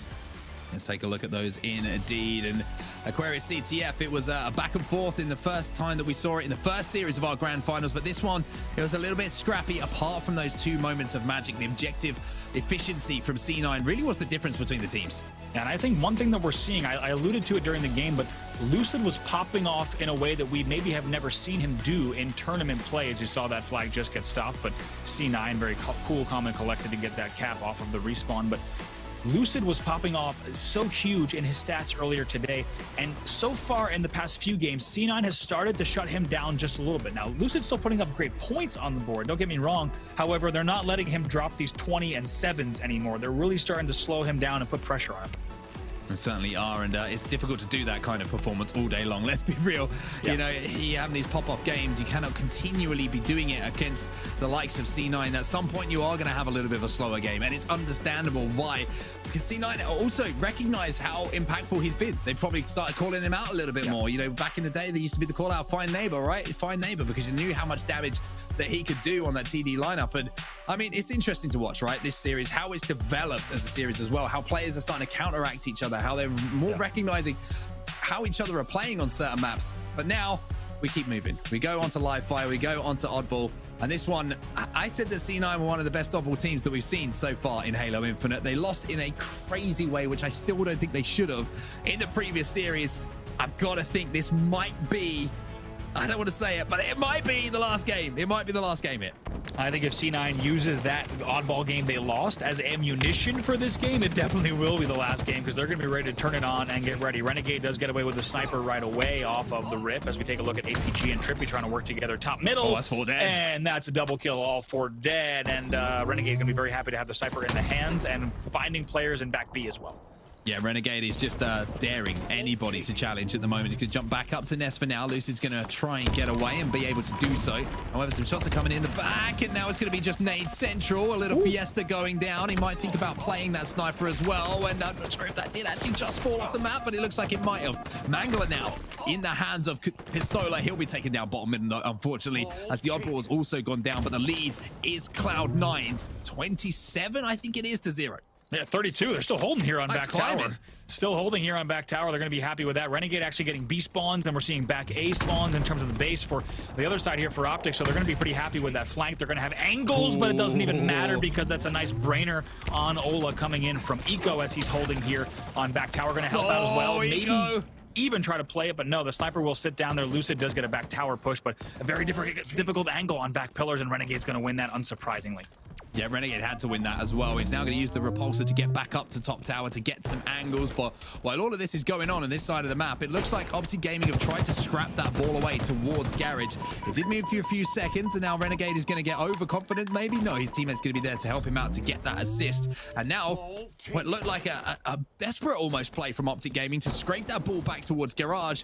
Now it's in the hands of C9, and now Renegade's on the flank. Renegade's on the flank. He also knows that players might be pushing in here, going to find Lucid right away, clean that one up, and now try to see what might be happening. He thinks I might be going low. He's not really checking on top sandbags. Now he is, though. APG's the first one in, and OpTic needs to get some kills on the board because this game is quickly getting out of hand. Gonna pop the OS, manages to just about get it in before being taken down and leaving that for an opponent to pick up. There's the repulsor jump up towards top middle, towards these sandbags. However, just collapsed on here by OpTic Gaming. But ball time is all that matters here. And if you're looking at things in this round number 1, it is still C9 who have that commanding lead. Yeah, let's see what Eco does here on this push. And right away, getting the first shots on Ola is so big. Also head on a swivel. He knew that they were behind him. Such great knowledge of the split spawns that were coming in there. Knew that there was going to be players around, but it's a good bait and switch from OpTic as well. Renegade, last player alive here for C9. Pistola just biding his time, knowing that that was the case, and it will be the final kill who does go down. So all of the players now on respawn from Cloud9. This should be decent ball time here for OpTic Gaming, as there's going to be a little ledge here that Lucid has found. Maybe just get some cheeky angles on those top mid sandbags, but now he's got the heat wave just patrolling around, seeing if anybody dares to challenge. Yeah, right away picks up 1 kill now, and even the wave coming all the way back to hit him takes a bit of damage off of that one, and now going to stay on top A and just running around, might be able to pick up another one here. Yes, indeed, helps with those 3 kills, and not done yet. Just like that, they take the C9 lead, they cut it in half. Now here we are, 63 to 35. Yeah, this thing melts, the heat wave. There's no other way to put it. This thing is a danger to anybody who runs into it, especially if you can hit those shots with the vertical reticle like you're seeing right now. And Lucid is showing exactly how to make it work. And APG just managing to get that ball back to tower, gets taken down just before he manages to get to the back ramp. But look at the score now, Andy. The time almost tied up. It's very, very close between the two teams. The next grab of that odd ball, the next team wipe, as far as kills, might give the opportunity to do so. Yeah, let's see what happens with this ball. Will it get played by one of these two players? Instead, going to be a temporary hold here for Eco. He's going to be very happy to get these points on the board. Nades are coming on the back tower, so tries to play. The ball will stay, though, at bottom pillars.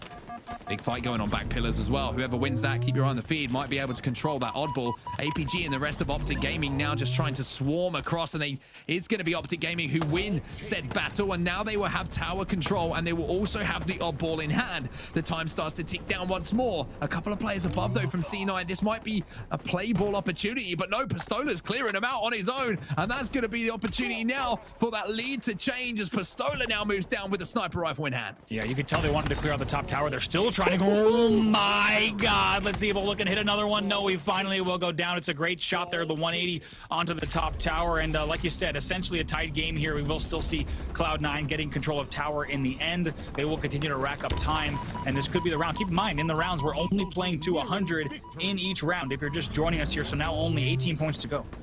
18 points to go, like you say, and they are ticking by, and they are ticking in the favor of C9. OpTic Gaming might only have 1 or 2 more pushes here. It might even just be 1 push, because it is starting to run away from them. The seconds are ticking by faster than they ever have for OpTic Gaming right now, and this is going to be the moment. The round goes to Cloud9, and now it's 1 more round for Cloud9, and they will be your champs. And we are jumping right in. No breaks here. We are right into round number 2. OpTic Gaming not getting the play balls that they needed there at the end of that game. So here we go. Round number 2. C9 leading 1-0. This is the go-ahead win round. If they take this, they will win the tournament. However, OpTic Gaming needs to force a round 3 in this oddball game. Kill's been traded once again. 2-do full for OpTic Gaming, though, as Penguin's going to challenge this player bottom middle just long enough for his teammate Renegade to come around that corner and once again have an impact on things. Penguin now moving that ball away towards Garage, and the call from his teammates not quite coming in. It looked like they weren't quite sure where the spawns were for OpTic Gaming. What that meant is that ball got a little bit staggered. They weren't quite sure where they wanted to hold it, as Renegade now has an angle with that sniper, but can't quite connect with the headshot. Trippy pokes his head out for a second just to see what might be outside, and it's no friendly neighbors outside. Instead, tucks his head right back around the wall and wants absolutely nothing to do with Renegade's sniper rifle. And to be honest, I really can't blame him here. Renegade's going to rotate all the way back up to Ness and try to get some new angles here. Ball still in the hands of OpTic, though, and this has started to turn into some lead for them as well. Ball will now be played out the front, 34-1. Penguin picking up a big kill, though. Eco and Penguin working together. 2 now dead, and that will be an opportunity to hold here for Cloud9. If he hits a big shot here, then Renegade might have been able to really hold off these players. It's a couple of body shots. There's one that manages to rip away at that player as he comes around the corner. Just a whip of the reticle to the body. 34-17 now.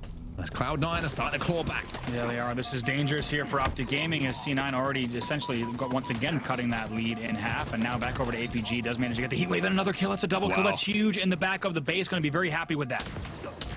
Heat wave in hand as well. Has to swap to that vertical reticle, and it will be taken out of his hands almost immediately. As Pistola now has that ball, so the kill was traded out. Excuse me. And now we're going to see him try and do some work on these players top mid. Great shots coming in, and look at this. Ola just recognizing the situation, even though he was the one holding the oddball, dropping it for a few moments just to get the damage down to stop those players pushing. Absolutely. Now just going to take a look here and just do whatever they can, as now a little bit of a lead here. They're going to be comfortable. They need to just continue to make sure that they're getting a player that's catching C9 off guard. You do not want to have C9 with these comfortable pushes where they could push pillars, where they could push scoreboard. You need to slow those pushes down. Here they come through basement. One kill gonna fall. C9 getting aggressive now, and they need to as well. The grenade goes down, and we'll get the stick, so it'll be a trade, but not without Stella picking up a double kill, and it looks like C9 might have an opportunity to break the setup. Oh my word, Penguin, he's dancing around the pole. His teammate now, Renegade, is going to come in to try and finish that one up. He looks like he will, and that should be ball time. Going here to C9 as they are almost halfway now. It's kind of like they're inching towards the score of OpTic Gaming. OpTic Gaming just can't get any kind of control on the map. They are. OpTic with a great hold just now to bring them almost to the 60-point mark, but Trippy challenging from back pillars. That's risky because they already have a player C9 on a player like Ness, so they're going to continue to push, and now here comes the rotation all the way to Ness, and now they're going to force the A spawns. Oh my God, Stellar.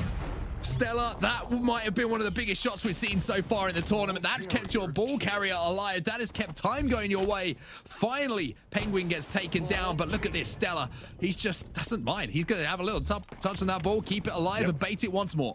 That's one thing that we're seeing really important in Infinite, right? Being able to just get a touch on the ball, keep it alive to make sure that it doesn't reset. Good shots here from Trippy, just trying to do whatever he can to try to take down Stellar, who's forced all the way around Nest. And right now, we're essentially tied up right here at the high 50s.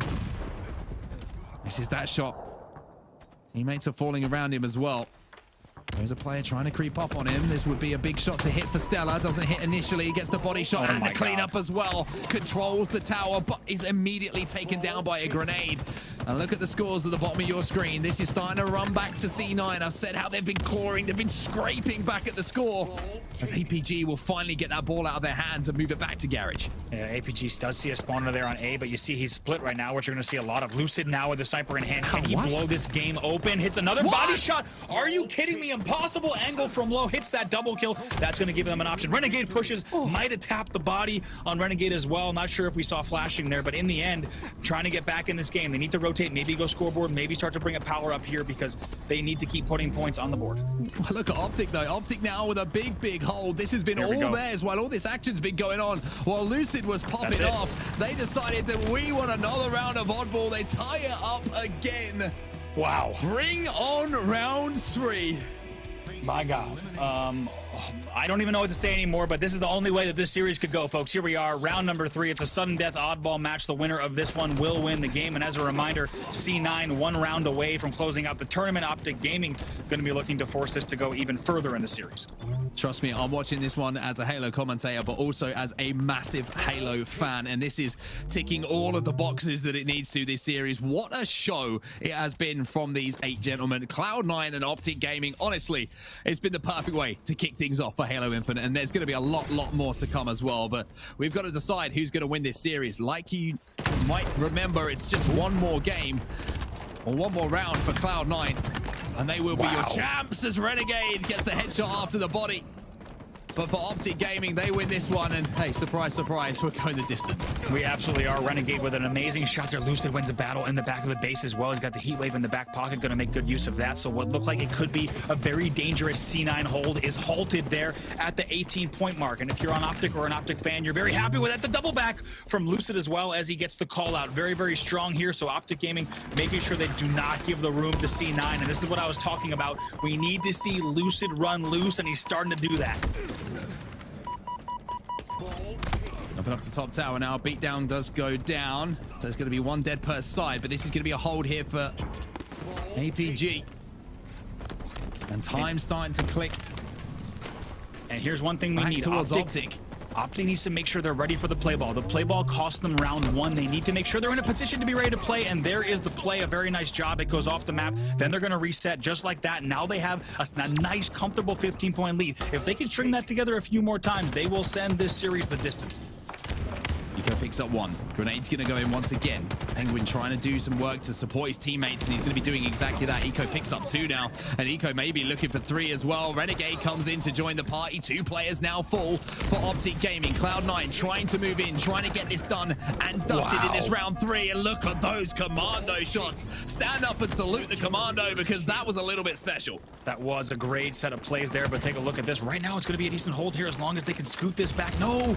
Actually, they're going to lose a player there. That's That's going to be an unfortunate set of events, and now Trippy even needs to be careful not to overextend here either, and they just need to play this slow. Once again, OpTic has done well to slow the game down when they needed to throughout our entire grand finals. This is a moment where they just need to play control here, wait for each other. Trippy trying to do exactly that. Pistola with the ball in hand and starting to eke away somewhat of a lead here, doubling up on the score of Cloud9, and this is looking a little bit scary. Here comes Stella, but here's Pistola, manages to hit 3, but Stella with an important win for his team, Cloud9. Now, can they get that ball in their hands? Stella's going to retreat, manage to pick that one up. Here comes APG, trying to get that play ball. Did it fall off the map? Yes, it did. So a reset comes in from C9, and to be honest with you, for OpTic, that's absolutely fine as well. That is fine. They're going to be fine with that. Look at this, though. It's a scatter gunner. That's a medal I haven't even seen as he picks that one up. It's a double kill as well for him, and starting to teach us all new things about this game. Even Ola thinks about hitting the shot on dummies. This is just getting out of hand. They're going to continue the hold. Look at this. Now 62 to 22. This is way too much fun. This is way too much fun. I've got a permanent smile on my face, and it's going to continue the longer this series goes on. Pistola now bottom middle will get taken down eventually. They're going to leave that ball. C9 start to collapse. That was all dead, I think, momentarily for OpTic Gaming, and now they have the ball in their hands. They have boy! Oh my God! Stella's just broken someone's neck. Oh my God! Able to take down Lucid top mid. That's a huge kill because, as we said, Lucid's starting to heat up. Pillars players are trying to challenge down Stellar as well. So now we are back in the mix. C9 with a hold. They're down by quite a bit. My God! Look at that shot once again. Going to be able to pick up 2 here as well. Double kill, killing spree, and just like that, C9 poised to put even more points on the board. You've got to be kidding me with those shots! Ridiculous! Stella is on a roll here in this game. This is nuts from him. He's saying, OpTic Gaming, you ain't having this one. I'm going to do everything I can in my powers to keep this a C9 tournament win, but now he's going to be taken down. APG pushes aggressively across the top, and Trippy is now last player alive. He will pick up the kill onto Eco here. He will push in, but can he get the ball out of the hands of C9? It's a great rotation to B. Renegades already there. It's a great B rotation there, and OpTic's in trouble because the hold is going to continue here, and it's essentially just a tied game through all of this. Penguin finally goes down from a crazy angle, looks like from C as well. Lucid holding pillar, so this is going to go down to the wire once again. We are essentially tied up here, 71 to 68. Yeah, somebody hopefully is holding a counter right now of how many times we've said down to the wire or couldn't be closer, because it's starting to get a little bit out of hand, to be honest with you. But look at this. The play ball will now come in from OpTic. They have decided that they want to just try and hold this lead. They want to try and slay, as Pistola does exactly that, as Eco will trade out the kill. Ola the only player down. 3 players down, though, for C9, and that is an opportunity here for APG to pick up some time. He's going to have some help here as well. They don't trade and going to make sure to stay alive. They might rotate the ball back. They're going to need to rotate the ball back, but look at this. Just like that, they're about to cross the 90-point mark. It's a perfect play ball from Ola earlier. We'll talk about that later because 10 points to go.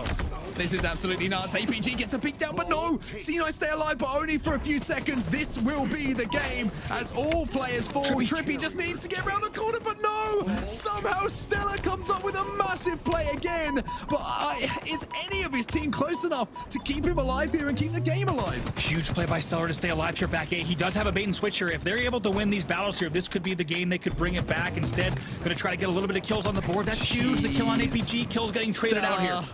Stellar is on a roll. This man does not want to lose. He picks up yet another one. The power-ups are going to be coming up soon as well. Shots onto the player at dummies. He's going to get the OS, and if Stella wasn't scary enough a few moments ago, well, he's got even scarier, and he's saying to the whole of OpTic Gaming, I will challenge you. Ola does burn essentially the whole OS. It's a great job from Ola to do so much damage there. If APG could pick this up and stay alive, that's big too. OpTic doing so well to play patient off the back of tower. Once again, only 5 points for them to hold. They're holding the ball. This will be it. They will take the game. What is going on, everybody? We're going to game 5. It's 2-2 as OpTic Gaming win. Oh, honestly, add a couple of games. Add a couple of games. Change it to a best of 7. This is outrageous. I don't know what to say anymore. I don't know what to say. I'm just so glad all of you are here for a historic night of Halo. We're going to game 5 in our grand finals. Reset. Oh my God. What's up, everybody? Oh my God, what's up, guys? I am literally mind blown right now. This is the most incredible thing we could have asked for right now on this broadcast. I just want to nitpick, your brains right now, because there's so much happening on our screens. There's so much to take in here for our viewers at home. I honestly, the one thing I'm taking away right now is OpTic, their resilience to keep holding ball, resilience to break every setup that Cloud9 have right now. A moment there, Silo, they're holding Silo, Cloud9 have the ball. At one moment, both of you were saying like, oh, they're gonna have to dig deep to break that. That's gonna be pretty tough. They literally break it so well. They have so many different angles to use here. It was just unbelievable. Lucid with a snipe in pillars. Some of the moments that we saw from the team working together. The teamwork is coming across here with the Slays. I am so unbelievably impressed by both of our teams here, but OpTic's resilience in that last one was insane. Clutch, what did you make of it overall? I mean, you said it best. OpTic's resilience. Every single time it feels like OpTic is about to just get eliminated, someone steps up and makes an unbelievable play to keep them in it. I mean, whether it's Trippy, whether it's Ola, Lucid has been doing it all day. APG's having a hell of a grand finals. I mean, they are all playing so well. And that's what you have to do if you want to beat a team like Cloud9. You have to be playing perfect. And that's what we're seeing. We're seeing two teams go at it, bringing their A game on both sides. We're seeing a back-to-back game 5 here. And I mean, it's just every single one of these games, every shot matters. Yeah, absolutely. I think right now what is working so nicely for OpTic, going up against Cloud9 in particular, is that we're rarely seeing 4 dead at one time here. They're making themselves, all over the map at the moment. They're kind of playing a little bit ratty, but that's what we want to see right now, because 2 go down, but it's okay because there's another 2 to pick up kills where others have weakened the opposition across the map, which is huge, and that's keeping them in it. That is allowing them to get across the map, to find where they're holding the ball and to break in. It's huge, and I gotta give a massive shout out to Stella. Some of these shots have been unreal. He's been really keeping his team in that oddball game. Unfortunately, didn't manage to take the win there for that, going 2-2 here, but he really did start to kind of creep apart their scoreline at the end there, and that's all down to Stella and his incredible shots there. Onset, Brav, you guys have been phenomenal so far, obviously with a bracket reset. The casting has been epic, so hype. Onset, I've got to ask you, how are you finding this series overall? Obviously, it's insane, but the level of Halo we're seeing, my dude, the level, it's incredible. We've been waiting for this moment for a long time, as a community, as casters, as everybody, and for it to deliver on this kind of level, it's it's everything we could have asked for, right? If you're watching Halo for the first time, if you're one of the new people checking out the hype of Halo Infinite, like I've said, welcome. This is the esports program. We've got a roadmap of this. This is just the first event. It is going to get bigger. It is going to get better. You've got to get involved at home as well. The game is free to download. Honestly, some of the best in the world doing what they do. It's just been a pleasure. It really has. And if you guys want to support any of the teams tonight, if you want to support your grand finalists, go on over, get the skins, pop them on, feel the hype that these teams are bringing tonight in this action. It's absolutely amazing. Brav, what do you make of the series overall? Obviously, casting it, being at the front line with these guys. Oh man, this has been incredible. It's surreal. As you guys have all said, I just can't stop smiling. It's been an amazing night for Halo. And one thing I got to point out is just how OpTic learned from their mistakes in that game 1. I said that they lost the game 1 because they didn't hit the play balls.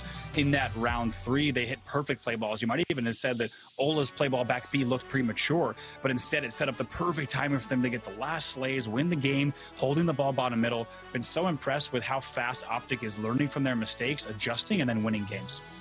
Yeah, without a doubt, I think they've been adjusting so well. And I think something that was huge to adjust to was as well the pace that you have to match when you play Cloud9. They're really confident. They're very fast, gameplay pace here. And I think OpTic have done just that while also bringing their own teamwork coming to this as well. So really excited to see what they pull out the bag here.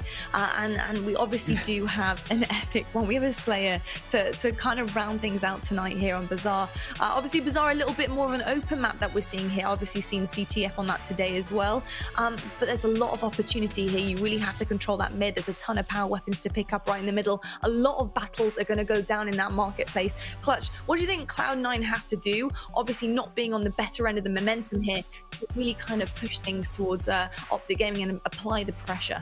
Cloud9 has to start playing aggressive. We haven't seen them really dominate and dictate the pace since this series has started. I know we're about to hop in the game, so I'll throw it over to Andy and Onset, but I mean, if Cloud9 cannot figure out a way to apply the same pressure, I feel like we're going to see an OpTic Gaming win.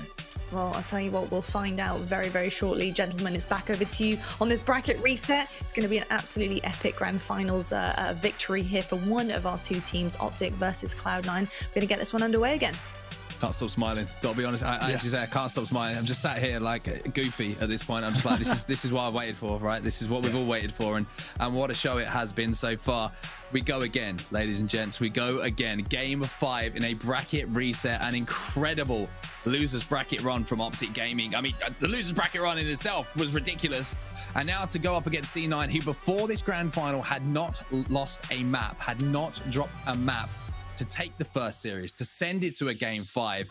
One thing I can guarantee is that, you know, there's going to be some team skins being sold tonight in the HCS store, and that some of them are going to be Cloud9 ones. Some of them will be Envy/OpTic Gaming. I think they've picked up a lot of fans tonight, Andy. They absolutely have, because they put on a show, and one of the best shows that we've seen in competitive Halo in a very long time. Just to give everyone context here, you don't always get a best of 5 that resets another bracket into another best of 5 that both go game 5. This happens once every few years. So for the fact that it's happening here on their first event of Halo Infinite just is such an amazing tone setter for this entire 2021-2022 season. Excuse me. Here we are, folks. Game number 5 for the entire tournament. It's Cloud9 versus OpTic Gaming. Only one more game to decide it. I told everybody earlier, you know, at the start of this bracket reset, scooch back into your seats a little bit more.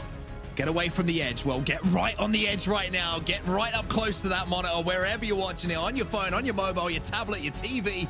It does not matter, because I want you to watch this and remember how impressive Halo Esports is going to be over the next year or so. Halo Infinite is here, and even without giving away who's going to win this game, even without knowing who's going to win this game, we are back.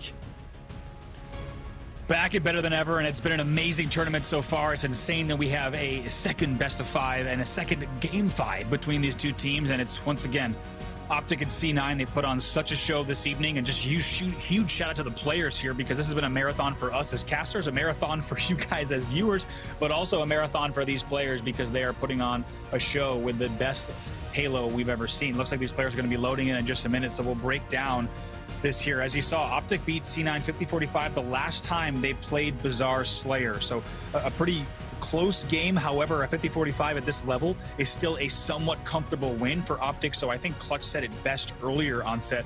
C9 needs to play the aggressive game that they can play, and we've seen OpTic start to shut that down. I think one of the craziest things to point out as well, which is, you know, where C9 have a lot of success in the past, right? They're just so individually skilled. So many times we have seen the likes of Lucid, we've seen the likes of Trippy win those all-important 1v1s on the map, which has given OpTic just a few seconds to breathe. If you lose them, Andy, against C9 with the pace that they play and you're down numbers, that's where it becomes a problem. But OpTic haven't allowed that to happen. Those 1v1s have been so telling in the results of the series. It really has been, and it's been just so back and forth. I mean, I think this is one of those series that I'm going to go back and absolutely watch this entire thing, just because of the drama that's been unfolding. And here we are on, so let's jump right in. Game number 5, tournament on the line. Here we go. It is going to be the final game of the day. Early kill going to go down to Lucid. Renegade will fall on the opening strategy. They do get the dynamo grenades, but at the moment, the only thing that's falling outside of those is going to be all of the players from Cloud9. A clean sweep across the board from OpTic. 4-0. The perfect start. They got the Bulldog, they've got the dynamo grenades, like you said, rockets in hand as well, and they could not have asked for a better opening there. They will fall there off of the rip. Trade kills, though, for 5-1, and this is what we said OpTic needed to do the last time these two teams played. Simply do not let Cloud9 get comfortable, do not let them get any sort of lead, and OpTic did it so well the last time these two played about an hour and a half ago. Yeah, the problem for C9 now is, like, how do you get out of this, you know, without giving away and just free kills, without being able to get trades, without being able to do anything. It's so tough to do with all of the angles that they have, and you can see they're just falling like dominoes at the moment. 8-1 to OpTic Gaming. This has been a crazy series, and this has been equally a crazy start to this game. Absolutely insane here. 7-kill lead off of the rip right away for OpTic Gaming, and they're playing it so well. And like you said, this is really going to put the pressure on to the C9 side. They're going to need to get a little bit uncomfortable. Look at Trippy somehow just dodging every single grenade and saying, and he wins the battle. You got to be kidding me. Are you kidding me? Trippy That was absolutely insane. Sliding between the pillars, re-challenges, and then comes back out with a Bulldog. Dude. I mean, why not, Trippy? Why not just add another one to the collection? It's almost like we're watching a montage. Do not adjust your television screen. Trippy is still running bottom tower the same way he did in game number 1, still picking up double kills in ways that he should not be against C9. And just like that, it's 12-4 off of the break. Gonna be so happy about that. 10 seconds left on Overshield here. Middle of the map still controlled as well by OpTic. Like you say, Renegade just managed to sneak past Trippy there. I didn't know if he went top rockets or if he went bottom. It was bottom indeed. The Bulldog's still in the hands of Trippy here. Renegade has to get this kill, and he does. But where has the overshield gone? That's the important thing to keep an eye on here. It's gone. I'm not sure where it's gone, to be honest with you, but Eco's trying to move towards the rocket side to see what he can do. OpTic Gaming now trying to chase out these players down from low. Renegade will fall. Bulldog back in their hands. Look at the help, and look how much time is being spent here at bottom tower. This is a large map, and the fact that you have players just flying in and out of bottom tower just shows how unconventional you have a team like OpTic playing this, and they're really forcing, once again, C9 into very uncomfortable positions. This is 19-6 right now. Yeah, that was happening. C9 is a team that's capable of amazing comebacks, but right this one could already be over. 20-7 now. C9 needs to step up right now. I mean, it's the one thing that's been missing from a series, right? Is an absolute domination in a Slayer. So fair play. Maybe that's what we're going to get here. But 21-9, OpTic Gaming. I mean, they throw it away from here. They will kick themselves. This is a massive opportunity. Make it 22 now as they're just starting to line up here for OpTic. Penguin just trying to stay alive, do whatever he can into the cubby here, and it's 24-9. And normally we talk about C9's resilience as well, but this score line is already so out of hand, and it's another rocket grab for APG as well, just going to hold those, and this has been far too easy for OpTic. Clutch talked about it. We needed to see big aggression from C9, but OpTic getting 4 dead off of the rip gave them all the control, all of the comfort to start to run away with this game. Stella did pack up 2 though, so APG's got to be extremely careful here, and I love how he's playing his life here. Has 1 rocket to use. Anyone who pushes here, even if you've got a Bulldog, should be taken down in at least a trade. 20 seconds till that overshield, Andy. That's going to be vital as we see APG moving in on it. Jay tries to pre-fire the rocket. Looks like he doesn't catch anyone there. Instead, he's going to find Stellar and able to pick up that kill. That's big. Overshield here in 10 seconds. 29-11. Things starting to really snowball out of control here for C9. A beat down on the double doors as well will allow APG to move towards that overshield. The kill gets picked up as well as the overshield, and that is huge. They controlled every single thing they needed to at the start of this game, and now that we're past the halfway mark, I think C9 are more worried not just about losing here, Andy, but the fact there might be stake on the menu too. I mean, what do you even say here? Just as a reminder, anyone who's just joining us now as we start to hit some huge numbers here on Twitch, everyone, C9 came into these finals without losing a game. The fact that we have OpTic winning 33-13 in our second game 5 is outrageous here as they're starting to run away with this game. Oh my word, the combination play from APG and Ola to get that kill, and more importantly, keep APG alive. It's just been synonymous. This game 5 performance here from OpTic Gaming. 36 kills on the board. They're only around 14, less than that now. 13 from closing this out, from turning around an entire grand final. And for C9, you just got to ask, what's happened here in this final game? I have to say it right now. This is, and I say this with confidence, this is one of the biggest Slayer blowouts ever in a Halo Championship Series grand final and in the history of competitive Halo. It is 37-16. Lucid jumping up with that Bulldog, taking some shots, but we'll take one with him as well. And it would be surprising to see him reach out and maybe get another one here, but it's going to be Trippy who moves down low. That'll be a kill for him. And I tell you what, he's going to take a close look at that body to make sure that it's wearing C9 colors. And let me tell you, it is. It certainly is now 41-16. This is, I don't know what you say about the score. This game is actually doing an injustice to how close this series has been. OpTic Gaming just absolutely making a statement in our game 10. Trippy is just on a roll, and Trippy is going to be hitting the grapple, and Trippy is going to be getting more triples. And with that, it might be over. Our grand finals gets a grand final style play coming out of Trippy. Dude, I'm watching chat. They are popping off. They can't believe it. We can't believe it. Right is no. He is just adding insult to injury there as he flies in the back of the base. It's another rocket grab. 3 kills to go here for OpTic to close this game out. Yeah, that might be another one as the rockets come in. Lucid is chasing this play around the corner. C9, it's been a hell of a fight, but what a fight it's been from OpTic Gaming. winning. They will be your champions. 50-21.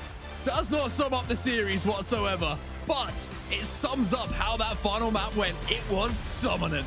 It absolutely was, and I don't even know what to say. OpTic Gaming, they knew exactly what they needed to do in that game. They came out so strong, 4 dead off the break. On set, they never looked back after that complete dominance from OpTic Gaming, and they are your HCS NA Open #1 champions for Halo Infinite. Let me say this.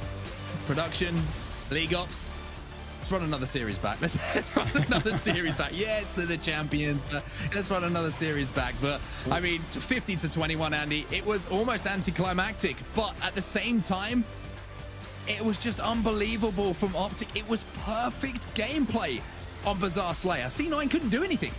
It really was. You have to think about those oddball losses in both series, what that did to C9, because those were heartbreak reverse sweep games of oddball both times, and the fact that OpTic was able to do that showed, as you guys said on the desk earlier, so much resilience from this side. And what a performance, what a way to end it. 50-21, that's one of the biggest deltas, one of the biggest score lines we've ever seen, as I said, in a grand final, in a Game 5 Slayer. An absolutely amazing way for OpTic to end this tournament. But I do want to give a shout out to C9. What a fight they put up, what a tournament they had, and this is just the beginning for these two teams in Halo Infinite. Yeah, this is just the beginning. If you're watching at home, you got a team and you want to get involved, remember, this is an open tournament.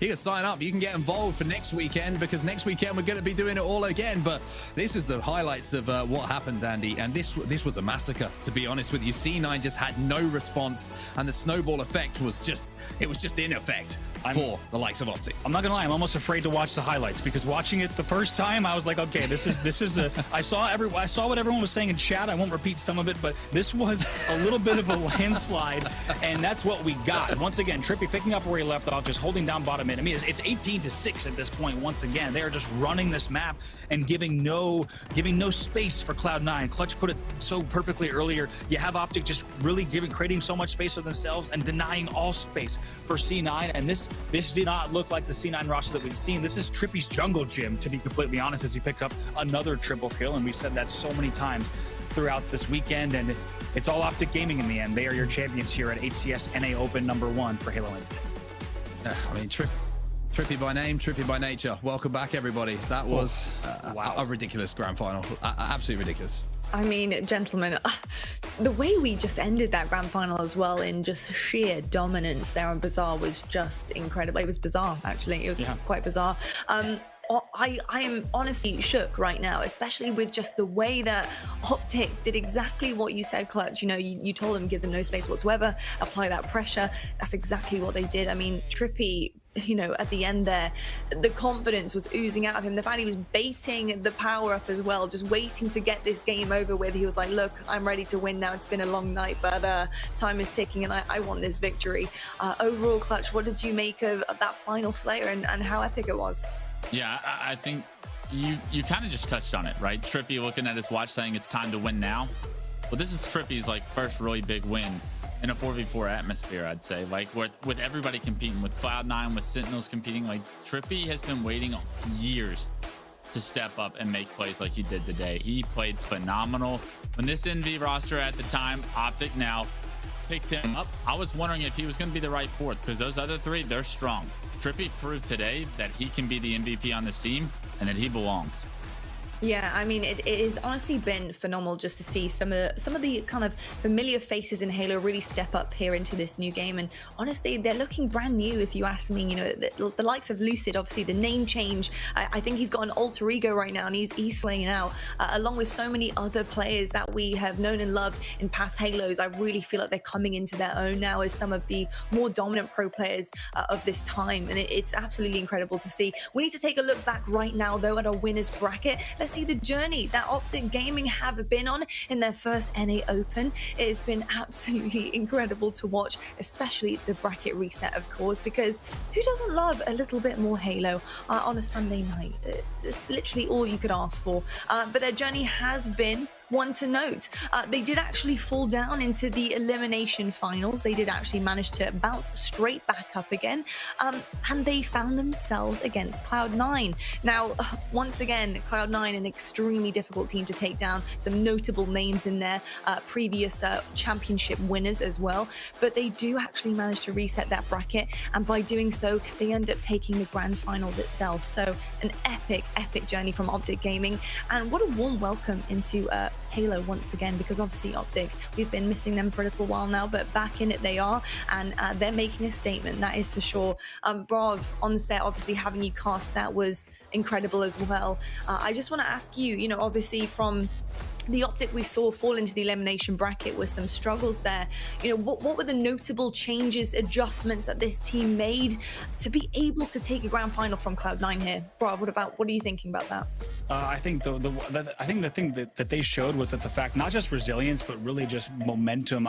Keep in mind that at one stage at this tournament, Cloud9 was 2 games away from winning the event without dropping a game. So the fact that OpTic did not get intimidated by that at all, instead they were like, let's take this one game at a time. They win game 2 in our first best of 5, and they take it from there. A lot of teams, if you're going up against a team that's undefeated and you drop game 1, that's the end of the tournament. Onset called it perfectly. That really could have caused doom and disaster for OpTic, but instead they took it one game at a time. And my God, did they ever put on a show. We got to see the maximum amount of games we possibly could have seen tonight in Halo Infinite. So just what an evening of Halo. It was amazing. It literally was. That is the best way to put it. Obviously, what an induction into Halo Infinite in our competitive season here. And of course, folks at home, we do have another Open to look forward to. We have Open 2 coming your way. It's actually going to be coming your way next weekend. You guys can actually register right now at aka.ms/HCS Open Reg. Make sure you guys register if you want your chance to compete here with the best of the best and earn your way into that winners bracket, potentially fall in the elimination bracket, reset a bracket, and then win. Because that's exactly what happened today. It was absolutely epic.